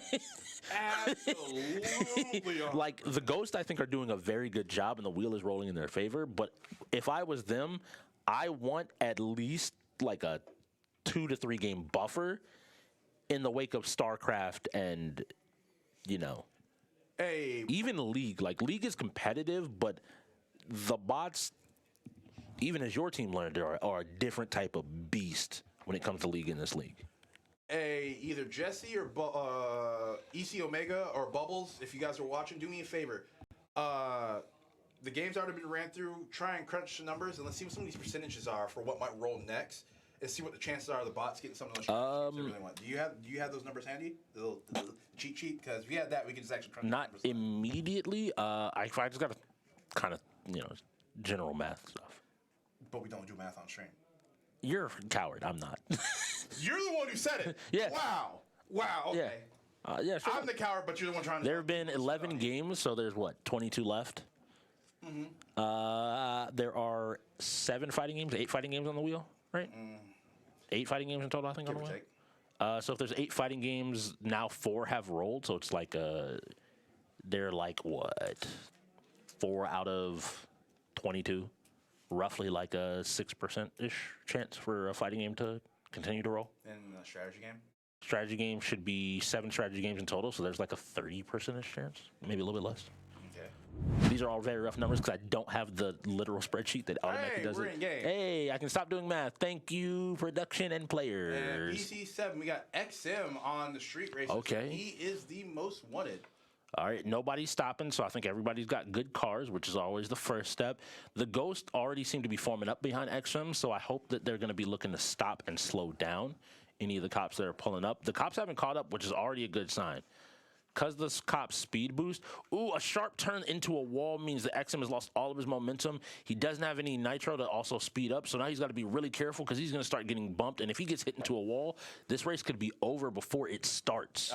Getting hit with the pit maneuver early, like he's trying to fight off just there, can easily spell the end of the game for you. But the funny thing is when you're hitting the back of the car like that, it actually only damages the one behind it. Please. All right, the other thing that I will say to people is in this game, you want to be driving into oncoming traffic or taking a shortcut or avoiding cars barely. You want to be building your nitro as a racer consistently. A nice job dodging. It looks like he might have had some help, but he got EMP'd at the end of it by PC2, who is Buckets. Buckets is on him, and you mentioned Buckets as a cop being problematic. Having a good racer as a cop and someone that can just stay on, can he hit the gap? A good job, just a small clip, but not enough to really slow him down to stop him. He didn't lose a lot of speed off that, maybe 4 to 5 miles an hour, but he did take damage, and these EMPs, good jam. Good jam. Ooh, they're trying to force him into the gas station. Hey, man, you just got to fill up. Just a second. Just take a second. Hey, man, just get some 93, maybe some E85 ethanol for some more horsepower. So to the teams and players that want to learn how to play Need for Speed better here, reckless with some of these turns. you want to keep an eye on, look at how his teammates are forcing the cops to take more awkward lines. Even here, just getting between him and the EMP to block it. If someone's going to take it, it shouldn't be the most wanted. Just teamwork really good here in terms of creating space and opportunity for XM to keep racing, even though he's taking damage. And yeah, like you said, he's taking some of these turns pretty wide. And here's one of the things you got to remember. Good clip on that. Ooh, a nice job on a U-turn. Can you get back up to speed before these other cops? Was that a teammate? Oh, no, this could be really bad. Oh, no. He's luckily facing the other way, but he is in danger of being crashed out. Ooh. All right. Well. No, he's not done just yet. They could pin him and possibly keep it going, but he should respawn. That's it. They managed to keep the car floating or rolling so he could never fully reset. And then since he's not resetting, he's stuck in the loop where he's still getting damaged. He just gets... Not even just damaged, but also getting arrested. So, like, you're just trapped there. And I do have to highlight, at the end there, it looked like XM trying to avoid the cop turned his nose into it to get that hit, which ended up, and he did it twice in a row, unfortunately, and led to himself getting captured. Need for Speed is a prime example of less is more. Yes. Taking speeds at high turns when you're not comfortable, or having these wild turn lines. Because if you look, when he made that turn going into that area where he clipped the wall, which gave Buckets a chance to get in and hit him with the first rear clip, he took that turn tight. He tried to hairpin the drift around the turn versus just take the turn, just take your time. Yeah, you'll be fine. let up on the gas because the cop hits you coming out of it. He's going to be the one having issues, and he could have boosted out of that, or at least spun with the turn with the impact to lessen the blow and potentially revolving door of the cop, where the cop ends up sliding past him. He has a chance to get the turnaround for free using his momentum that it was given from Buckets. But here we go, we're going into JoJo's, and what's a good thing about JoJo's? Watch JoJo's. Is we have access. Oh, okay. We got Silver coming. Hold on, we got it. Oh, was that Silver with cop combos? Yeah, cop bro. combos confirmed? We don't drop those cop combos. Oh, we ain't dropping cop combos. Let's get it. Yeah. So what happened there? Was that you right behind him when he went to that initial turn and then you started the entire cascade, or was that you that came from the other way? Yeah, I came from the other way. Oh, So okay. me and Buckets were chasing. Buckets caught up, but I stayed behind. And then the second I got there, and then I saw him like turn around and head my way. I'm like, hello. And then I crashed him. When he flipped over, I knew it was over. Yeah. Like, you're getting busted. Because I saw him go over the guardrail, and that gave him a chance to get away. I think that's when Buckets turned around and Yep. hit him again. I was like, no. Yeah. Because we were saying right before you walked in, this less is more. If he had just went straight and had tried to either guide the wall and hope Buckets went for the headshot on the driver's side of the he might have gotten through, but he turned too wide and. Nah, son. He almost made it, too. He almost made it. Yeah. Everyone was behind him, but I was like, nah, bro, you ain't get away. This is my moment. Hey, but that was a great game because I noticed Buckets is up in the front with him all the time, and you guys are always just at the end of the most wanted radar, but I didn't know you were that close. Yeah. Because for you to get back into the chase as soon as he flipped over like that, that's a sub 6 second difference. Yeah. Like, good on y'all, good communication. We heard y'all from back there, and then you guys ignored the other races as much as you could, and the Ghosts played it right. They blocked a lot of EMPs from Buckets, but Yeah. you got the nightmare of the lead cop, and then you coming in to finishing it. Like, Yep. And going right into JoJo's. How you feeling about it? I'm feeling excited about that. Honestly, I hardly ever practiced this game for the longest time. And recently I started practicing it, and I'm like, yo, I'm ready. All right. I'm ready. all right, man. Well, time to watch some JoJo. So we'll get you back to your team. Congratulations on the bus, and let's keep this game going. Thanks.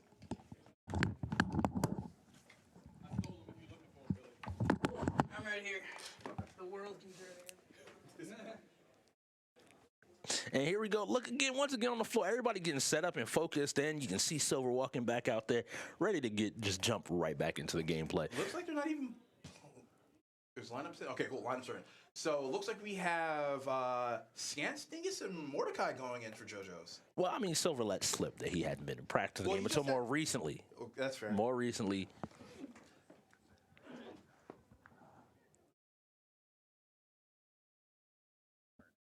Hey, the young So goat. when production was looking for Silver for the interview for that amazing pancaking he did of XM, just flapjack, he announced, "I am here. The world can turn again." Witness him, Chad. Witness him, shiny and chrome. Acknowledge her. And now I'm looking at you. We've seen it once and twice again. Not only the dynamic duo and anime fighters coming from the bots, Dingus Punch as well as Mordecai. We also have Scants going in here against X-Ray Aspect and the dynamic duo of Death Syndicate and LJ Skater Girl. Who you got going in for JoJo's? Who you got winning? It is JoJo's. That's why I'm just like, ugh. It's like, yo, man, I play this game for 200 hours. So you know, if you whiff, you're dead. Yes. All right. So we got X-Ray coming in. This is X-Ray's character. I know he plays him. And Diavolo. Scans plays Diavolo. Hey, Scans, I love you. Can we see some robbery? Going for the assist to get a little bit of extra here. I can talk about both of these characters. So, X-Ray's character, first and foremost, has unblockable setups that are incredibly terrifying to deal with. It's ridiculous. Then you have this move, which I think, The greatest move in the game.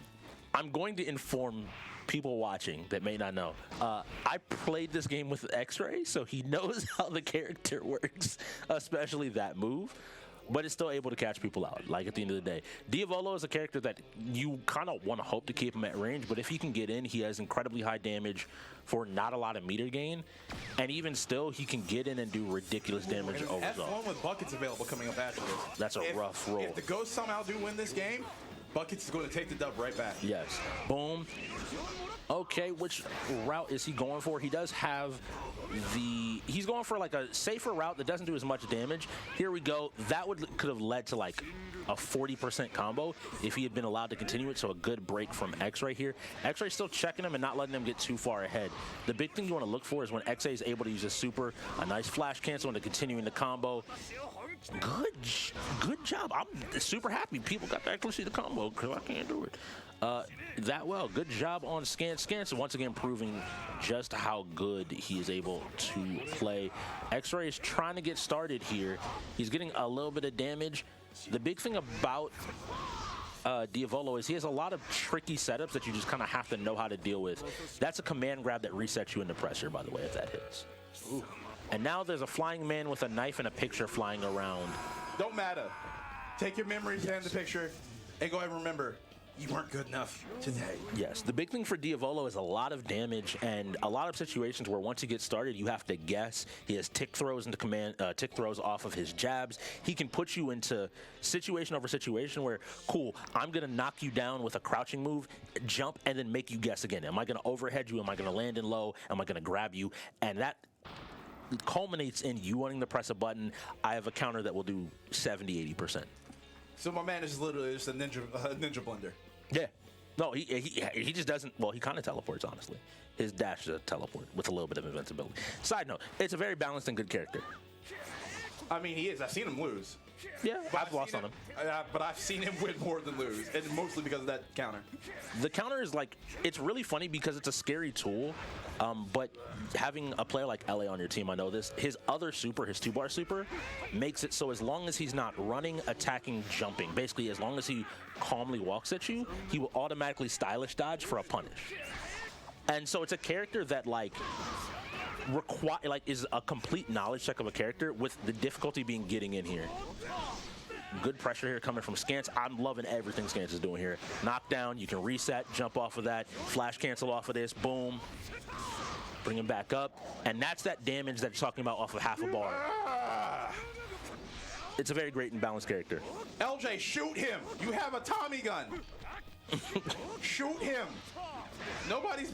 Have you seen this part of JoJo's? King Crimson is this. Boom, this kill. Good job.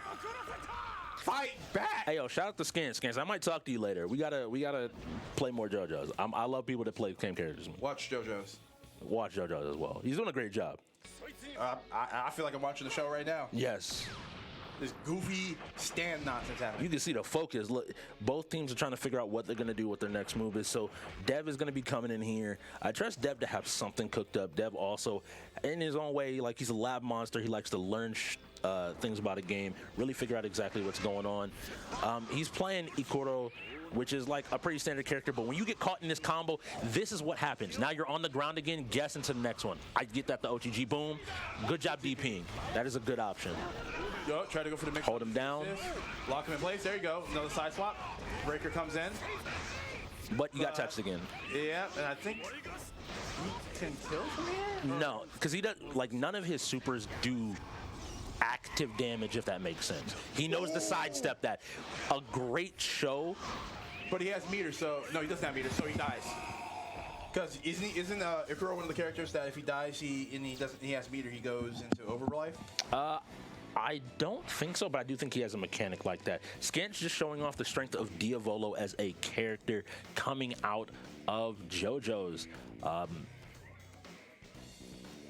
And like I said, with F1 rolling up next, there's a lot of commotion out on the floor. I was like, what in the world is going on? It looks like people are happy for some JoJo's. Watch JoJo's, man. Like, true. What else can I say? It's great. And F1, I think the bots are in a prime position to now go up by 2. And again, those strategy games still haven't started rolling yet, which would have me a little bit worried. Straight up worried. But yeah, in that JoJo's performance, like, it's really funny because I think, as someone that plays that character, I played a very limited version of the character because we talked about it before. Usually less is more in the UEO. You don't want to be doing a lot of complicated things, especially in fighting games, because if people don't understand what you're trying to do, you can set yourself up for punishment. It's like, yeah, this combo does this, this, and this, and if I drop it or I confirm, their best option wake up is standing 1, so I know how to counter standing 1, and they're just like crouching forward. And it's like, Why would you do that? Because you put too much into it, my man. Yes. Right there, I think he recognized the people he was going against are fighting game players. They have some understanding. Can you hear that F1 getting ready? I can hear that F1 getting ready. The engines are revving up. Everybody, we're going to get in here shortly. But yeah, I want to give a big, like that Diavolo gameplay made me super happy because, again, like, there's stuff that I know I haven't done with the character, and that's why I could look at it and be like, I wonder why he keeps just knocking him down, going for the safe stuff. And then he immediately was like, no, I'll do the loops and start to really pour on the damage I feel once. like he knows X-Ray plays the game. He knows X-Ray labs the game. So it was one of those I bet he was fishing for the break. He never got the break, so he went for it. And then once X-Ray realized what was happening, he burned the break. And now he's like, cool, now I get it unrestricted. And again, it's so fun. That character's so good. But all of his supers are meant to make you afraid of challenging him in other places, right? Just is that balanced character design? Oh, keep in mind, they've nerfed him like 2 or 3 times. Like, he used to do more damage with less effort. I know, like, we can look at the overall, like, damage numbers, but I'm just saying, like, the way the character is designed, that's good character development. Yes. Like, hey, none of his supers do damage, but his supers put the fear of God of challenging. And if you do challenge, you have one option: jump or grab. Yes. So instead of waking up jabbing, wake up grab. Oh, he's doing this, spin your breaker here at this point of the combo and then adjust from there. Or if you know that matchup's coming, use an assist that gives you 2 breakers instead of 1 and only 1 active assist. The character makes you choose things and add on to that fact that you are fighting Scants of all people. Depression. I don't want to.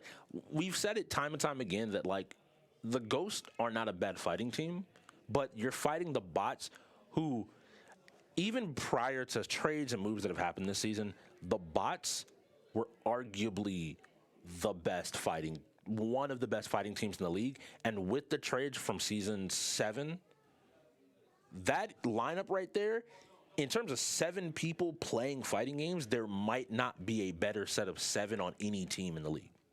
Yeah, just like straight up 7 people. I can agree with that. That's what. And at any given point in time, any one of them could potentially sweep or do their job as a team player and get dependable damage out. And the diversity you have, like, Scants came out and performed. We know Scants can play MK. We know he can play Street Fighter. He just showed that he can play JoJo's. That's before you get to Mordecai and Dingus. JoJo's. Before you get to Mordecai and Dingus, the conventional anime players, right? The weebs. And then you still have Billy on Sagat in Street Fighter. You still have Street Fighter depth. You still have Guilty Gear depth. You still have all DNF depth. Like, yes, I think the Ghost did great. LJ did amazing to be able to take DNF. They took it. That's her game through and through. Mm-hmm. But it should talk about it that people on this team that. People fear X-Ray and Guilty Gear. People fear Dev, fear LJ. But the bots came in and were like, all right, cool. It's a day at the job. Just a day. Punch in, punch out. Let's go. Yep. And F1 coming up. Again, bots versus OG. OG, I look to see where you are because we know Buckets can race. 100%. You sat next to him while he was racing Bubbles. And he left. He left. Like... Gone. He was in second place. Not like he was losing the Bubbles. He was in second place of the race. Yeah. From the beginning. He got there and stayed there. Race leader in that game had a 2-second lead on Buckets. 2 seconds. That is literally 2 apex two entries and exits away from him taking first place and winning the race. And beating Bubbles. And to the racers in the league, they're going to be like, well, that's not impressive. I can do that. I'm like, I'm just saying, there's a lot of people in this league that we don't see top 3 finishes that often. We might see top 5, top 10. But Buckets consistently beats the PC. Yes. Consistently. In the league. That's the clarification I want to make. You can do it at home in your jammies, on your bed, being comfortable. Yeah, man, in my cocoa, my jammies, practicing. But no. Do it in the league. Music. When the lights are on. Everything. It's time to go. Money's on the line. Buckets is getting top 3 in the race. Okay. So F1. I'm trying to see. I don't know who I have to take. Like, I mean, the favorite here is bots. I'm taking Buckets hands down. I've experienced it would be in person. insane. You have? Let the people know. All right, so what would you do if you were in the ghost spot right now? I'm trying to take out Buckets as quick as possible. But joining me is the illustrious, the notorious, the well-liked, and probably hated only by one person. You. It's my boy, the Lockdown. What up, buddy? What's up, man? Ooh, StarCraft is next. Okay. That's about stuff. All right, so who we got player 1 and player 2 here?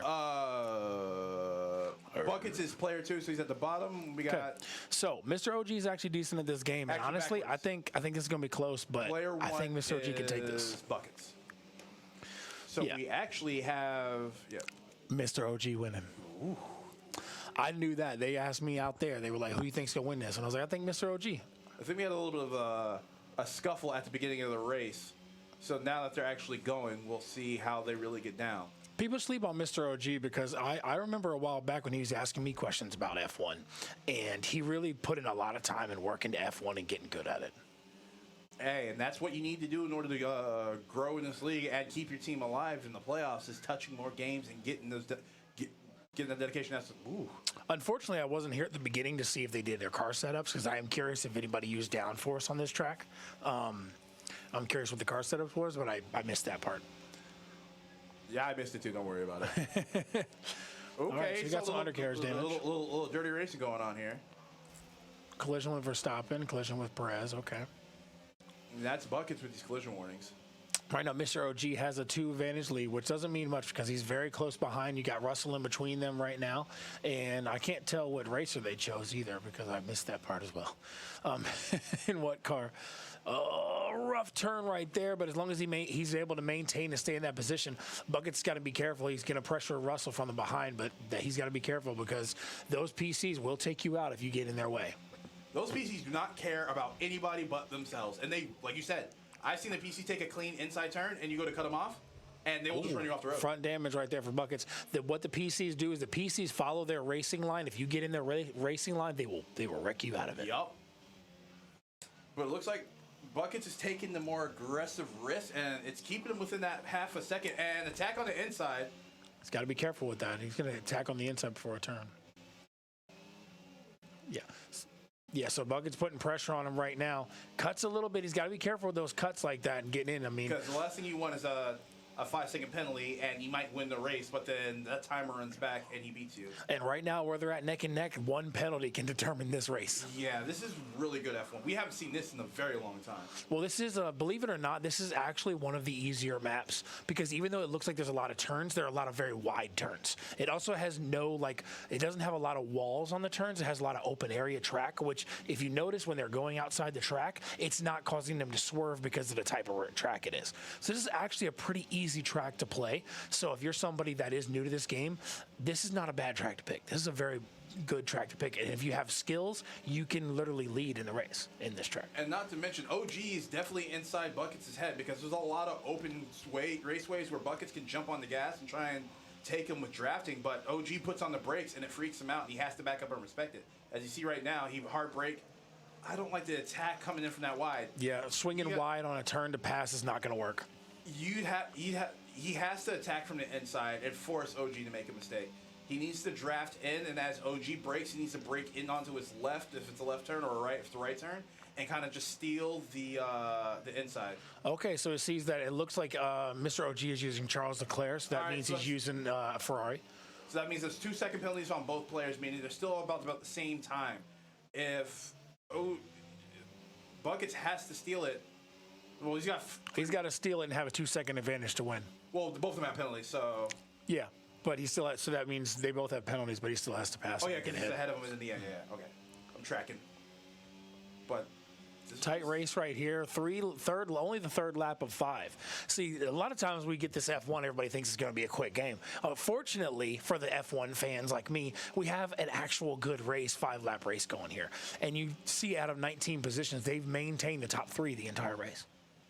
And I think I don't like how Buckets has been doing a lot of his turn exits entries and exits way. He hasn't handled the turn properly, in my opinion, this entire race. So basically, right now, what I see is the early actions giving Mr. OG the lead is really all he had to do. Not all he had to do, but is giving him the edge because Buckets has to overcorrect. He has to over speed to try to get past him, which also is going to put him in a dangerous, risky spot. So holding the pole position in this race gives Mr. OG the edge because he can just play calm and careful because as long as he doesn't mess up, he's going to maintain no matter what because the car speeds are pretty even. And then, like you said, that pole position. Oh! Buckets goes for the wreck and he's out. And that's going to finish it right there. That is a DNF for Buckets. He knew he wasn't going to win it, so he decided to go for the wreck. You can't blame him on that one. That was probably not a bad strategy, just didn't work out. I think Buckets had a chance to win that because that last turn, OG took it really bad, but because he corrected as he came out, and like you said, the entire track is a city, so everything's asphalt instead of sand and grass. He was able to get that traction and speed up, but Buckets was already accelerating as he started his acceleration at the exit when he corrected his turn. So I think if he would have came to the left and then drafted coming off the left rear tire, he would have accelerated and had a chance to challenge on the inside of the next turn.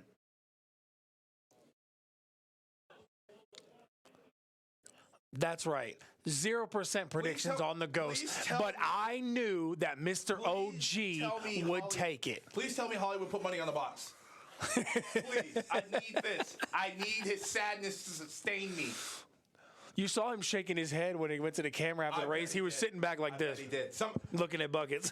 Hey, production, can you ask if Hollywood actually bet on the bots? Because that would just it would make this slide taste so much better. You can ask the booth. They asked me before I started, who you think the bot's winning? And I said, nah, Mr. OG taking it. I called it. I got you, Mr. OG. And like, this is not a knock on OG, but like I have sat next to Buckets and raced against him. Yeah. But you haven't raced against Mr. OG. Like I said, it's not a knock on him. Their skill levels are about the same. Mr. OG just happened to take the lead early, which gave him the edge in the race. And then a couple of those bumps from him taking those turns.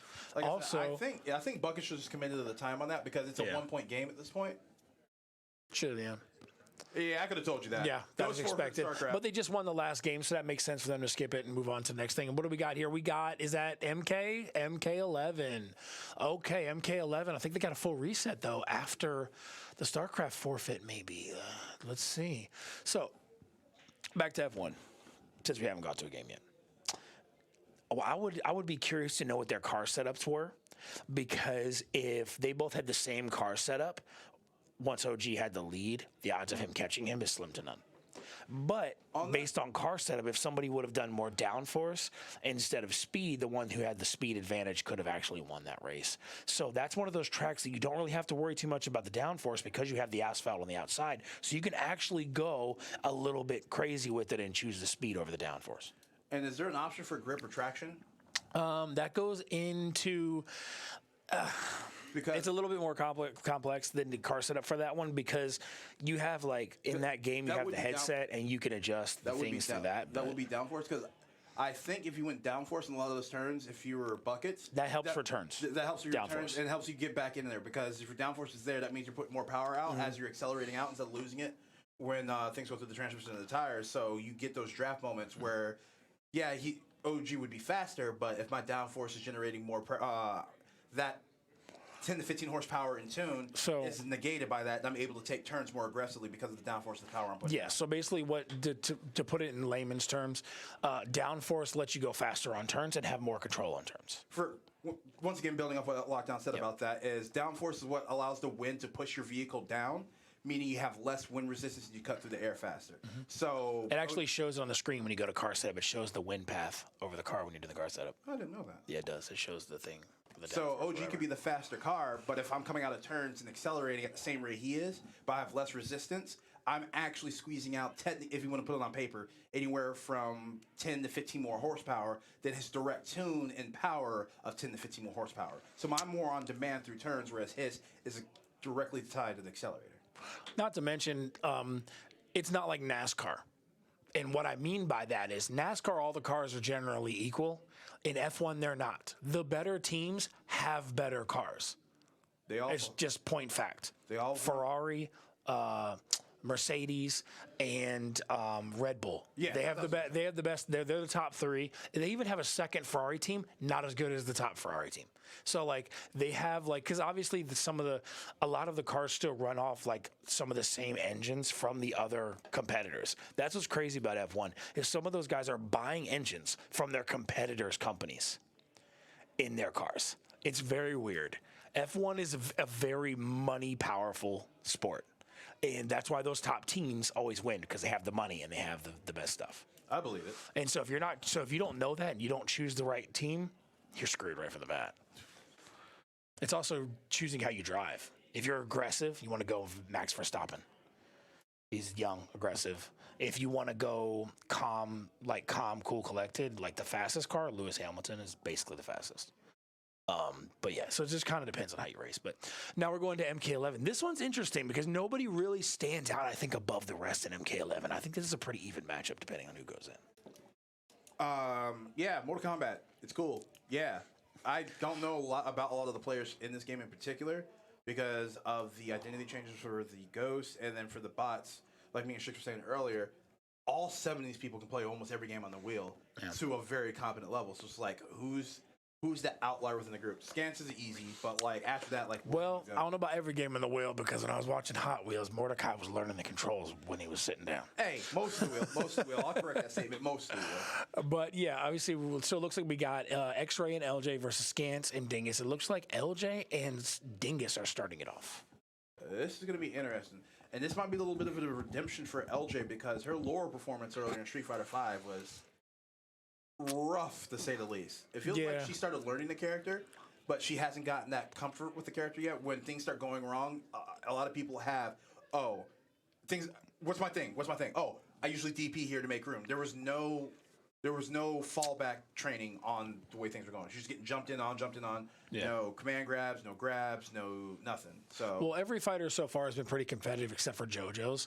Scans like basically 3-0'd and I'm pretty sure Scans was their third best in that game. That sounds about so right. looking at that in hindsight, luckily it was a fast game, so they probably don't have to worry about it too much. But it did make me kind of think like, would it be better for them to forfeit that and move on? But JoJo's is one of those games that you don't know too well about everybody in the league about how they play that game. Yeah. So it's one of those games that even if you're not very good, you want to play because you can still possibly pull that out. You can just be like, oh, he went for a weird combo, and my character just does some weird button. Pet chop. I'm actually glad we don't see pet chop anymore, and I'm glad a lot of people have committed to learning the game. And the thing is, there's some good pet shop players who actually learn how to play pet shop instead of the cheese.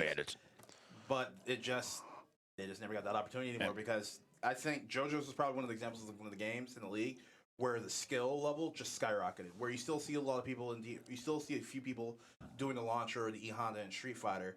JoJo's, everybody has evolved past doing cheese. It's like you have to know how to play the game now. Speaking of fighters, King Fighter's back next season. Yes. Bots are going to be happy about that, I think. Yeah, I'm actually going to be doing a training camp with Paku Paku. All right, so here we go. So player 2 right now is LJ, which is Mr. Freeze, Sub-Zero, and Liu Kang is Dingus. And we got NHL 23 coming up. And the bots really need this Mortal Kombat win if they really want to try and maintain going through this next sports Yeah, game. I think the Ghosts might have the edge in NHL. But the bots, even though they're not a big sports team, they can play some NHL.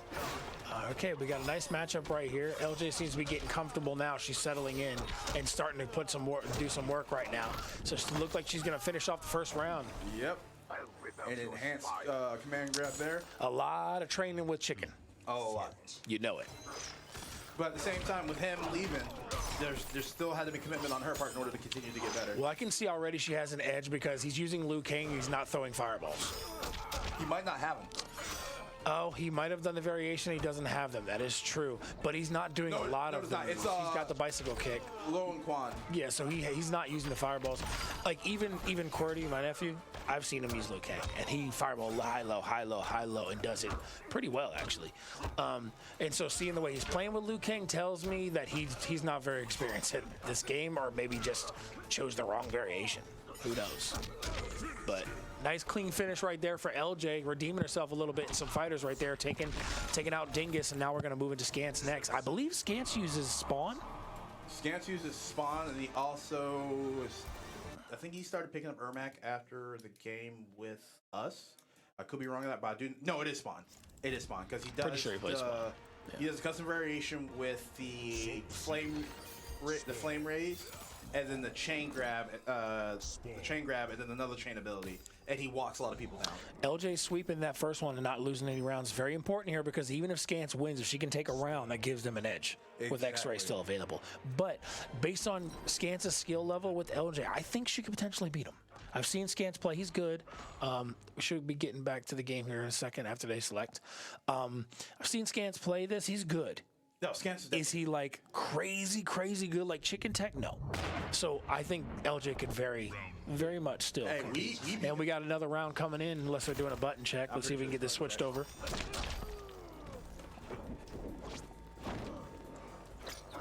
We got a button check going on maybe. All right, so we got a button check here. All right. Button checks, man. This league loves their button checks. Yeah, man. If you're gonna lose, you better make sure you lose with everything working properly. You know, I like that because for a long time, a lot of players came in and they would go into a fight, and then after they would lose, they'd be like, "Oh, my buttons and my controller." It's like, well, bring your own controller, set your buttons. Like you have time to do it. Like it's your own fault. People get cocky. Get over it. People get cocky and they come in and don't pay attention to their stuff, and they get blown up. And it's like, well, this wasn't working right. You had a chance to check it. Or mentally, they're already in their heads, and they can't think about it. Yes, a lot of the there's a couple of Ravens in the building hanging out. Somebody tell OGL to get off my camera, please. I'm pretty sure he looked up after I said that. Go away, OGL. I missed the fro. All right, so we got Spawn and Sub-Zero. Okay, different outfit. Good start. I wonder if LJ changed her variation as well because it's custom variation again, different outfit. I doubt she just changed the outfit. No, same moves. And that's one of the privileges of having a 2-0 win in a fighting game. You have the opportunity to make those spots. Okay, we got some combos here from Scance. If LJ can just break his combo, she'd probably be able to get another combo and finish this. But Yep, there goes the enhance on that. Fatal blow is available for Spawn. She's going to rush in. I think this is going to be a quick, easy finish for LJ. Nice. Good work by LJ. LJ playing consistent and strong. We might see LJ sweeping MK. Fight. I love that she starts off with the ice ball because even though it's probably not going to freeze, it's a nice thing to control the pace immediately. It stops the free jump in or the free dash in if he goes for it. Because he has to block. Because that's another thing a lot of these fighters. And it also locks him to blocking high. Yep. Oh, and frozen in the air. Now she can have her way with him. Whoop, whoop, whoop. Oh, nice right there. Just like a rage art, people rely on them too much. I think Scance needed to do this here because he needed to reset pressure and get that damage from the catch up. Reset the timing and try to get back. But, oh, nice move right there. That sliding low right there is a great way to move in with Sub-Zero. And good blocks. Got to read on that kick now. Ooh, here it is, and here's the finish. Only like one more hit. Oh, nice counter. You can't drop this. You have to finish this. Oh, stops a fatal blow. Fatal blow. Scance stays alive, 1 life. But he does not have Fatal Blow anymore, and Skater Girl does. Final round. Fight. Nice start by LJ. Oh, she missed the slide kick for a second and did it again. It was an ice ball. Scance playing a little reserved on this last round. He's trying to be very careful, moving slowly. Instead of going low, she went with the overhead with the axe, and it sets up the same combo again. What's crazy is she's only using about 4 moves. Yeah. But as long as they don't know how to stop him, you know when to time them. That's all you need. And the thing is, he's constantly throwing freeze is setting up Scance where he has to worry about how she's going to come in. Oh, nice move right there. Mixes it up a little bit. The thing is, Scance can still win this game. Absolutely, he can still win this. Nice combo right there. Keeps nice, good combo from Scance. But, oh, and he still manages to follow it up with a grab at the end. Oh, blocks the fatal blow, rushes in, and LJ is out. Unfortunately, LJ had this game locked up. She just blinked. She got the situation, like I said, some people rely on the rage art too hard, and the Scance has shown that he does not push buttons on wake up, on her wake up. So that was It was rough. I think she could have had it, but it was a great performance from LJ. Not to pick on LJ a little bit, but she's a good fighter. She's a very combo heavy fighter. If her combos don't work, she has a little bit of a panic mode, I think. And I think that's something where she struggles, where if her combo stops working, she has a hard time switching up and changing her play style a little bit. And that's the thing. I think that's something that she could work on. I'm not a fighter, but that's just what I see visually. And that's what brings up the most important word in fighting games, and something Strix likes to skip: neutral. You got to be able to do things in neutral and set yourself up to win. I got no neutral. No. What I hate about fighting games is I watch and I observe and I get it all. I just can't do it. It's like, yo, you know man, what I mean? how do you make that decision, bro? Just play neutral. Yeah. Wait, what? I'm not good at making those decisions. I try to counter at the wrong times. I'm not good with my timings, but I watch and study and I learn it. I just can't do it. All right, X-Ray on the right and with the Thunderwave variant. Now, he could definitely take advantage of the range with Raiden. If he only needs one round, this is a good start. And using a ranged character against Spawn will give him the edge right here. Spawn has some range as well, but the variant that Scans uses, he only has a limited amount of range. He plays a very good enhance on the grab there. It's kind of a Kotal Khan move right there. All right. I think X-Ray might be able to finish this out here. Here he goes. Hits the combo. Is he going to finish it with a fatal or something special? There you go. Lightning strike. One tap and he's done. Zap. It's over. And that's it. And that's it. Ghosts win. Good job by LJ and X-Ray pulling out the win. And after having to forfeit StarCraft, you needed that. So they got to win, forfeit StarCraft, then got to win again. If you have to forfeit a game, that's the best way you could possibly do it. Win, forfeit, win. Keeps you in the game. And now we're looking at 8-8. This game is just going back and forth. We're not going to know who wins until that timer runs completely up off the clock. There is going to be no runaways. I got to be honest, and I thought this earlier when we were doing first spin, and now that I'm watching the game play out, they've had a lot of changes on that team. But when I was doing first spin and I was looking at the lineup, and I was like, you know what? It's like, I kind of feel like the things that happened might have been better for the Ghosts. I feel like they're going to have a little bit more calm coolness to them and be able to make things work. Because sometimes, even if you're losing a great player, the chemistry in the team might get better. Because instead of focusing on working around their play style, the team now has to band together and make up for that hole that was. Yes. Case in point. I use this as an example because everybody can understand it. The Cutters tech in 2K. You eliminate the Cutters tech and the team starts falling apart and they don't know what to do in 2K.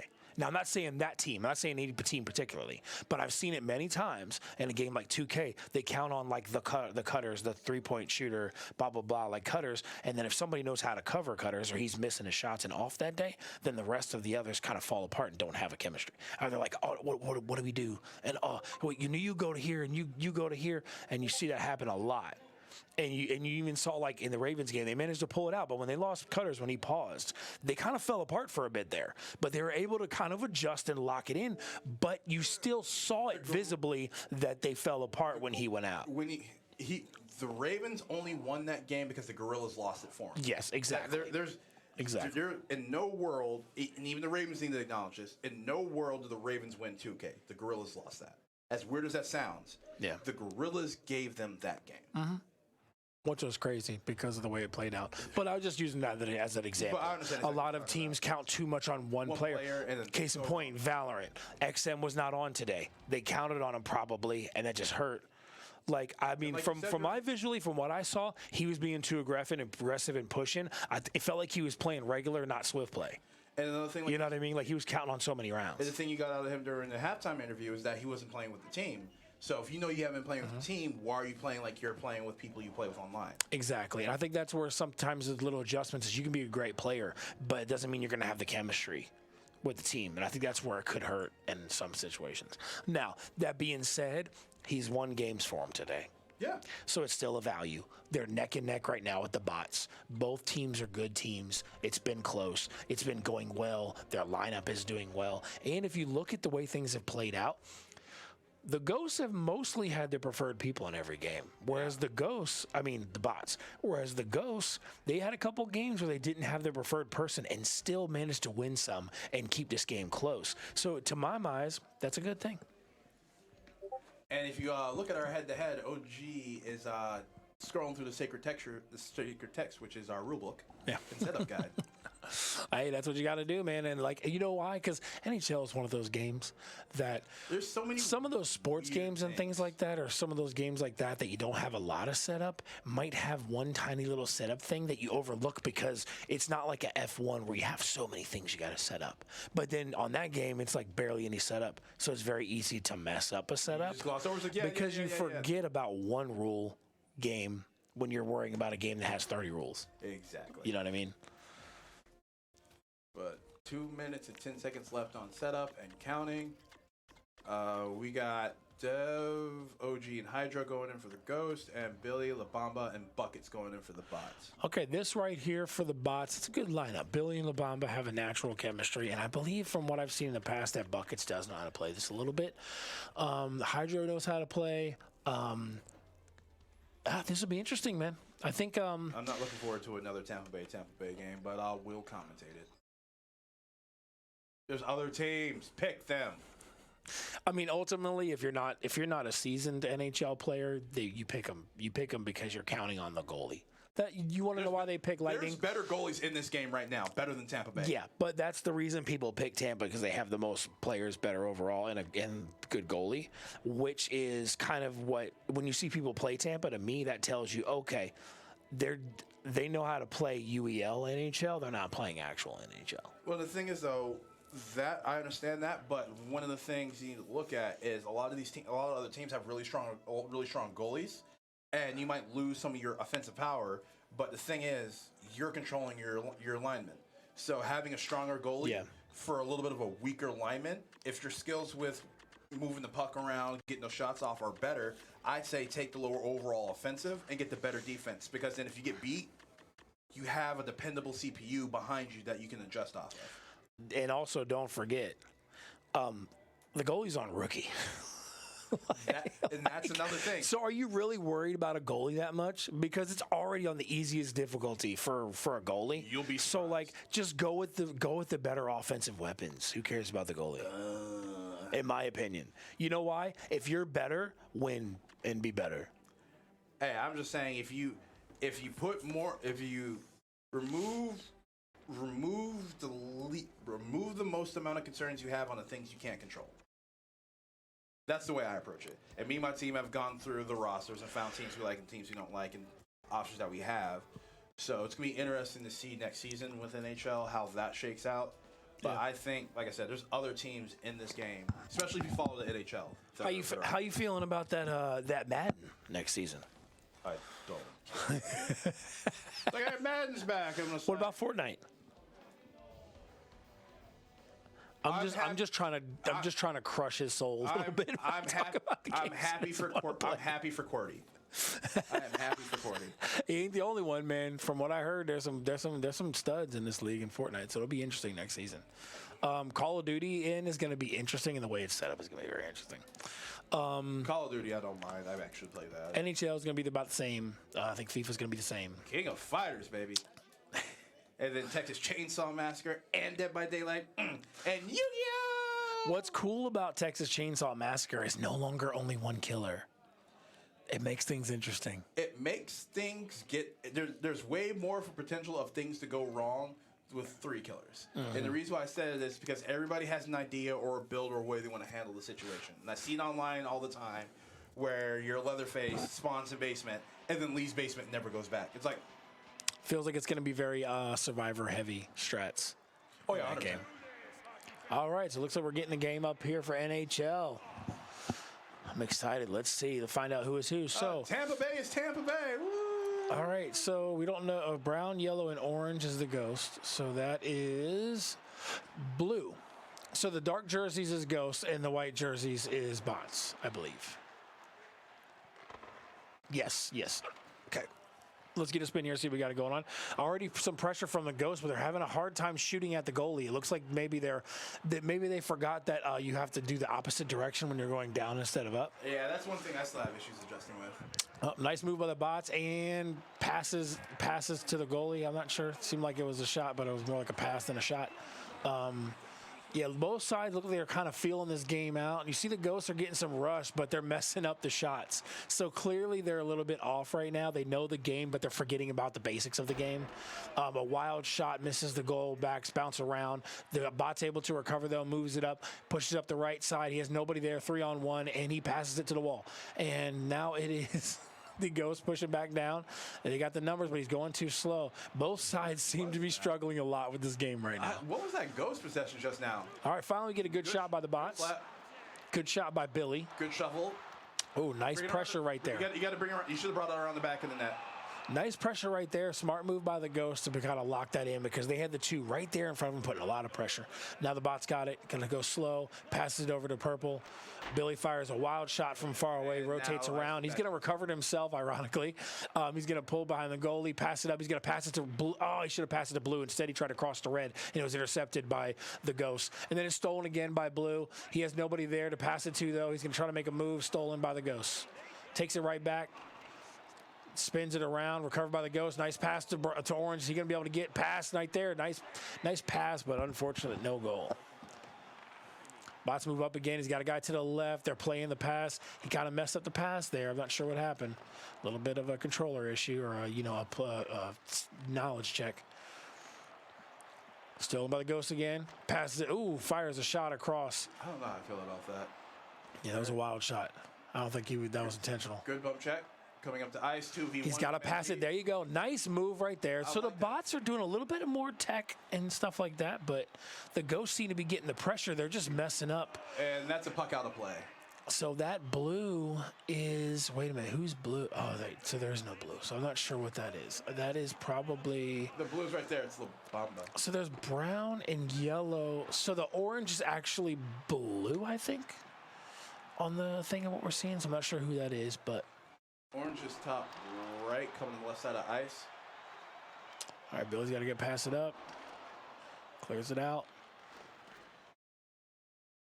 See, back and forth, fires a shot. Right into the goalie's glove. Sit on him. You can do that. Bots are doing a good job pressuring the goalie and keeping the pressure on that to try to get those second chance goals. To be honest, those are the easiest goals to get. Oh, almost a lucky break right there for the Bots. Clear it out, and the first period ends. All right, so they're going to flip to ice, and then now the Bots will be attacking the bottom net, so they might see a change in gameplay style. It's possible. And we have somebody double-checking the control settings.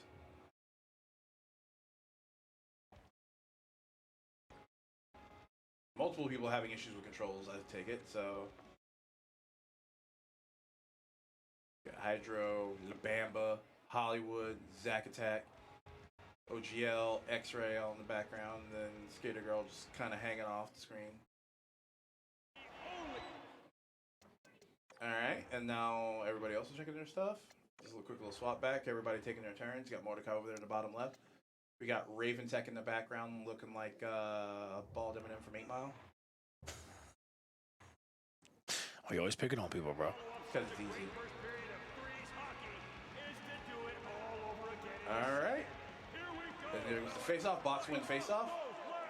Pass to the far right. Nice move right there. Oh, Looks like the controls might have been an issue because now the Bots seem to have had an attack on the net almost instantly. Now see if the Ghost changes makes a difference. They field it back to their side of the ice, rotate around the back. Clears it out. Ghost still able to recover it. Oh no, Bots take it. Pass it up. Pass it to the Ghost. Good Fires a shot. wild shot. Hold that. And the Ghost get a free chance to attack the goal again. We might see a 0-0 overtime. God, no. First goal wins. I'm calling it. First goal wins. First goal wins 1-0. Oh, we got a shot. Okay, the Bots know the flip. Oh, I mean, you could pass it out, but he chose the wrong way to pass it out. All right, he's got the player. He's going to pass. Pass nice there. Slight delay on the shot. If he was a little bit faster, he probably could have taken it, but he's going to get another chance. Tries the deke and then get a shot off, but not able to score. Gets cleared back. The goalie should take it. Be careful with that. It's risky, but he goes up, move it in, cuts. Oh, you got to be careful with those slap shots. It gives them a chance to steal the pucks. You got to go for a regular shot if they're close. Bots got it. Moving up on the side. Ices it around. Ghost recover. Pass it up. He's got a one man to beat. passes. Well, more like kind of lost the puck, but it was, a pass. All right, backside. Recovered by the bots. Rotates around. Back shot. Oh, another shot, and the bots get a goal. Those second chance goals. The second chance shots. That's how you get it. Yep, you have the goalie coming to the one side of the net. If you're able to get that off the rounds from their pads, it's, like you said, free goal. Bots playing good defense right there, staying right in front of the goalie, trying to put as many bodies as they can in front of the goalie because they know the only thing they can't control is the goalie. So, you control the goalie, but you have to be good at it. Yeah, that's a task I wish I knew about. One man to beat. Oh, nice shot. Nice shot right there. Ties it back up. Good shot by the Ghost, staying in the game. I was wrong. It won't be 1-0. And now we got money pucks up. We got nothing but money pucks coming down the pipeline now. And nice moves by the bots. Most of the Ghosts kind of stood there stationary. Not sure what happened there. They might have not been ready. Bots pushing up. Pass to the teammate. Moves to the outside. Oh, intercepted by the Ghosts. 2-on-1 advantage. Oh, nice shot there, but it was blocked. Definitely want to keep stacking that. Good check. Managed to steal it back. Ghost got the pressure. No, second shot. Oh, he missed the chance for the second shot, but they still got another chance. They get the puck back. Moving around, fires. Hold by the goalie. This is a 3 money puck. A 3 money puck. Whoever scores this and scores the next one just wins. Ooh, wild shot right there by the Ghosts. Oh, almost. Oh, if he would have got that second chance shot, that would have been a goal. This money puck is huge. 3 points. Oh, slap shot right there. Hold by the goalie. Gets stolen out. You had to pressure the goalie on that. You had to keep that and get the reset at the top of the ice. Oh, almost got it off the deflect. That was risky. All right, we're going into the third and final period with a 3-point money puck up, followed by a bunch of 2s. Who's going to be the one to get the 3 money puck, or is it going to go to overtime 1-1? Unfortunately, with the overtimes, if it's tied up, game can't end.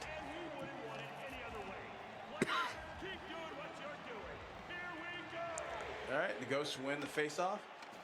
Well, bots win the face-off. Or, excuse me, Ghosts, bots. Pass it up right there. Oh, slap shot. Oh, almost had a chance, but a good defense. Slid in right in the middle of that. Oh, good poke. Intercepts a slap shot, but good move by the Ghost getting in there and stealing it right back. He's looking for his team. Goes for the slap shot. Yeah, cover that. You have to hold that.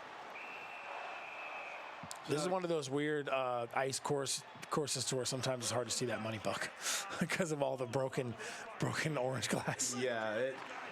Oh, last chance on the ground shot saved by the. And another chance to recover. Oh, and a missed opportunity again by the Ghost. So many missed opportunities here.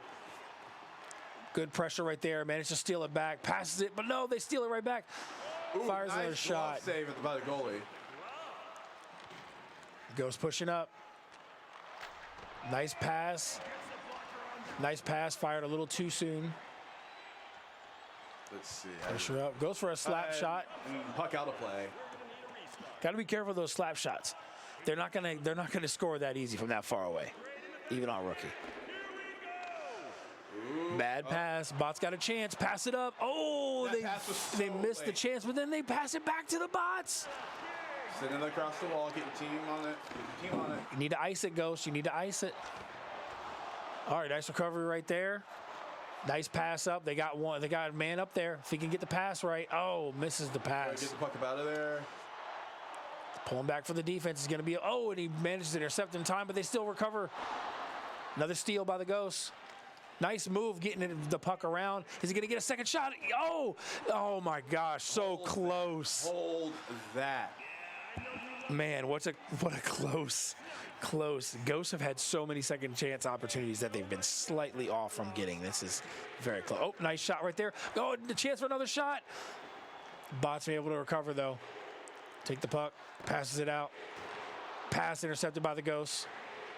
I think the nice Bots need to work on their passing lanes because at this point they're just sitting there with all of them, so they need to start doing something a little bit more unconventional. Yeah, it seems like they don't have a lot of chemistry in the game. I wonder if they haven't practiced it together too much. All right. Bots with the chance to attack again from the top of the ice. Oh, almost forgot that the game was still going on. Nice move, slap shot, though. He could have had a chance to pass it up and then have the guy closer go for the shot, but he elected for the shot instead. Steal by the Ghost. He didn't even know he stole it. Oh, it stole right back. Oh, are we going to get a second chance shot? Stolen again.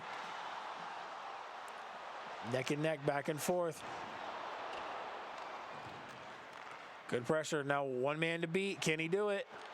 Oh, teammate comes up for the assist. They're so close. Fighting for the life right now. Nice pass right here. Oh, he was too short. He took too long to take the shot. One man to beat. Oh, slap shot gets it. Another slap shot for the bots. 4-1 advantage. They have to hit this next 2 money pucks to be able to win. Bots just need to score, and it is a 2 puck and a 3 puck. They have to hit both of them, but it looks like the bots might get another chance to ice and finish this game. Buddy got smoked behind the goalies. The puck disappeared. Oh, they ran out of time. I think bots win. Yeah, bots win. And the bots win a sports game. You heard me correct. Well, they won Tony Hawk. That's true. But you heard me correct. They won a sports game. Oh. Do the thing. Do the thing. Do Ladies the thing. and gentlemen. Do the thing. Do the thing. WWE's a 2-time point multiplier. L.A. Knight. Yeah. Yeah. Okay, we had to do that real quick. You got some WWE fans on the commentary desk right now, so I'm real excited about this one. Who do you think they're going with, the men or the women? Everybody in this league is lame, so they're probably picking men and going. I know, lame. Like, don't y'all know? Mommy is always on top. I'm just letting y'all know. Nobody's ready for Asuka. Oh yeah, that's a good one. Oh.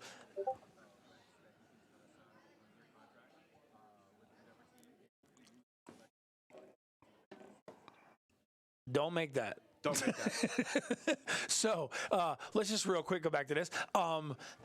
Did you see at Crown Jewel yesterday, Kairi Sane returned? Yes. Yes.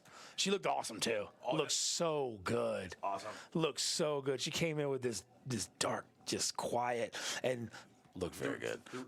The red Kitsune costume is dope on her. Hey, why don't you slide a little closer and act like you like me, bro? This man's over here hiding. Speaking of WWE, this man's rocking a former WWE guy, CM Punk right here. Best in the world. In the shirt. I don't know, but it's his catchphrase. It's his catchphrase. I know. The dragon. Okay, anyway. All right, let's see. Interesting to see who wins RPS. Oh, RPS? I believe we got RPS in. The Ghosts have won RPS. All right, so it's going to be men, and they're going to probably choose.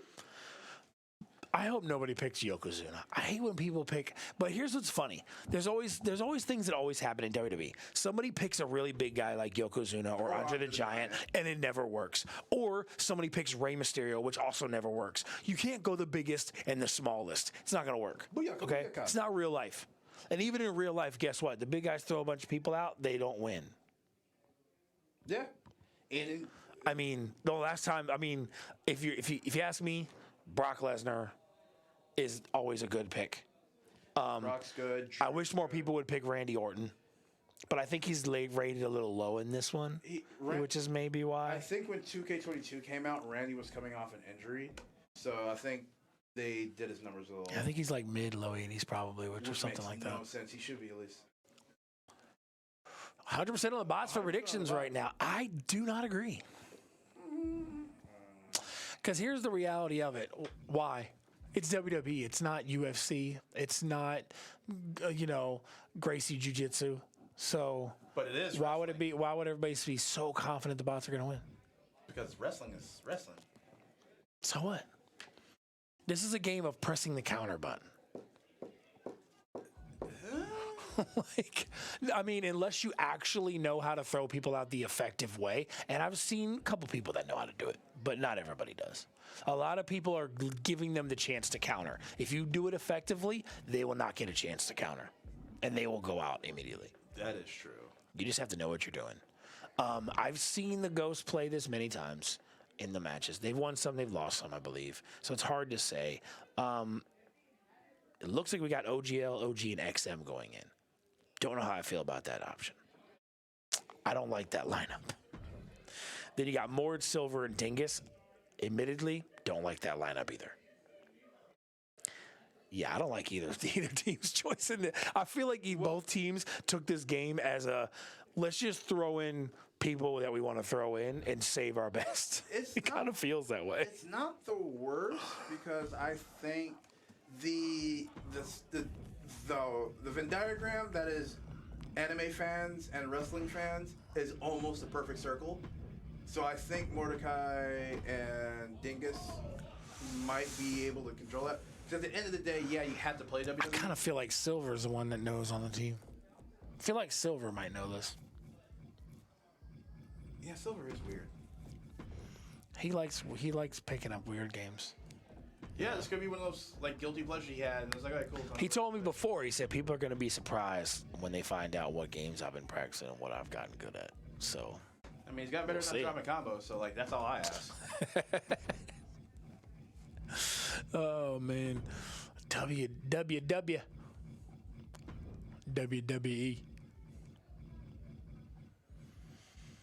Stone Cold Steve Austin. This game. My favorite Stone Cold is Luke Gallows.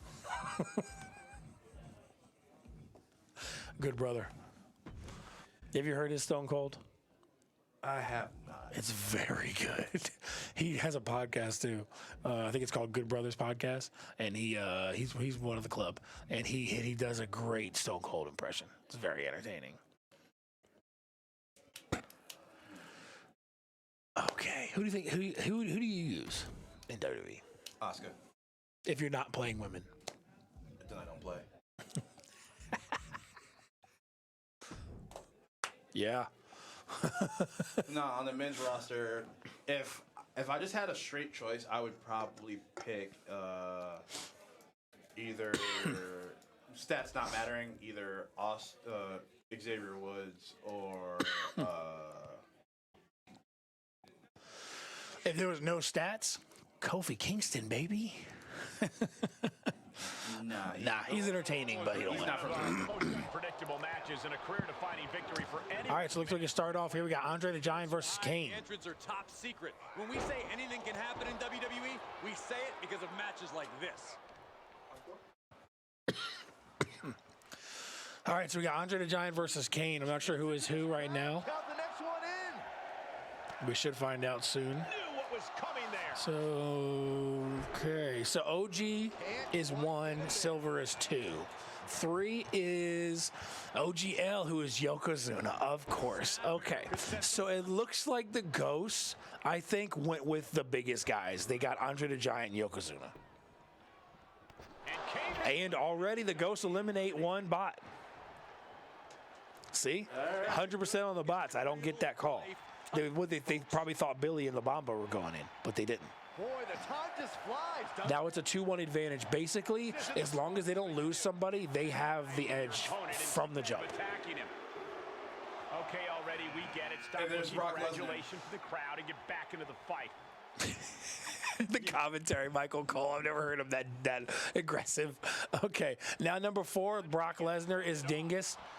He goes in with Brock, and now they got the numbers advantage, but whoever's playing Andre the Giant, who is Mr. OG, Mr. OG clearly knows what he's doing because the other hadn't really had to step in much. Mr. OG already won elimination and working on another one already. See, he knows a little bit of the tech to eliminate people. That's how he's already got somebody out. And we got a nice, and a German by Brock. Hey, nah. If anybody could do it, Brock could do it, bro. If anybody could do it, Brock could do it. Nice story right there. All right, now we got Braun Strowman, the monster among men, coming in here. He's quickly going after, so now it's a 3-on-1 advantage for the Ghosts. But seeing how OG's been playing, I kind of feel like the other two should just stay out of it. Let OG do the work. They have full stamina. Maintain the stamina. Thank you. Yeah, OG has it under control. Let him cook. Because you know Andre the Giant loves to eat, baby. Vader? Really? It's time. It's Vader time. All right, Vader comes in, and he's able to mix things up a little bit. So it looks like they're starting to fight back right now. But this is all the people out. 3-on-2 advantage. Here's the thing. If the bots can hold on another, just until another CPU comes in, it's going to mix things up a little bit and give them a chance to still maintain. Oh, he retaliates. Okay, bots might be able to pull some out here. And then you got Trent 7. Who? And Yokozuna's got eliminated. So now it's 2-2. 2-2. Like, what is Trent 2-1. 7? Who is 2-1. Trent 7? The bots can win this. The bots managing to pull it around. Clearly, OG was the favor for the Ghost, and now they're having a hard time right now. Breakout by Braun. Stop focusing on the NPC. Yeah, I don't like, and not to mention, I'm a wrestler. Who the heck is Trent 7? Was he there for a week? He goes by a different name now, and I can't remember it. All right, elbow right there. Brock's lifting him up, and then we got Rikishi, baby. Oh, the king of Too Cool right there, Rikishi, the king of the stink face, going after Vader.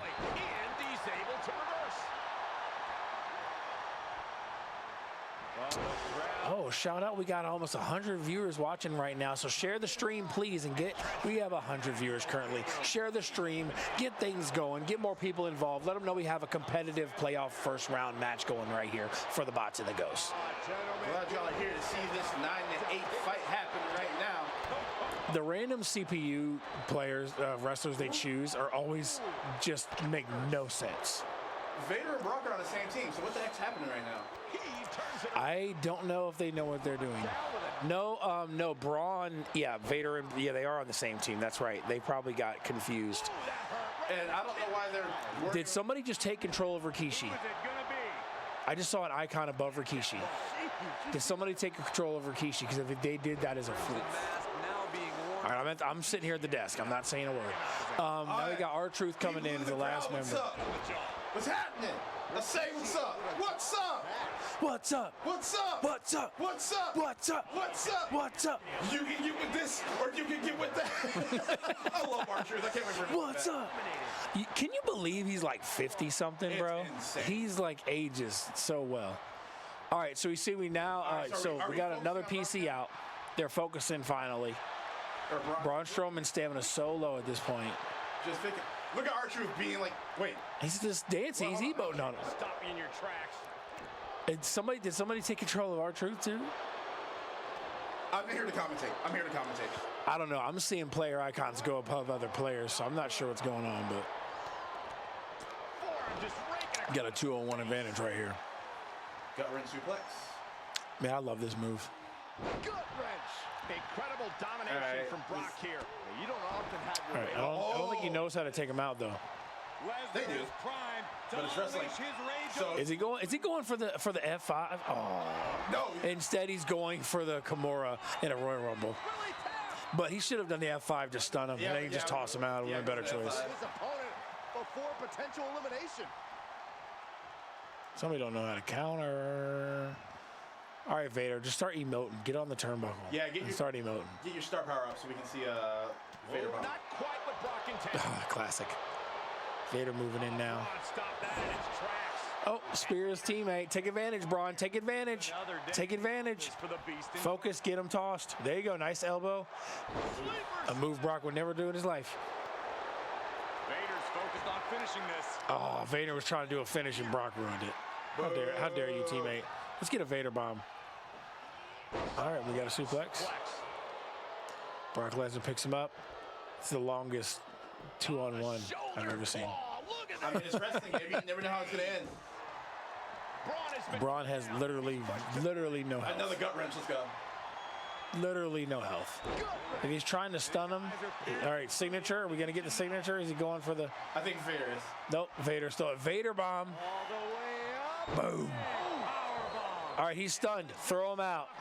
Throw him out. Throw him out. Throw him. Oh, my gosh.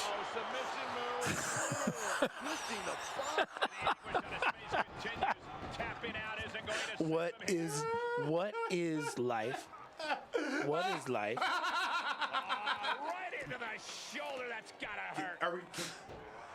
Can I request an F5, please? Yes, please. Strikes with a kick. You got a Vader bomb, F5. You got to stun them again. You don't really have to, but it seems like they don't know how to do the proper throw out because they're literally just, burning time.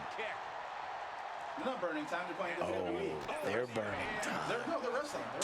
They're going to go up two points with 25 minutes left. They're taking their time. No, they're just playing wrestling, man. And the Ghosts are not. The Ghosts should be forfeiting and moving on. Look at that clock tick right now. Look at the torque. This is wild. And look This at is him. wild. I never thought I'd ever seen Vader do a camel clutch. I don't think I've ever seen him do one. I know. That's because some wrestlers only have a limited amount of moves, and so they have to throw moves in there. Because there's so many move sets in WWE games to where you have a million different moves you can program. And is finally out. The match is over. Bots win. Let's go. Finally, to the next game we go.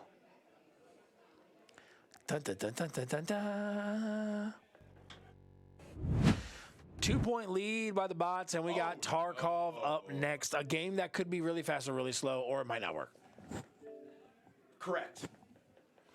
But XM and X-Ray are available for this. The biggest thing is WWE took way too much time, and the Ghosts only have one. The second the Bots turn that edge around, I would have forfeit and move on because you don't have time to waste on. They waste like 10 minutes on after they went down 2-1. The thing is, though, with the way the other competitors were coming in, you had a chance to make it. You had a chance to make it back to the game from there. Yeah, but then once they got the NPCs out, they're just sitting there, let a 2-on-1 happen for like 7 minutes, bro. Like, you're just wasting time. That's a full setup clock that was wasted. At least, maybe more than that, but it was at least a setup clock that was wasted. Yeah, because You're going down 2 points with 20.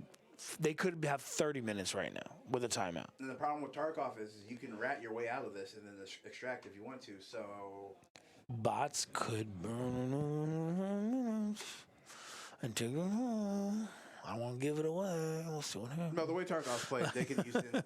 The way Tarkov is played, there is a minimum of 21. There's a minimum 25 minute, not 21 minute. 15, I thought. 19-minute commitment from Tarkov rolling into the end of Tarkov. There's a literal 19-minute commitment to the game. Okay. Or 21. The longest load-in map load-in And that's ever. the crazy part too. The loading doesn't even count towards playtime or gets them in setup time. So they need to kill them. They have a 6-minute setup, and then they have the 3 minutes. OGL, LJ, and XM. I agree with that. That's a good 3. And then it looks like it's going to be La Bamba, Mordecai, and Buckets. Okay. I feel like Buckets is going to be a problem, and I feel like OGL is going to be a problem. I think XM has to rage carry this.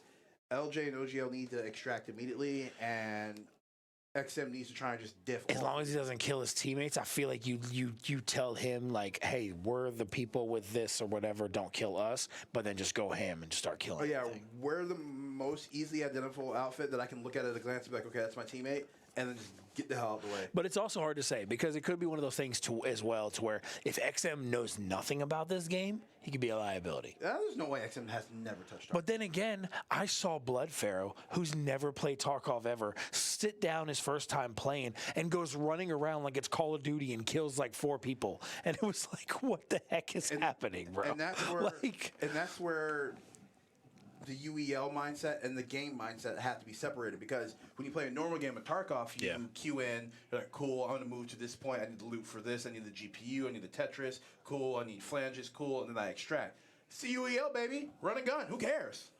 Yeah, and like that's one of those things. The only thing you really have to worry about is killing your teammates. Other than that, yeah, I mean, don't be afraid. Yeah. Don't be afraid. Just don't hold down the button. Go burst fire. It's kind of like Rainbow in that sense. Just don't hold down the button trigger. Go burst fire. Aim for headshots. Unless you're within about 10 or meters. top of the body. Unless you, no, you aim legs in Tarkov. Oh, yeah, right. Because Tarkov, you actually take out the legs and stuff. Yeah, so you want to aim. We Yeah, you're have right, is you're right, garbage you're right. to be going for body. My fault. I don't really play Tarkov. I've played it a little bit, but I suck at it. But that's also because I was playing like customs, which sucks. No. I would play at customs, and the problem was I wasn't bad at the game. The problem was I always struggled choosing the right exits. Like finding the right exits at the right time. That's where I struggled. And that's to to extract. up too, because there's a huge tempo swing because you have people doing quests and you have people who just are just there to raid and you have people who are just out there to ruin other people's days and steal kits. And then the trick is just figuring out which one is which firefight you can actually try and third party on. And I have seen some very ridiculous situations play out in that game. What's cool is both sides have only forfeit one game today. Pretty good competitive match today. Yeah. A lot of people didn't think the Ghosts were going to keep this that competitive. Ghosts came to play. And I said this at the beginning. I'm like, it's going to be a plus or minus 2-point game. Yeah. The final score is going to be plus 1 or 2 points to either team. So I would like to see them somehow get through Tarkov quickly and potentially win this and try and tie it up on whatever rolls afterwards. But there's not a lot of quick games after the fact or games that they might not feel comfortable with getting back in. Just looking, I'm just admiring the awards I'll never win.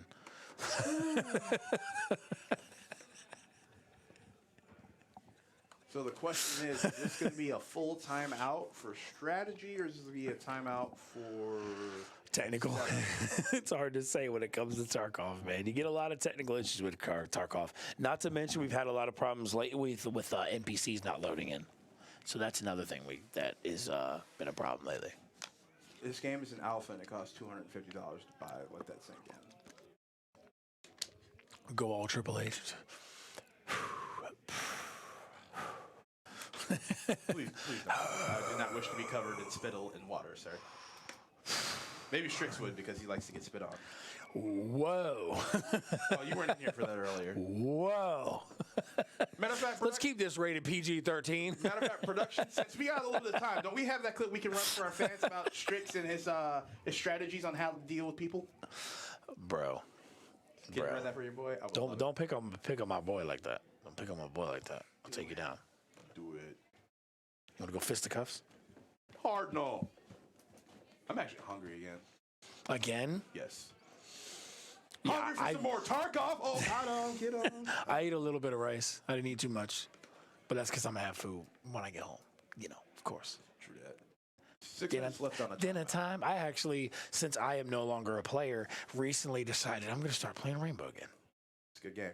Because I just haven't been playing nothing. Well, 2K. 2K is all I've been playing. And even that I haven't been playing much. I've been so busy playing card games, Magic, One Piece, you know, stuff like that. Just been doing other things besides video games. It was a nice break. But, yeah, I'm missing it a little bit. So that's why I was like, yeah, I'll play a little bit of Rainbow. But this next season, Will, is going to be interesting. A lot of new games to learn. If you don't know them, it's a lot of new games to learn. A lot of returning favorites. That's going to be exciting. King of Fighters. King of Fighters is actually one of the fighters I was kind of decent at. It's a great game. But still my best fighter is DNF, but that's because it's simplified controls-wise, which makes it easier for me. Admittedly, I will shame myself. That being said, I think I'm pretty good at it. But you know, there's a reason I'm good at it because it's pretty simple. Speaking of simple, let's give them a simple breakdown on what happened today. So, Ghost won first game of 2K, followed by the bots taking Tony Hawk. Forfeit for 2K. Forfeit for 2K by the bots. Then the bots win Tony Hawk. Then the Ghosts win Naruto and DNF Duel. Then the bots win Wreckfest and Guilty Gear Strive, followed by the Ghosts winning Overwatch 2. Then the bots winning Street Fighter 5. Then the Ghosts winning Hot Wheels. Then the bots winning Valorant. Then the Ghosts winning Star Wars. Then the bots winning Need for Speed and JoJo's. Ghost forfeit Star Wars. Ghosts forfeit Star Wars? You said they won Star Wars. Ghosts won Star Wars. Oh, StarCraft. Sorry, I cut you off.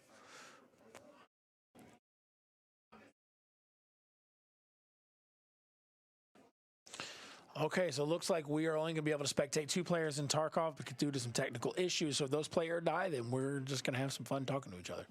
And then finishing the wrap up, Need for Speed and JoJo's for the bots. F1 for the Ghosts, handily by Mr. OG.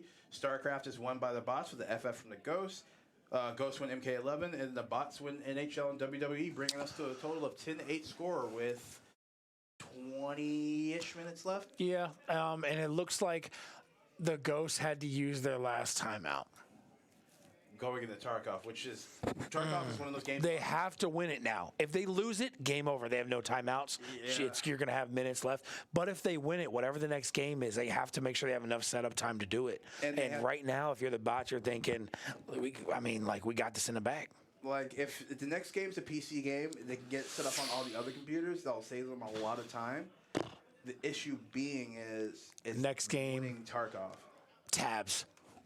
It's gonna be tabs. And So or the next game will be like DBZ or something that the bots will be like, yeah, let's play it. And then if it goes tie in overtime, the overtime game will be tabs, and it'll be like, really, this sucks. Or if League of Legends rolls, then the bots will be like, we're playing it.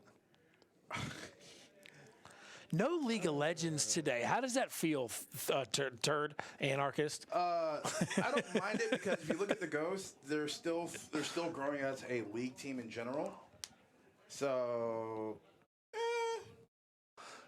I mean, I'm just saying, like, you want to see that LOL.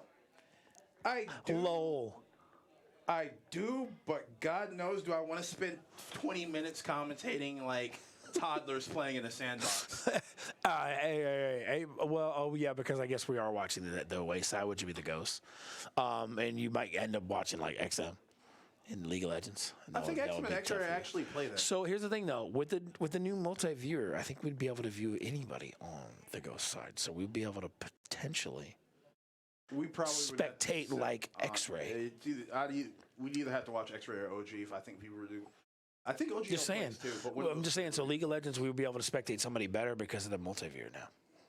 That is true. Back when it used to be NDI, and then you could just hear me cussing like I'm playing League. Production team hard at work trying to do their best to give you the best content they can. Nah, AV's washed. You just rude today. You just rude. You just so rude. That's all right. That's why we call him turd anarchist. Okay, turd anarchist. Well, he's quiet. He's just like, yeah, whatever. I'm coloring in my coloring book, and I'm staying in the line. I feel like he's slowly migrating off the camera right now.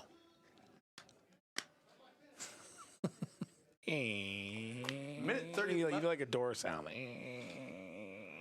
Minute 30 left on Tarkov, and the Ghosts are going to use this entire timeout. I hope they got everything set up they needed to because money's on the line, baby. If they wasted a timeout and the game gets skipped because of no scavs, do you realize this game could still be skipped at this point somehow? They've been playing it without the scavs.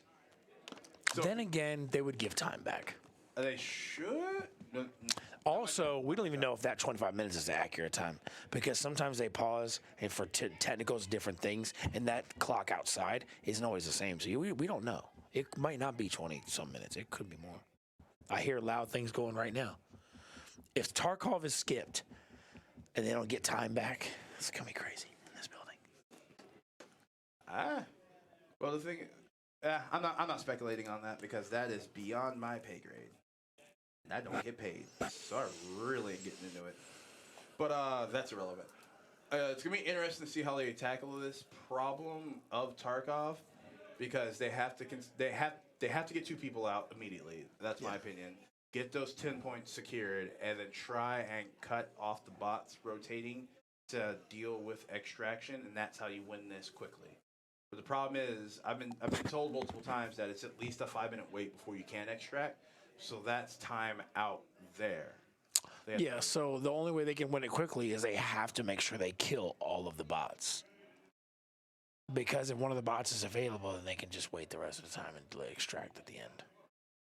So they need to kill. Instead of extraction, they need to go on the hunt. I don't know how comfortable... Because even if only one survives, you'll win. Extract. Assuming you don't get killed by the scavs or the boss. Correct, or kill a teammate. But it's possible a game could be glitched out again and have no scavs. And if you have no scavs, then you just go out and kill. You just 3v3, you go out and kill them. I think in that situation, you're better off extracting the 2 people and let the other try to 1v3 because you can easily 1v3 in Tarkov.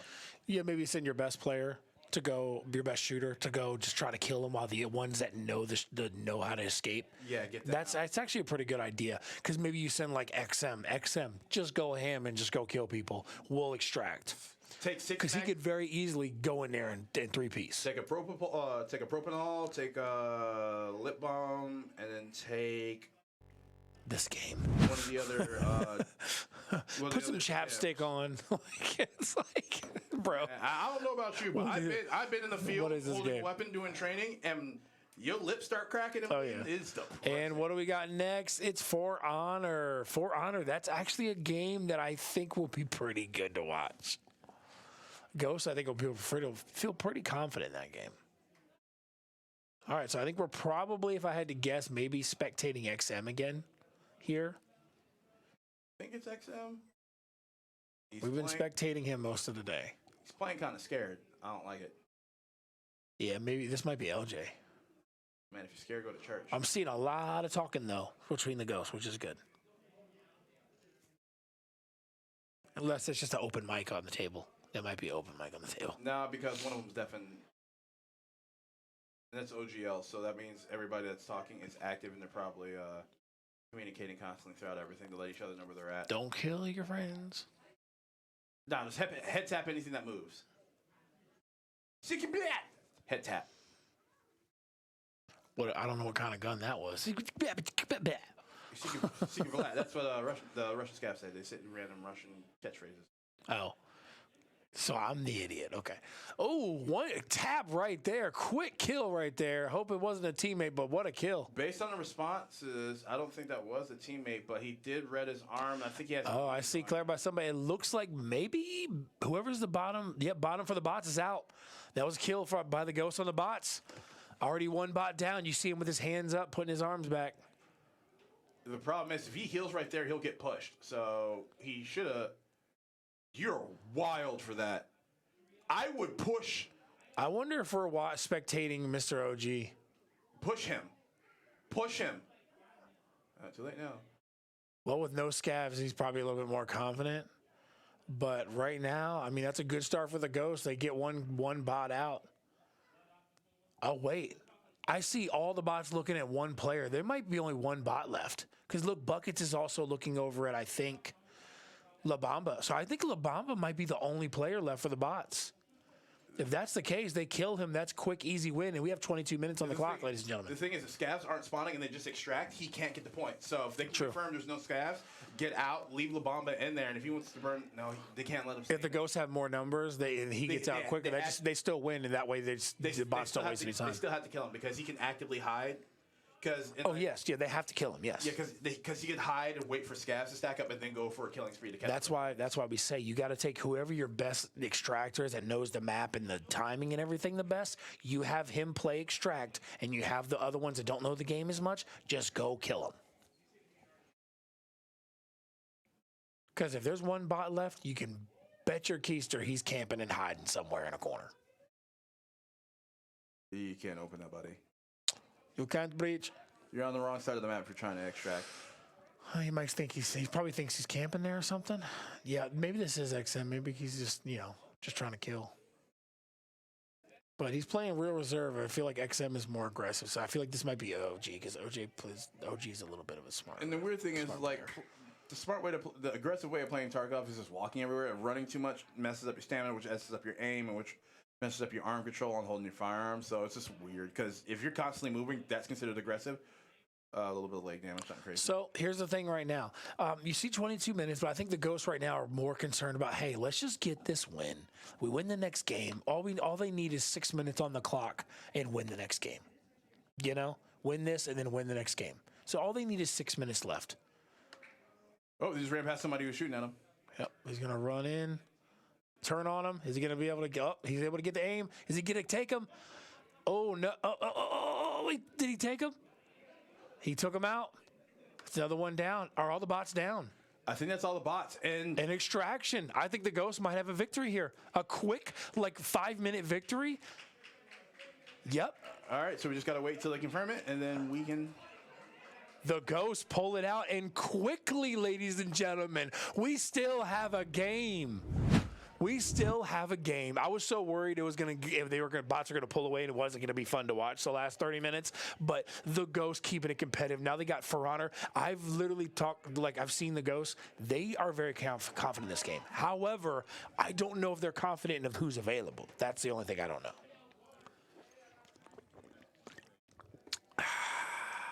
Do the thing. You did the thing. 2 times point for honor. 2 times, ladies and gentlemen. Make sure you put those points down and try to be the one that comes home with $1,000 at the end of the season. Drop those blessings, not points, the blessings by the Rev. I mean, Hollywood's blessing everybody else. Screw that guy. I mean, yeah, and like, you know, Hollywood's giving away points for free if you didn't know. That man has lost enough points this season to have just straight out won. Hey, all he cares about is winning the points at the end of the season and winning the chip. That's all he cares about, really. Yeah, but he is one of the few that's really been trying to get these points very aggressively and win. I feel like the sleeper is going to be like Doc. Doc's just going to show up with like Doc's always on stream, bro. He's going to show up like, oh, I got like 3 million. It's like, yeah, man, I did a 3-month subscription, and they gave me a tier 3 subscription, and they gave me like an extra 20,000 points a weekend. I got 3 million points, and I've said 3 messages in all season in the chat. Doc scamming us all. That's Dr. Drizzle. All right, so we got For Honor up next. So let's see. So we're going to have Billy, Scance, and Silver going in. Hydro, X-Ray, and Dev. Who do you think the 4th is going to be? You think it's going to be OG again? Or do you think they're going to do LJ? I think OG, if I had to guess, is probably the better one. I think OGL. And leave OG out. If the Ghosts can win this and we get a tiebreaker to finish, that would be the most ideal scenario. Doesn't matter who wins. I just want a tiebreaker for the finish. You know how awesome that would be? A playoff match that goes down to the wire, 10-10, final game, and it's tabs. or roller champions. I would vomit. Tabs. I would actively punch the air. Fall Guys. Tabs. Roller champions. But knowing our luck, it'll be the longest game on the wheel. League of Legends, or not even League of Legends because everybody want to watch that. It'll be Dead by Daylight. I wouldn't mind Dead by Daylight. One of the longest games on the wheel. And who's the 4th for the bots? Mordecai. Pow, pow. And the 4th is... Boom, boom, boom, boom, boom. The 4th player is Mr. OG. Called it. All right. Now the Ghosts in their mindset is, we don't care about the time. We need to win this no matter what. Full send your best people and just hope the wheel doesn't screw you rotation-wise.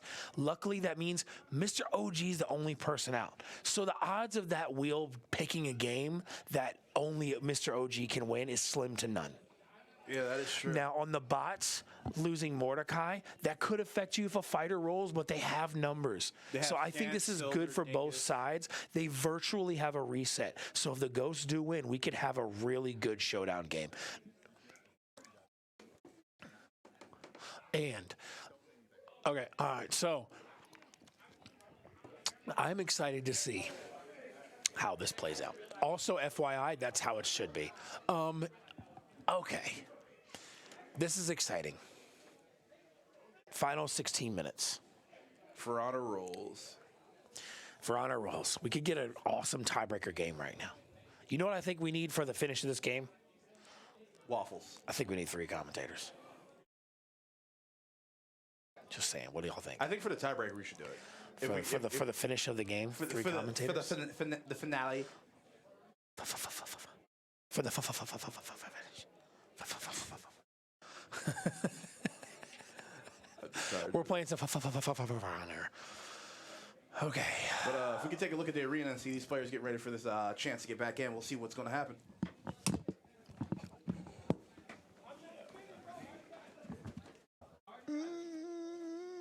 Okay. Ghosts are real hype. The bots are very calm, which is something I find interesting. And returning, joining me back on the desk, my new best friend, Strix. Hey, Hi, best friend, Strix. How's it going? I'm happy to be here. Love your work, love what you do. Thank you. I try really hard. But yeah, For Honor is the make or break game. You see, I let the Goldilocks out for you, bro. You had to. I was trying to stun on them. I was trying to let them know I always got this bun up, but let them know that I'm Goldie. All right, I'm Goldie. Don't let them question it. Don't ever. I'm Thor. I'm Thor, baby. I'm Thor. I'm Triple H. Like, just That's a powerful combination. I'm just saying right. that's an amazing. I'm a combination of Thor, Triple H, with the talking of the Miz. Come on, bro. Come on, bro. No. He's, can talk really well, but also very annoying. This game has been insane, though. It has. I love how competitive it's been, how close it's been all day. Yes. Because yesterday it was competitive for a while, but the Ravens were able to pull out. And in a playoff match, when somebody pulls away like that, it does it hurts a little bit to watch because you're like, oh, man, I was hoping to be more competitive and be closer. A match like this today, which has been like back and forth. And then you get this team wins two, then this team wins two. Yep. And it was like literally like back and forth. Now, the way it's playing out right now, if the Ghosts win this, it's Bots win two, Ghosts win two, and then it's a tiebreaker. That would be the most perfect storm for the stream, is have a tiebreaker with no time left, and it rolls a good game. But I'm telling you, it's not going to roll a good game. It's going to be MotoGP or something like tabs. Right before I jumped in, we were talking in production about this. Yeah. The perfect game would be Tekken. If Tekken rolls as the final game, it's a 5-piece. The problem is with the 5-piece. With the 5-piece chicken, okay, is if you're looking at those lineups right now, it's actually okay. But I would much rather have Mr. OG available to go in. But you do have Dev, OGL, and Hydro, and I think those three are the main three. After that, LJ is no slouch either. LJ is no slouch. But I would say those three are those three are the main ones, and then you would have LJ. So yeah, you would leave XM out. Yes. So you would leave XM out. So I would say X-Ray would go first, then LJ, then probably Hydro, OGL, and Dev. Yes. People sometimes forget OGL knows Tekken on a superior level. It is. You talk to him and he comes up with options. Doesn't have to play the game. He can just be like, yeah, this is probably the option to go with. I'd probably do this here. Oh, that is probably, and you can see the board with the lines, and he's just like, he'll make you feel stupid really quick. But, why'd you even do that? This loses like. Yeah, that's plus, that's minus, that's plus, that's negative. You're like, what are you doing? And it's like they just know that stuff. I want to say there is still Billy. Of course. Scants. Who would you say? Silver. Scants, Silver, Buckets. I'm telling you right now, if it comes down to Tekken, they're anchoring Scants. They're putting Silver in first to clear the board. They're doing the same like they did in Street Fighter. Do they do? Silver's going to go in, clear some people out. Then they're going to have, I think they leave out La Bamba. Yes, because Dingus is the person that killed 4 of the Ravens and set the bots up to take that dub. This lineup should be scary to any second lineup here. Yes. And Billy, like, people don't. Billy's not the best Tekken player, but he understands fighting games and he's good at fighting games. And even though you don't see him usually going first and early, I could see Billy going early too. I could also maybe number 2. I still feel like they would have Silver go in and try to clear as many as possible, and then have Scants on the anchor, which I think is the good call. And then you put Buckets, Dingus in the middle. And then it is well with Billy. Like, Billy would be like 2 or 3. It would be such a fun game. But if I'm looking at this from either team's perspective, the bots are happy. The strategy is still deep on the wheel. You know, there's a lot of strategy games that could roll. And if you're looking like maybe the Ghosts are saying like Titanfall, we've been looking for Titanfall. I feel like both teams would love the tiebreaker to be League of Legends, though. Because there's some bragging rights in that one to these teams. But I don't think if you're the Ghost. If I'm the Ghost and you're looking at this wheel and you're thinking, okay, what do we want the last game to be?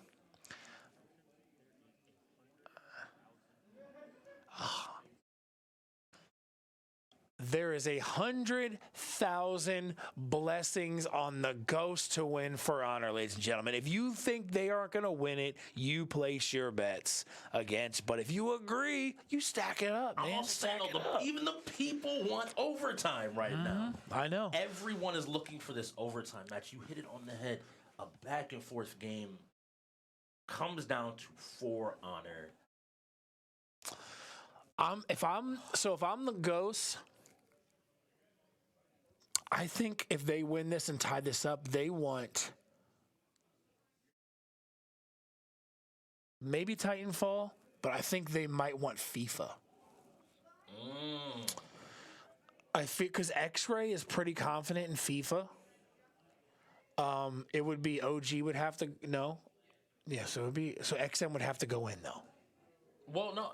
So if they, no, that's right. I was just counting look at it, I'm like, the make believe game. If the next game, if the next game is FIFA, X-Ray, you can have X-Ray and probably Hydro. I think Calm Cool Collected. You want Hydro in that position. It's not going to be any different. Then I think it would be maybe La Bamba Dingus, or do you think Buckets? Buckets, maybe Buckets and Scants actually. Buckets, that seems another cool. Yeah. Like, that would be a great matchup to see for the final. I feel like Mordecai and Dingus have chemistry in any game they play together, but Mordecai's not available. I don't know, man. I mean, I feel like we're going to get Moto. It's going to be just kind of a long... I'll do it one bet. Tabs will be the game. That's what I said earlier, dude. I was like, it's going to be Tabs. But here's the thing. If it's Tabs, both sides think they win that. Yeah, and that's what would be so it would be like the most competitive Tabs game ever. Everybody's like, God, you do this and then you. I just hate that little map with the pillars that they put, where they're floating and they got the little pillars and that just like, all right, come on. I know this is like a strategy, like you play the UEL way and cheese to win, but the amount of times it actually works is just like for the other team and not you is stupid. So much of it is about the other team not knowing how it works. Yeah. For you to go ahead and take a wheel. But it's been played so many times. If you don't know it, then clearly you're not paying attention. So now I'm gonna also go on the limit. I don't like it because Mordecai wouldn't be available. But if a DBZ fighter is as well rolled as the last game, no, I was thinking that too. But it's like we know that we don't have now. Billy or LaBamba can go in with Scant. Billy Scant Silver, okay. And honestly, I think they got the edge there. OGL, if it goes DBZ, I'm giving it to the bots. OGL, Dev, Hydro, OGL. Yeah, I mean, like, I think some people might say LJ, but I wouldn't. I'll just go. I mean, LJ is also good. I don't know, man. I also think they could go with their leadership kind of and trust Hydro X-Ray to go in and then have Deb as the third. I think they kind of trust their leads on that one. If it was my call with the Ghosts, I don't know all of their skill sets that well, but I would probably say if I wanted to trust anybody in a game for a final game, I would go Hydro, OGL, and probably X-Ray. If I wanted to trust somebody, I would put the trust in those three. I agree with you to a degree. The only difference is Dev that much better. Yes. And I only say Dev not because he's so much better, but I think in those moments, you sometimes need an X factor. I know, but that's Hydro. That's Mr. Clutch, baby. Mr. Clutch. Although I haven't seen Dev play too much, and if he's that good, obviously you go with Dev. I mean, I agree with you. Even like that Clutch is sometimes the unpredictability. The thing is, to your point, I think you know what you're getting out. There's so many games. The idea that we're sitting here and we look at each game and it's like, man, that could be back and forth. Man, that could be back and forth. Man, that could be back and forth. It's a testament to these teams. Yes, whatever rolls next. Now, before we get there, though, we still have a minute left. We still have For Honor. The Ghosts have to win For Honor. I'll tell you, though. I think the Ghosts are confident they take this. Not now. We could be completely wrong. Let's see who we're spectating here. Okay, Ghosts are attack side, which is blue. So we're watching a Ghost player right now, and he's already taking damage. A little bit of lag here. Hopefully that's just the stream. But he's getting rushed. Got some combos back. He's just getting challenged. Whoever this is on the Ghost, he's getting manhandled right now. And they got the same character choices right here, which is, I believe, Orochi. He plays Kensei. Oh. Did he tab and die? He might have messed up. Another Ghost going down. Oh, wow. Is that a tech issue, or did they literally just get I'm wondering pieced up right there? Or what happened? Hopefully we can get onto one of the players to see everything that is happening. But right now it looks like 3 of the bots are up. And 2 are already finished because they got the finishes, and so the revise So can't happen. It will be a 3v2, and they're probably on that. But that one person alive could be the best player in the game. Yes. And he could get revenge. Also, he did take out somebody, and he's fighting somebody right now. So for all we know, that last player could be just good. Oh, no, nice he got caught. Attack. Just got to play this range. They're going to try to prevent this revive, which is really smart. They're not swinging. They're doing their best to make sure he can't get revenge. He does have the extra armor here, but he's dealing with 3 different people. He's got to find a way. He doesn't have a teammate now. Now you just got to focus on the fights. Okay, good damage right there. Good damage. You almost got one finished. Watch the come in. Okay, both of them have low health. He might be able to do this. Knocks one down. A nice catch. That one's the highest level. He might be able to take this. I don't know who we're watching, but he's got a life advantage. He's going to, oh my gosh, he might be able to win this. Take some hits there. 2 on 2 or 1 on 2. He's going for the revive. He's not going to let him do it. That's unfortunate. He had to push to prevent the revive, and it gave himself up. But whoever we were watching there was literally almost could have taken that. I think these next rounds could go a different direction. It really does come down to just that small play there. Obviously, we see one player kind of got screwed by the alt tab or whatever happened. Okay, we got a matchup right here. Nice job. Oof. They trade a couple of blows. Okay, nice axis stacking here. I like this character right here. He's about to finish this one. Okay, good start. You got to catch right some here. of that nice slip. So now we're watching. That's the bot side right there, I believe. Execution. So big thing here is the first kill goes to the Ghost this round, which means they have the man advantage and can rotate to help on these other. No, that's the bots because it's attack side is flips, right? I think we're only watching the Ghost PCs, I believe, currently. Production will let us know. Okay, now it says the Ghosts are defending. See? So, yeah, that was that. So the Ghosts are down 3 people again. This is not how they wanted this to go. This is unfortunate. Whoever this last person is. Oh, he gets a kill, though. He got 2 on 1. Let's see. Oh, no, that was Scants. Yeah, so that was Scants. It's 1-1. Okay. This next round, we'll do it. Okay, so you were right. You were right. It didn't swap sides. It stayed the same attack and defend. Everyone so you watching, were right. You want the Ghost to win.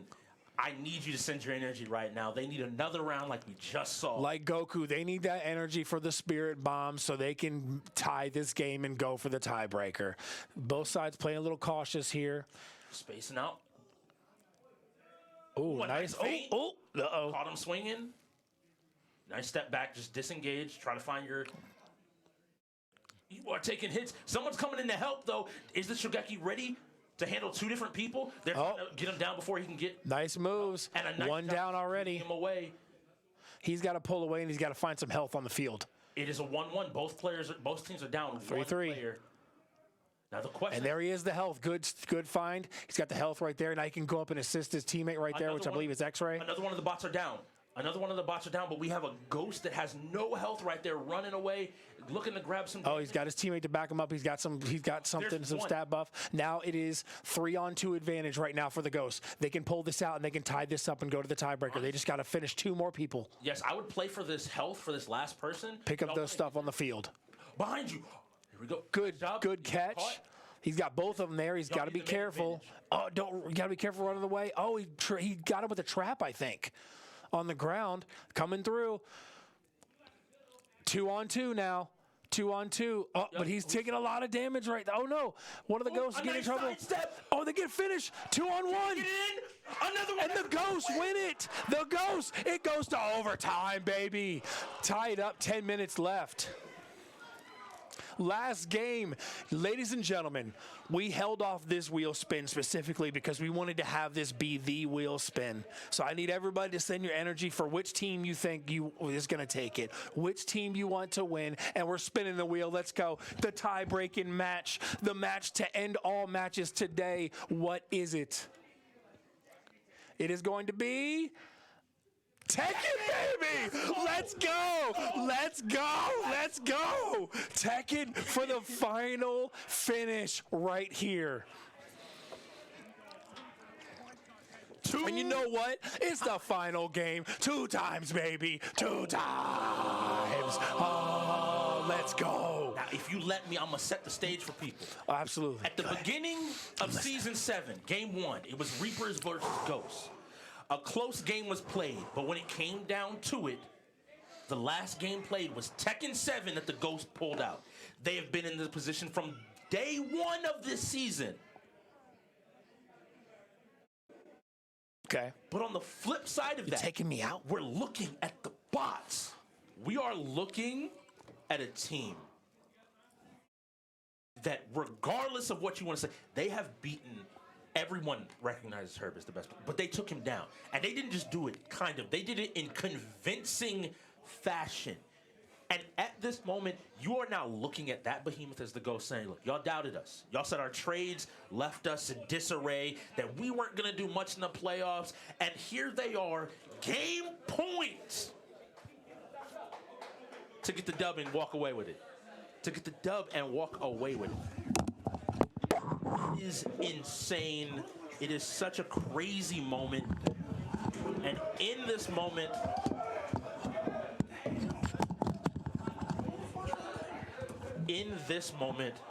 I just so happen to be joined by the strategist of the year, and honestly, the resident Tekken demon himself. Actually, yeah. Call him the demonic library of Alexandria. Oh, this is gonna be great. Third anarchist. So, this is almost, Before we even start, y'all ready for some good ass Tekken? Hell yeah. I'm ready for some good ass Somebody call her. Oh my! We want good Tekken. Yeah. Damn. That's crazy. Now I want to highlight this. This is something really small. I mentioned it to him before he came in. This is how the Ghost season started. Yeah. They beat the Reapers in a last-minute game, but the bots Are built different. are not just any Tekken team. So here's the thing: is the Ghosts have both teams have almost optimal lineups. So the Ghost would probably want Mr. OG in, and the boss would want Mordecai in. I feel like the Mordecai not being is a bigger impact, but either way, like Dev, I talked to Dev after the game, and Dev was like, "That's not happening again." So the Ghosts have something to prove here, Yes. because the last time when they played against I want to say it was, who was it they played? They played against the Reapers. This is a game that they want, right? Like, Yes. And This is a game all day. Even talking with Dev, they want that this. point when they played the Ravens. Dev was like, "We got there, but they couldn't cross the finish line." Yeah. And like you said, never, not again. They aren't doing this. They have Hydro, Calm, Cool, and Collected. Dev, the young gun that is ready to show these vets what it means to play Tekken. They have LJ. I thought it was what it means to be a deviant. Dev.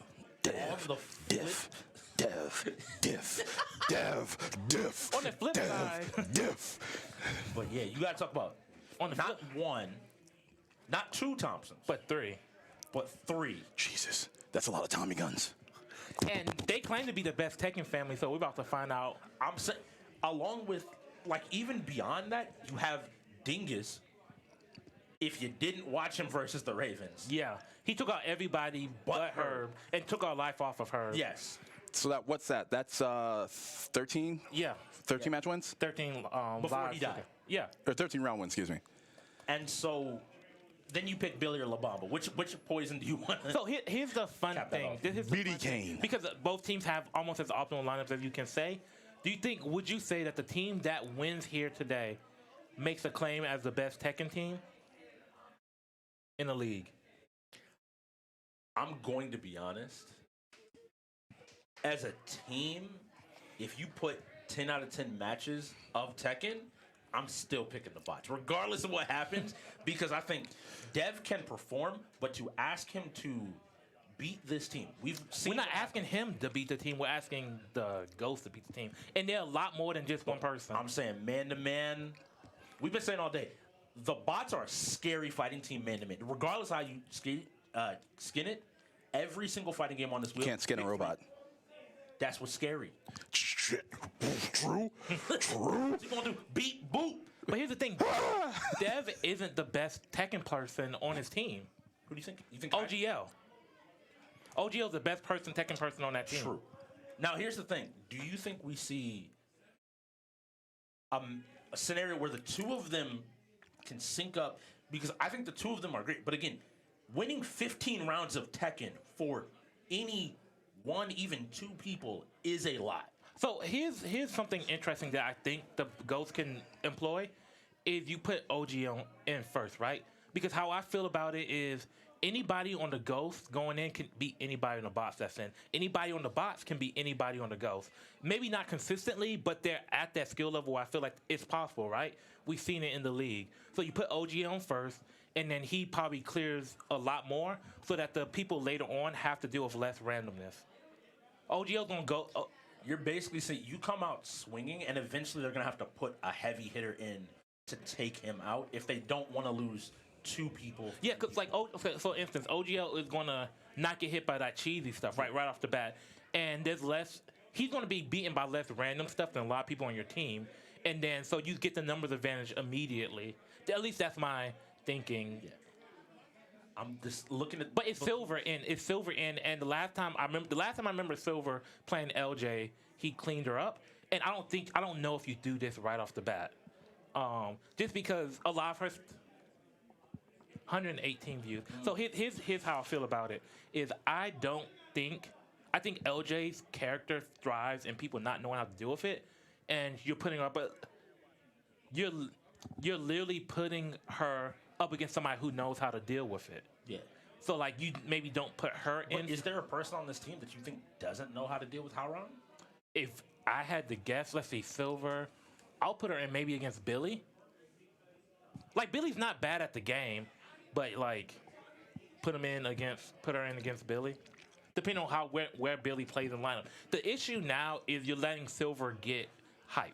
You're letting Silver get warm. So I'll say this. I'll start because your team managed to win. This was the one fighting game the Cobras didn't manage to take in that game. How do you approach this if you're the Ghost now with the knowledge you have? What is your order? How are you thinking? And we're getting right into it, so there's not a whole lot of time. This is a problem. Lars, I hate him. Ban him from the game. But I think if there's any player or any character in particular that can deal with Lars nonsense, it's Howron. But the problem is, I think that's Scance on Lars right now that's active. Oh, Scance? I'm pretty sure that's Scance, because Scance plays Lars. Silver. Silver? But Scance can play Lars. Scance might opt to go for Devil Jin here, though. Depending on how Silver plays his Lars, doesn't matter. Good grab. Does he get option off? No, he doesn't. No. But good spin. You see LJ not really knowing how to deal with him, and that's what happened to us. We don't know the Lars matchup.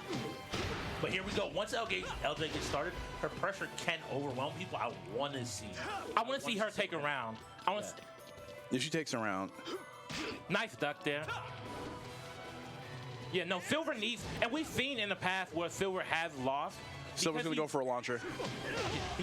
Spacing was great. He just really waited for LJ to lift, knowing she wants to press him. Yeah, like that's what she wants to do. You create that space. Ooh. Yeah. You got to get the wall to that. You got to take that to the wall. You got to get splat. Take that to the wall. He knows the tricks. You got to be a little bit more honest than that. It feels bad, but yep. All right. Yeah, Silver, don't. That should be it. No. He's going. He pressed. No. No, he didn't. What? He didn't. Silver. No, because of the pushback on it. Oh, yeah. He pushed him back onto the wall. That stunned it a little bit. Yeah. Okay. So, like, she's really annoying. You see Silver's face? You see Silver's faces now? He realized I ain't been talking nothing but I ain't been talking lies to him. Yep. Get serious, boy. Get serious. You ain't got time to play games here. And this is what Silver really makes his mark. We haven't seen Silver a lot during the season, and then during the season, the few times we talk about him as a bench warmer, right? I don't know who said that. Well, he's been talked about as a bench warmer by certain people, and then we also have the instance of one of the biggest moments we remember from Silver. Actually, there's two: him losing DBZ. And then him saying, "Oh, I've been practicing Tony Hawk." And I want to highlight this point. They're holding, I think, the OGLs. They're holding the Hydros, the calm, cool, and collected vets. But this is a time where you need something unexpected, something fire. People understand that Dev is good at this game, and this is an opportunity for Dev to sit down and prove it. Dev diff. Entirely. Dev diff. This is a very legacy type game, right? Because the only thing that we really remember Silver for this season is him losing. And this is a chance, and not just losing, throwing away games. Yeah, and this is where you kind of rewrite the narrative, right? It's like we know the bots are good at Tekken, right? We've seen Silver go through teams, but we've seen Silver go through bad teams in Tekken. Right. We need you to hear. I was gonna say, Dev, I want to see the Dragunov. I don't want the Negan. We just straight up need the Dragunov here. Play your game. You know this matchup. And they're both OGL's there to help him out. Good. Give him maybe some information that maybe you could help. Okay. Good pickup. Good pickup. Yo, get down, stomp. A nice, you plush there. All right. All right, so Silver doesn't really know. I wouldn't say he doesn't know what to do, but he's not. Somebody's not biting on his stuff. Boom. Nice break. All right, good pushback on that. And if he's able to get Silver out here, that's huge. Nice duck. All right.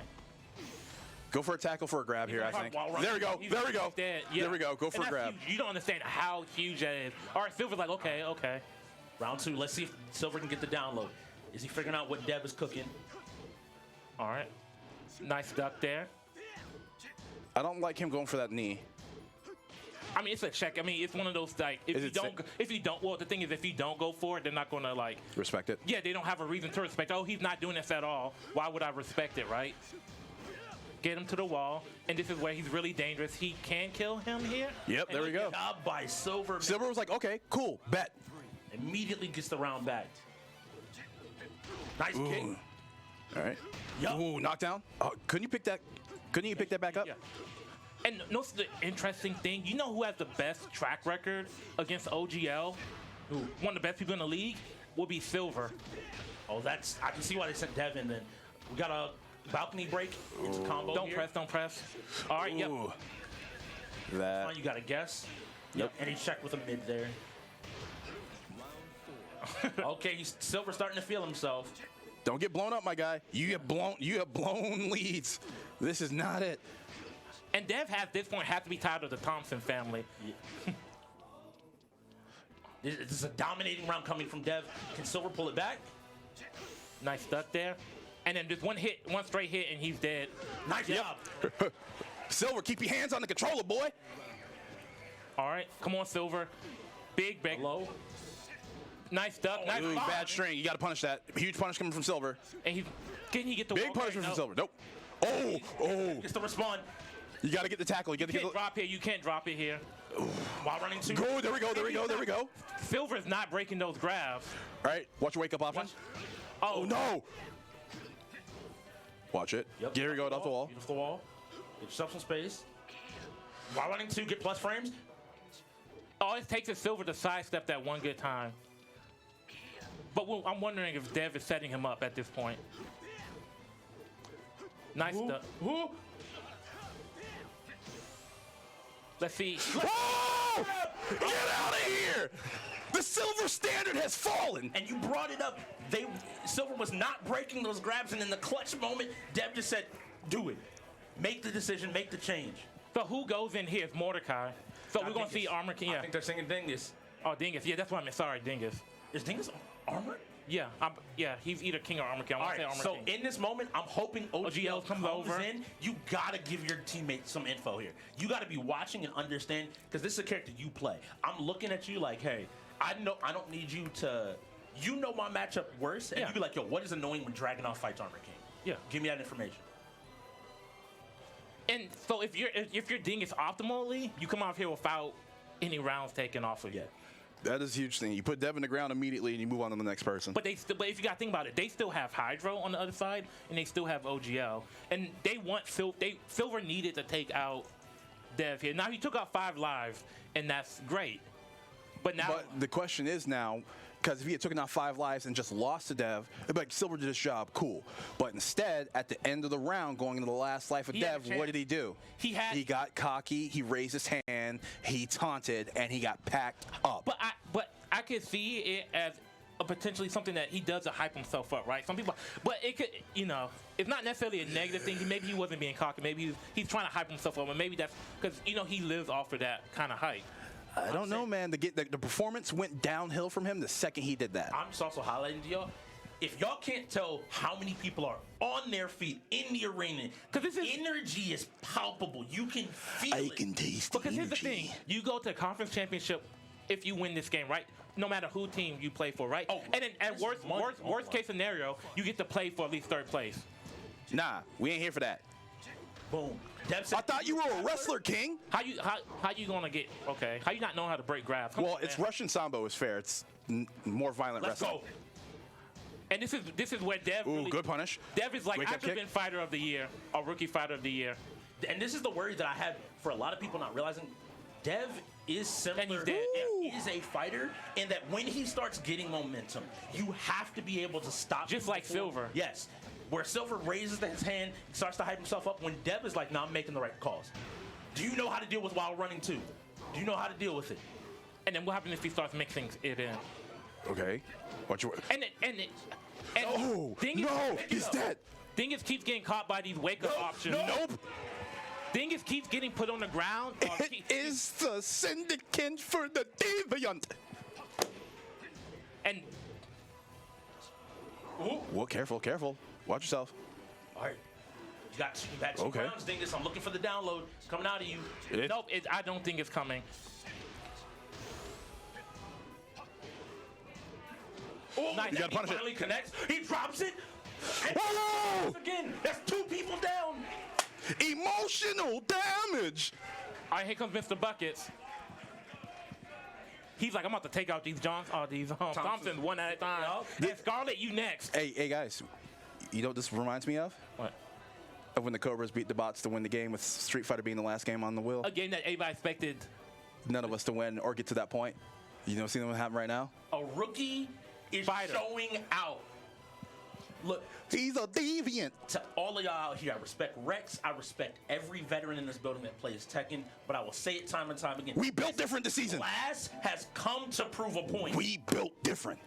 And so can Buckets stop the momentum the Devs built? Do you think so, Rex? I don't think. I think at this point, no matter what happens in this round, in this fight against Buckets, Dev has failed at anything. He has done his job beyond belief. His team is pumped. They're focused. They hype. Here's the thing. I don't think Buckets beats Dev. Like I think there's a good amount of difference in skill level. But here's what I will say. Any given Sunday, right? Like all it takes round. Yeah, that's all he needs. All he needs to do is get him up against the wall. It's Paul. He's like, I'm tired of these good wake up. Thompsons and Paul. Finish him. Get rid of him now. You got to get him down. You got the wall splat. And this is where Paul's the scariest, right? Like, you don't want to be up against the wall against him. Ooh, take your time. There you go. Oh. That's all right. Okay. Got the wake up option. Take your time. Take your time. Don't press. Do not press there. Yep. Watch out. Don't. Oh! Call out! Call out! Call out! My man said you're not going to work tomorrow. Oh! Who was that? Buckets, right? Yo! So he loses 2. No, that has to be 1. Because did he die there? That's just No, he doesn't die there. So he's just a guaranteed life. Okay, yeah. It's just a guaranteed life. So let me continue then. Yes. Yeah. Ooh, good trade. No, bad trade. It's wild to me that you would press even on accident. You try to skip the cutscene. Yup. Dev is ready. Boom. And I wonder. Oh, Caldwell! He's dead. I would like to highlight that is 8 lives. 8 against the best Tekken team, potentially. What we went into this game expecting to be the best Tekken team. Nice. About time somebody broke that. But he's up against the wall. He may be dead here. He hasn't shown me enough. Yep. You know that's plus. Or he's dead. Yes. He's gonna die here. Yep. Another one. 9. That's 9. 9. Is it a cat? Is he a cat? And here comes Billy, and Billy uses geese. Oh. I thought a KOS player was immediately like. Oh. Yes, Dev only has 1 life. Dev has done this with 1 life. It is Billy then Scans. That is it. Yes. 6 more rounds of Tekken. Did Dev lose 2 lives in a row? I don't think he lost 2 in a row. He lost 1, then 1. So wait, he lost to Silver. Silver went in, and then after that, he lost 2 to Silver, and he hasn't lost since. Yeah, that's what I'm saying. He has run. Which is why 7 rounds straight. Which is why that loss to, which is why Silver losing that last round is such a big deal. It was there. It was minute. And then that changes it, right? That's like it goes from whoever wins this has a good chance because they can run through. Silver almost got a 2-man lead for the bots, and Dev has now killed 3 people by himself. Like, what did I say? Dev says we're not doing this again. Yes. Because even if they beat Dev here, they gotta beat Hydra, they gotta beat OGL. That's a tall order. And if Dev gets a life off of Billy, or potentially beats Billy, Scans has to go against. It'll be Scans' time to lift up the world. Here's the thing. I think Billy Billy will get a life. I think I don't know because Billy is, in my opinion, worse than. I think Billy might have been the worst person that's gone so far for. But here's the thing. That's since the last time we've seen Billy play. Yeah. What was the number? 140. 147 people here for some good ass Tekken, boy. You cannot escape from death. Come on. Billy Geese versus the Russian Sambo Machine Dragunov. Yep. All right, let's see. Okay. Hard not. Oh, you're supposed to pick that up. And they keep getting hit by that wake-up option. They need to be a little bit more patient. Is this grab? Dev hasn't gotten so many miles off of these throws. So much damage. Only one person has broken that grab, and I don't know if that was on purpose either. Duck that. You have to duck that. He's plus after that. A nice job. Billy's just trying to mind game this. That's it. Don't press. He's going. Oh, he went for the grab. He's going. Rage art. Oh, grab! I'm telling you that grab. They have to. Is that's 10? That's 10? That's 10? That's 10? Hello, mom? Mushy. Here we go. Okay. Billy might say it's done. Billy's got meter. They call me the GOAT for the reason. Billy's got meter. Billy, gotta be clean on those conversions. Either way, you duck that string because it's gonna be a high or it's gonna be a low. So there's no point in doing anything other than that. You have to duck this and dick jab it. Gotta say you something. have to dick jab Somebody's this. gotta say something. Ooh! All right. That's plus. Okay, he's got to wake up. Rage art. He's in again. That's a grab. That's 11. Mom, I'm out of fingers. Somebody has to know how to break that grab. Oh no! Do you want to put me in loops? Do you know how to handle the loops? Hey yo, but I'm waiting for it. Where's the grab? Give him a hug. Yeah. Quick jab. That's 12. Dev Syndicate hasn't lost a life in 3 different opponents. I gave y'all 2 download rounds, and I'm taking 12. Yes. Stance, you flew to Japan. Dev was here in the U.S. You got no excuse. You win this now. The question is, do we see Devil Jin here? Who is Scance's best character, in your opinion? It's a matchup thing. I think Devil Jin might be the option here. I don't think he plays the Paul. I do not think he plays the Paul. All the Thompsons know how to play Paul. I don't think he picks it here, though. No. So do you go to the Lars after you saw that got 2 rounds? No, I go to Devil Jin because he knows how to play against. Granted, Gantz plays a little bit different than Silver. And if you're just trying to get 1 round. Yeah. You could switch up your character next time you play. Yeah, as long as he wins without losing a life, he has to option swap characters. No, even if he loses a life. In between rounds. Okay, I thought you. But the issue is you still have to go up against the world, OGL and Hydro, and you can only lose 3 lives between 7 lives. if you consider Dev. So let's see. I want to say Devil Jin's who he played. Before we go, I want to say a big thank you to the bots and the Ghost for this game. He went with the Lars. I think I like this decision more because the way he approaches Lars is different to Silver. Yep. Look. He's a little bit more refined and a little bit like reserved. And Silver might take a bigger option and get maybe more. And see, he breaks that. Y'all. But Dev has not gotten a chance to touch him yet, and this might be done with. Oh no! The random terror Nobody's breaking that grab. Nobody. I think Dingus is the last person. I don't even know if that was on purpose. Ooh, one more hit. Oh! Finally stops the Syndicate was taken down. Interpol has shown up in the name of Scance and put down the Syndicate. No, it's something very interesting, and this is a way throwback. So you know who won the first ever UEL championship? It was the Boos, formerly the Bots. Do you want to know who did not lose a single game during that whole tournament? Take a guess. So at the end of the day, Scance. When the chips are on the table, it was Scance. Scance did not lose a single. He's the man that you want in the ring. If there's anybody on the box I'm like, I need you in a clutch situation, it's Scance. Scance is so he good. He did fall on his face against the Cobra, so. Scance is such an underrated talent, right? Like, when you talk about best players in the league, you don't ever bring up Scance. And we need to start talking about him. I tell you how much I love this. The Ghost are sending in the big brain of Tekken, OGL himself, to leave the cool. calm, collected, Hydro J, Burner, GM of the team. So we still have Hydro, we still have him, and who else do we have? No, we have Hydro and OGL are what's left. Are they? Yeah. Because LJ went down, then they said, wait, X-Ray is still available as well.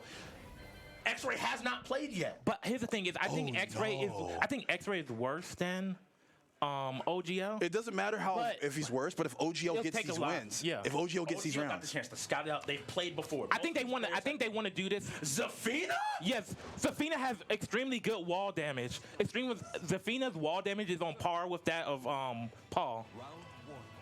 That's a dope Lars costume now. Let me see. All right, the question is he going to respect the Zafina? Because Scans didn't. He's on the wall. He's got to find a place to start. But the thing is, this is a matchup, right? Do you know the Zafina matchup? You went into this, and if you practice for this game, you were practicing Armor King, maybe, if you're thinking of OGL. Yeah. Maybe even Fang. I know he plays that as well. But it looks like Scans might have the number. The pickup into the throw for more damage. There we go. One of the best wall characters. And I love the fact that we got a wall stage and not an infinite, because so many of these characters are so much better on a wall stage.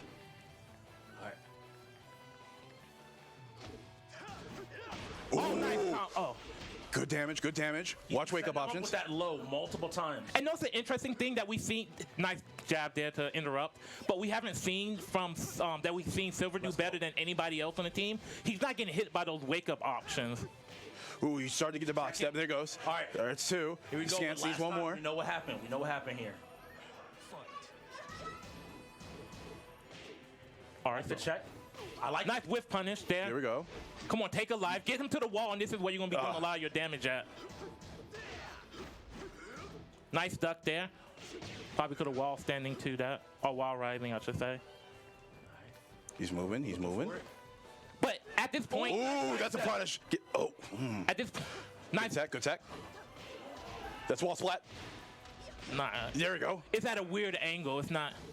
But he's just got to get one more guess. He's got to guess right. Don't let this flow away from you. Just come on, Scans. You need this. You need this. You need all three for this next. Oh no! Oh, Scans loses one. That was confirmed. He couldn't do anything about that. That is so good already. This is taking every life. We saw the bots do this to the Ravens. Every life you lose is more stress on you. You have to be able to play more and more perfectly. He has 2 rounds. He jabbed there to interrupt the armor move.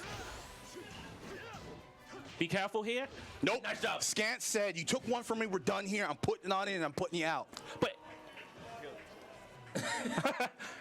Hollywood looked like somebody's dad out there. And my dad said I can watch you guys playing. You can't tell me to move. That's when you give him a control that's not plugged in. Exactly. All right. No, so I've heard the X-Ray has gotten better, but to what extent? Good enough to stand in front of Scants, the Great Wall. And I'm going to call back to it again. The first game of the season, when Hydra was able to take it out, do you know what changed it? OGL getting, Mr. OG getting 1 round. He went into that round up, and that is what gave because that was against the other tops, and for whatever reason, Scarlet was struggling against Katarina that day. And that's why I'm saying right here, if I'm Hydra, I'll just look at him and say, look, just give do me your one. best, and if you can get me 1, that's just all give me 1. I'll bring it home to you with 1. And a lot of times, as a fighting game player, that's all you don't need to know the pressure of the world. Who mom out there? He's like, oh, this is gonna look so good on Facebook. You don't need and it's Paul. I don't know how I feel about the Paul pick. Well, okay, so like I do not know how I feel about this. Intua Thompson is really dangerous. Yeah, this is absolutely wild. I know every button you're gonna do. 7 golden letters. Get out my face. Here's the thing about it. This is probably still a better option than him going to character he doesn't understand. Like, he just needs 1 life. And it's a Paul against the wall, right? You can do that. It'll be hard, but somebody's got to tell him to stop waking up with something. He's not dead. The knife, hey, no perfect. Nice. Now you got to do it. This is where you got to confirm. Blue juice, something. What did he go? X-ray, bro, you cannot be folding right now. You got to focus up. Simplify your choices and options. There you go. Simple. Oh, he missed that. He could have taken him to the wall there. Nice.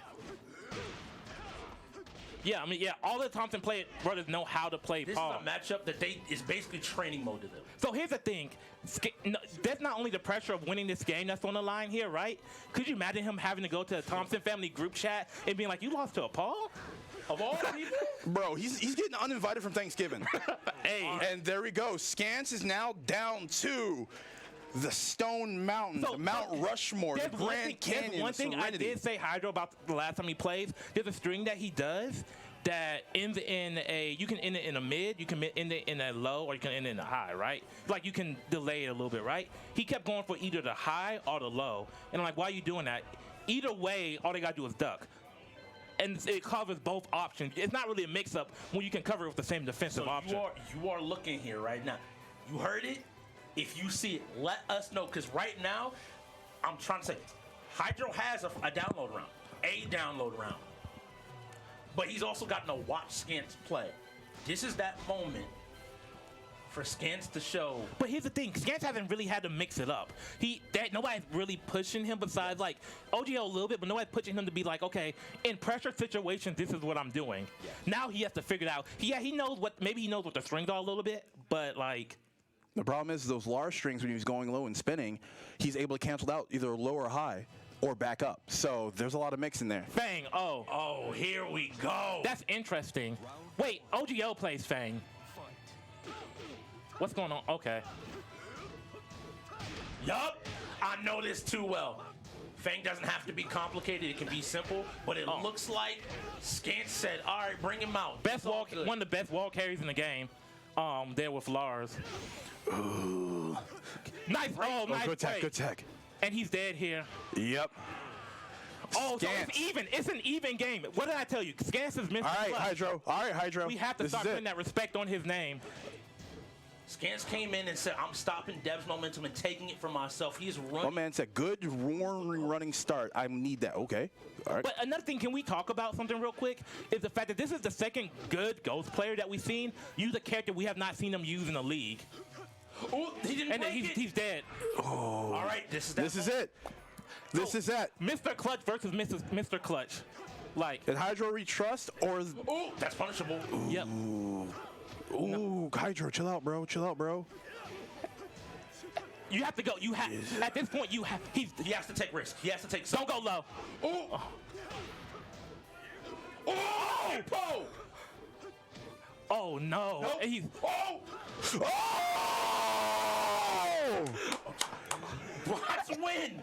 Bots win. Scance. And can we clutches it up and wins. He lost one round. And that's why you have to be sick. The Ghosts have to be sick of the Thompson sibling by now. In 2 weeks, right? In a matter of a month, they lost to Scarlet. And Scarlet's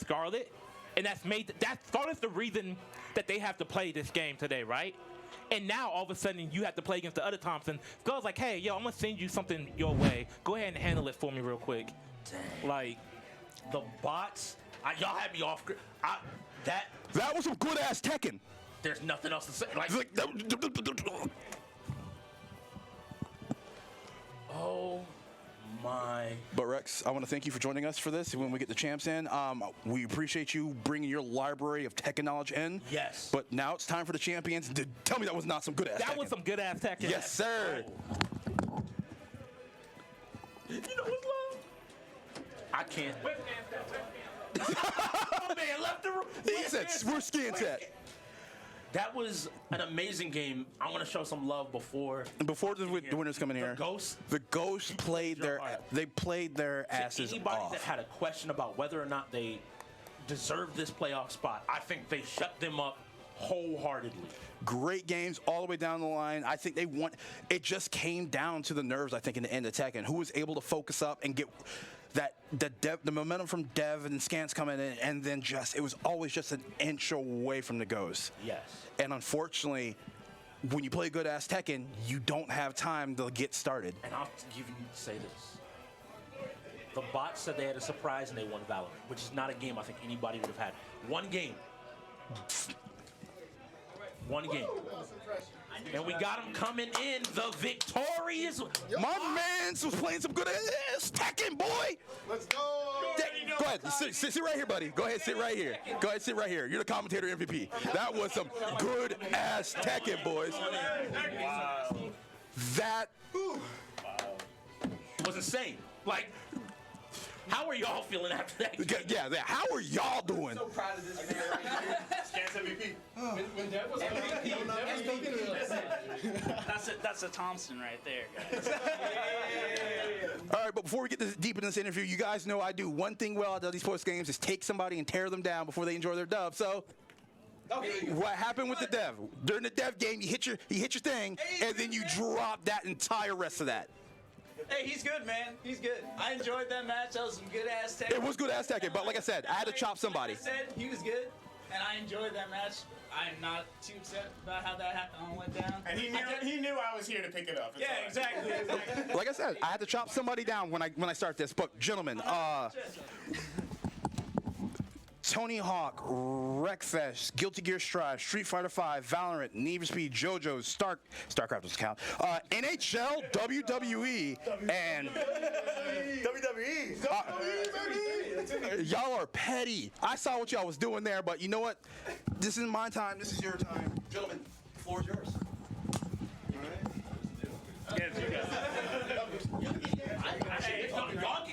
Hey, the Ghosts, they put up a really good fight. Oh, yeah. Oh, it's so loud. I knew it was going to be insane. I do gotta say, I didn't see that coming. Like, I knew it was gonna be like challenging, but like, dude, we were neck and neck. I know. Yeah, Come down the to Tekken. like, to Tekken, and then Tekken came that close. I thought it was gonna be a sweep. Just when is Dev playing? Yeah. Oh, Dev's rookie.